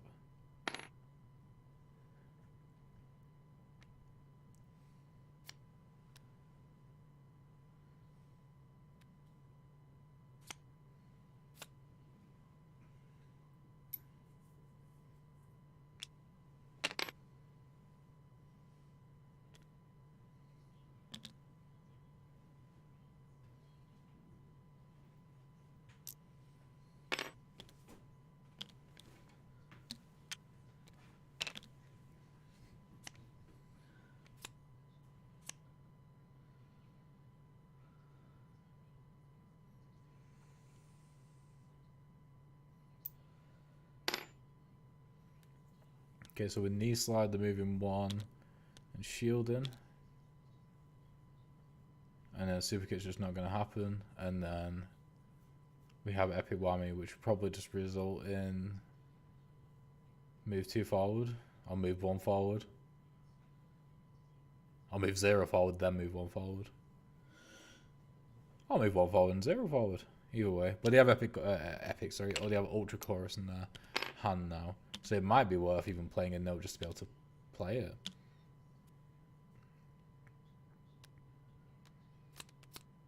They've got Tune, which should just be GG, I imagine.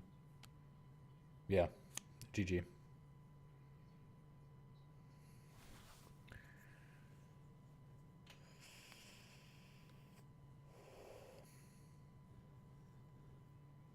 GG. Hello. Hello. Hello. Good first game. Hello. Good first game. Yes. Right. Let us go back to how it was. Let me put the hand back. I need to save it when I've actually got the hand right. It's red for some reason. There we go. Right. Okay. So load camera. Beautiful. Right. Okay. So Nat, you are stuck on Axel. Fine by me. Yeah. X-Rage, do you want to switch to a different fighter?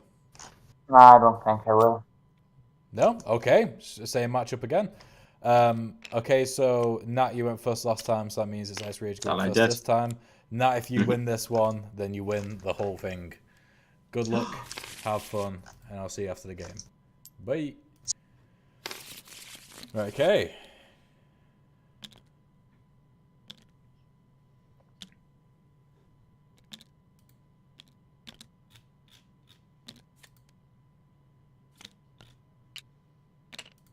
So here it is. This could be the final game of the tournament right now. We've got the exact same matchup as we did previously. Axel versus Mercury. There are a couple of things which X-Rage could have done better. I don't think Nat could have played any better. There are different ways of achieving the same thing, 100%. But I don't think there was any unoptimal plays, whilst X-Rage and Mercury definitely had a couple of opportunities to do more damage and potentially even win the game. They're going for an early burn. I mean, to be fair, to get super dash and super kicks in your first hand is incredibly unlucky. And then to get Zen and step up when you have no opportunities to capitalize on it is almost even unluckier. Does not have an open play here. They have knee slide, which doesn't quite reach. They have tenacious, which definitely doesn't reach. So do they just start playing notes, start cycling through the notes with tenacious, get a yellow on the board? Oh. No, they're burning. Interesting. Burning knee slide, burning tenacious, keeping Rhodey? No, getting rid of Rhodey as well. And we got 3 new ones. We got Whammy Slide, great opener. It's an opener which we see a lot when it comes to Axel, because it just closes the gap. It results in immediate damage if they have no way of defending themselves. X-Rage does have a way of defending themselves with Zen and Step Up. It's just whether or not they choose to play them. They do have the initiative. They've chosen to do it. Not with the immediate follow-up.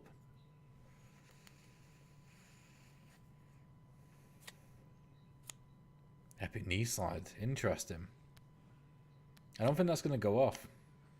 Honestly. I think this is probably going to result in a 0 damage first turn, which is sad for Nat because she's played 2 of her better cards, and X-Rage has managed to be able to avoid it by simply playing Step Up, which isn't their best low initiative card. I mean, it's good, it's not their best.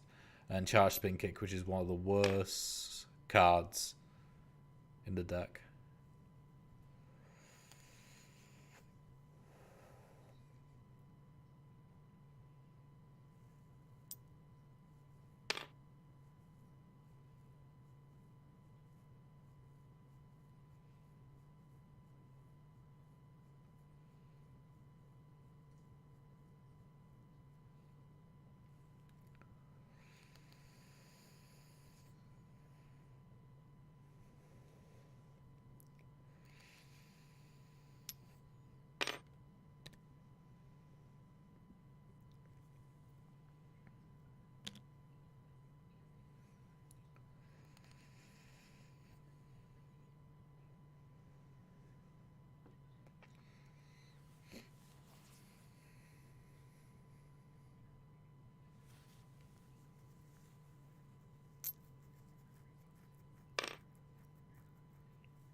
What is going on here? Oh, because they have to rotate with Charge Spin Kick. Got you. I feel like this is the first round we shouldn't take this long. Because it is just, yeah, just rotating, not moving, just rotating. And so that we have Whammy Slide, and are they going to use 2? Well, they can't use 2 reds. I wouldn't use any reds. I'll just use a blue. And then nothing. And yeah, they gain the burn back. There we go.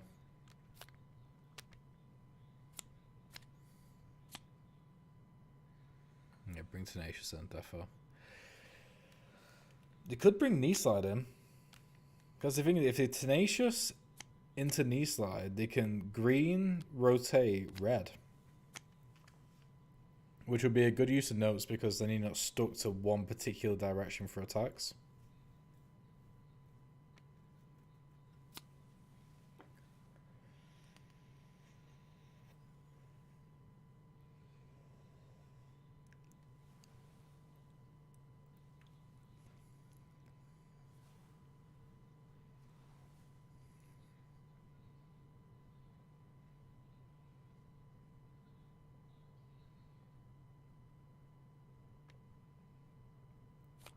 Spin Dash. I just ended there. That's just free damage right there. Not just end it immediately. There we go. Yep. Green. Move. Hopefully with Spin Dash to rotate and move closer to you. That's what Nat would be thinking right now.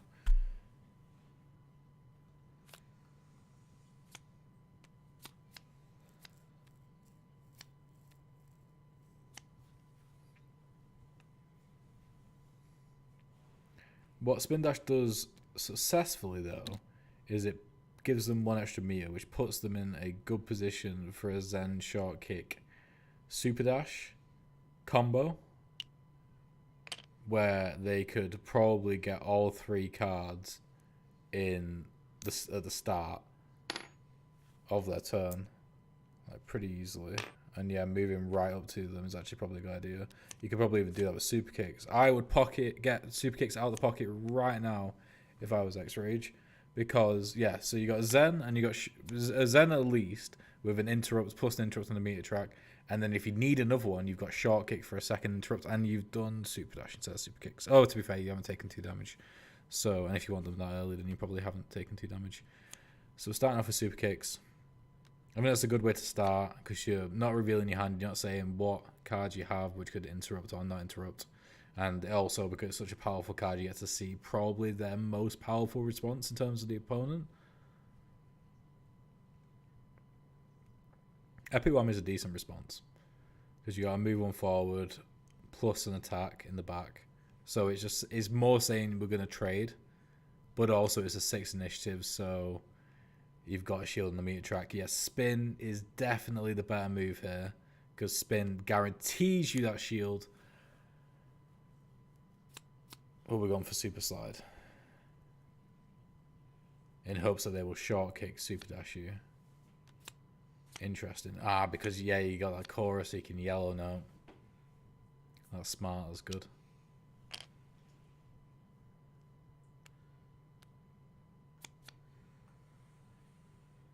So you can short kick and super dash. I mean, it's difficult to say no to 2 damage, but it's just how much damage you're going to take in return, and considering you're already on a health deficit. You know, it's a bit difficult. Oh, just moving 1 with short kick. Oh, okay. Yeah. Then, I don't know if you can move far enough away to avoid damage. It might have been worth just doing a damage and then just absolutely getting out of there with all 5 movement. I don't know if Nat could have caught up to them in that regard. But at the same time, they are very much set up as well to do a 2 damage 4 range, which Nat could do here. Nat could still do here, 100%. I mean, the 4 range away right now.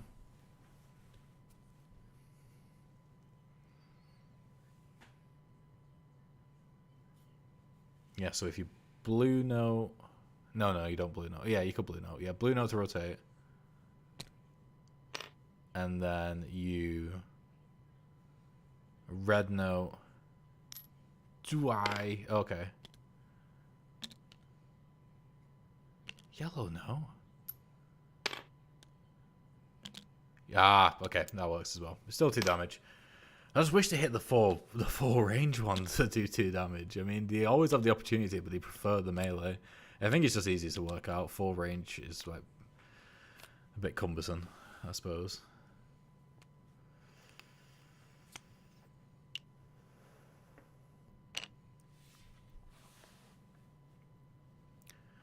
Okay, so we're on 3 for 2 there. That was a 2 damage each trade. Mercury only 2 damage away from being X-ray age. Only 2 damage away from being completely kicked out of the tournament. And Nat becoming the winner. The first ever 3-time winner of FKO. I'm just looking at Zen and Superkick there. Is there any world where those 2 could be pulled off together? I mean, I don't know. It's really difficult. I mean, you got Rocking Slide. Would you just end it there and get the... Yeah, because you'd literally just move 2 forward and do the damage in the back. Yeah, you would. And this is 3 damage. Why? Okay. I think they're just fine with taking the damage. But they could have just moved 2 forward and just not taken the damage and still done the damage. Interesting, okay. Did he have something in their pocket I don't know about?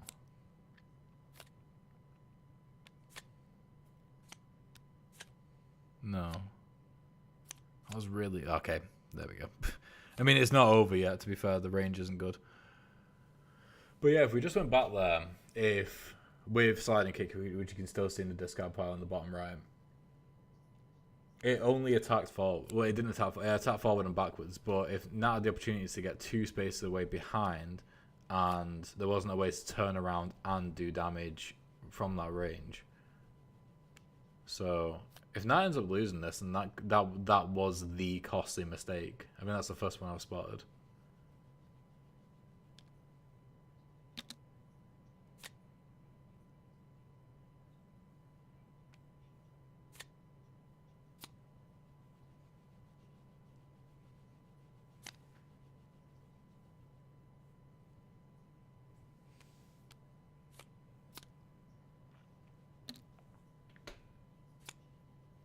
Second burn for Mercury. Only 1 card being burnt.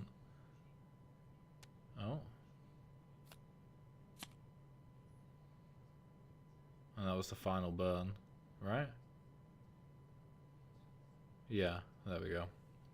They got Mace Kick, which is quite good. I don't know if it's particularly good in this scenario. I don't know if Nat's even outputting enough damage, to be honest.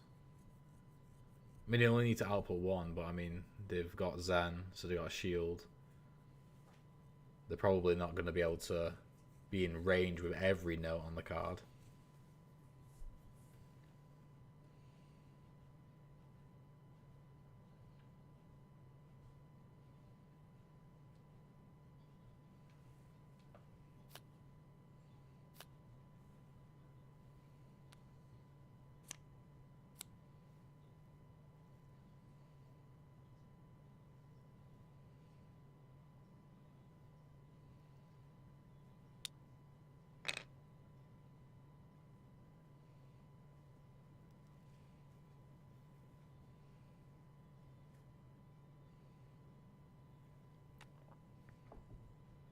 So Zen is interrupting super kick forward, but pull off is just going to get them out of the way of that. Yeah, this should be a relatively quick turn to figure out because there is no damage coming from either side really. I mean, super kick could do damage, but all Nat needs to do is move 2 spaces with pull off, and that's it.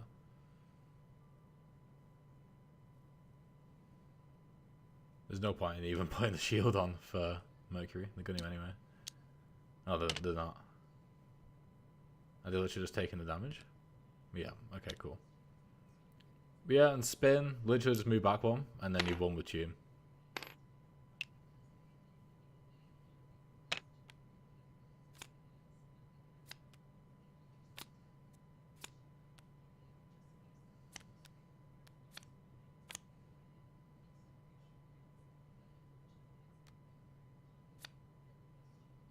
GG.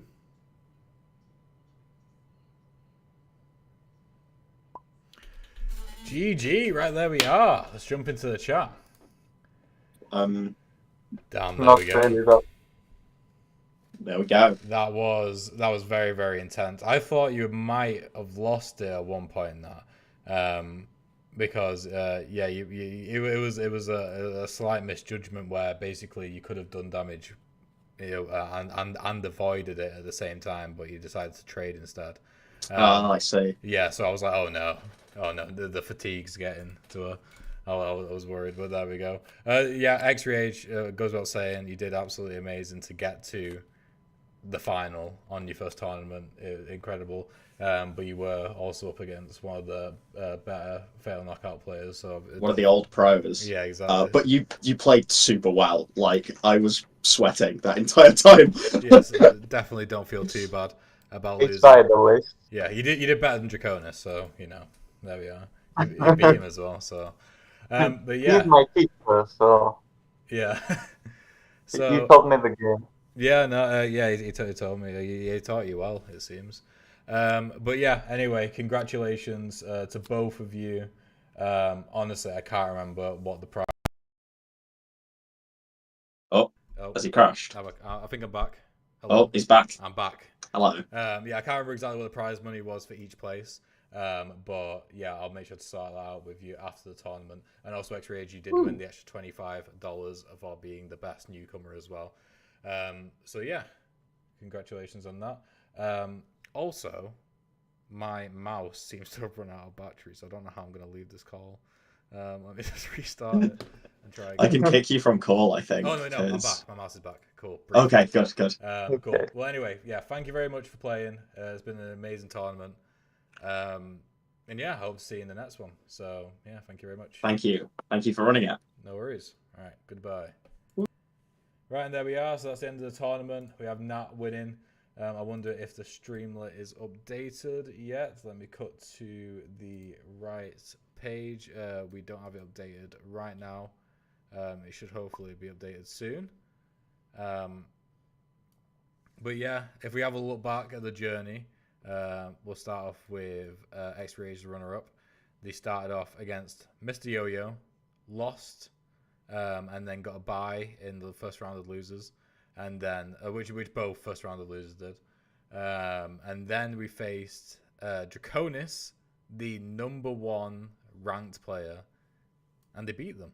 Then they moved back onto Mr. Yo-Yo, had the rematch, and then got redemption, won there.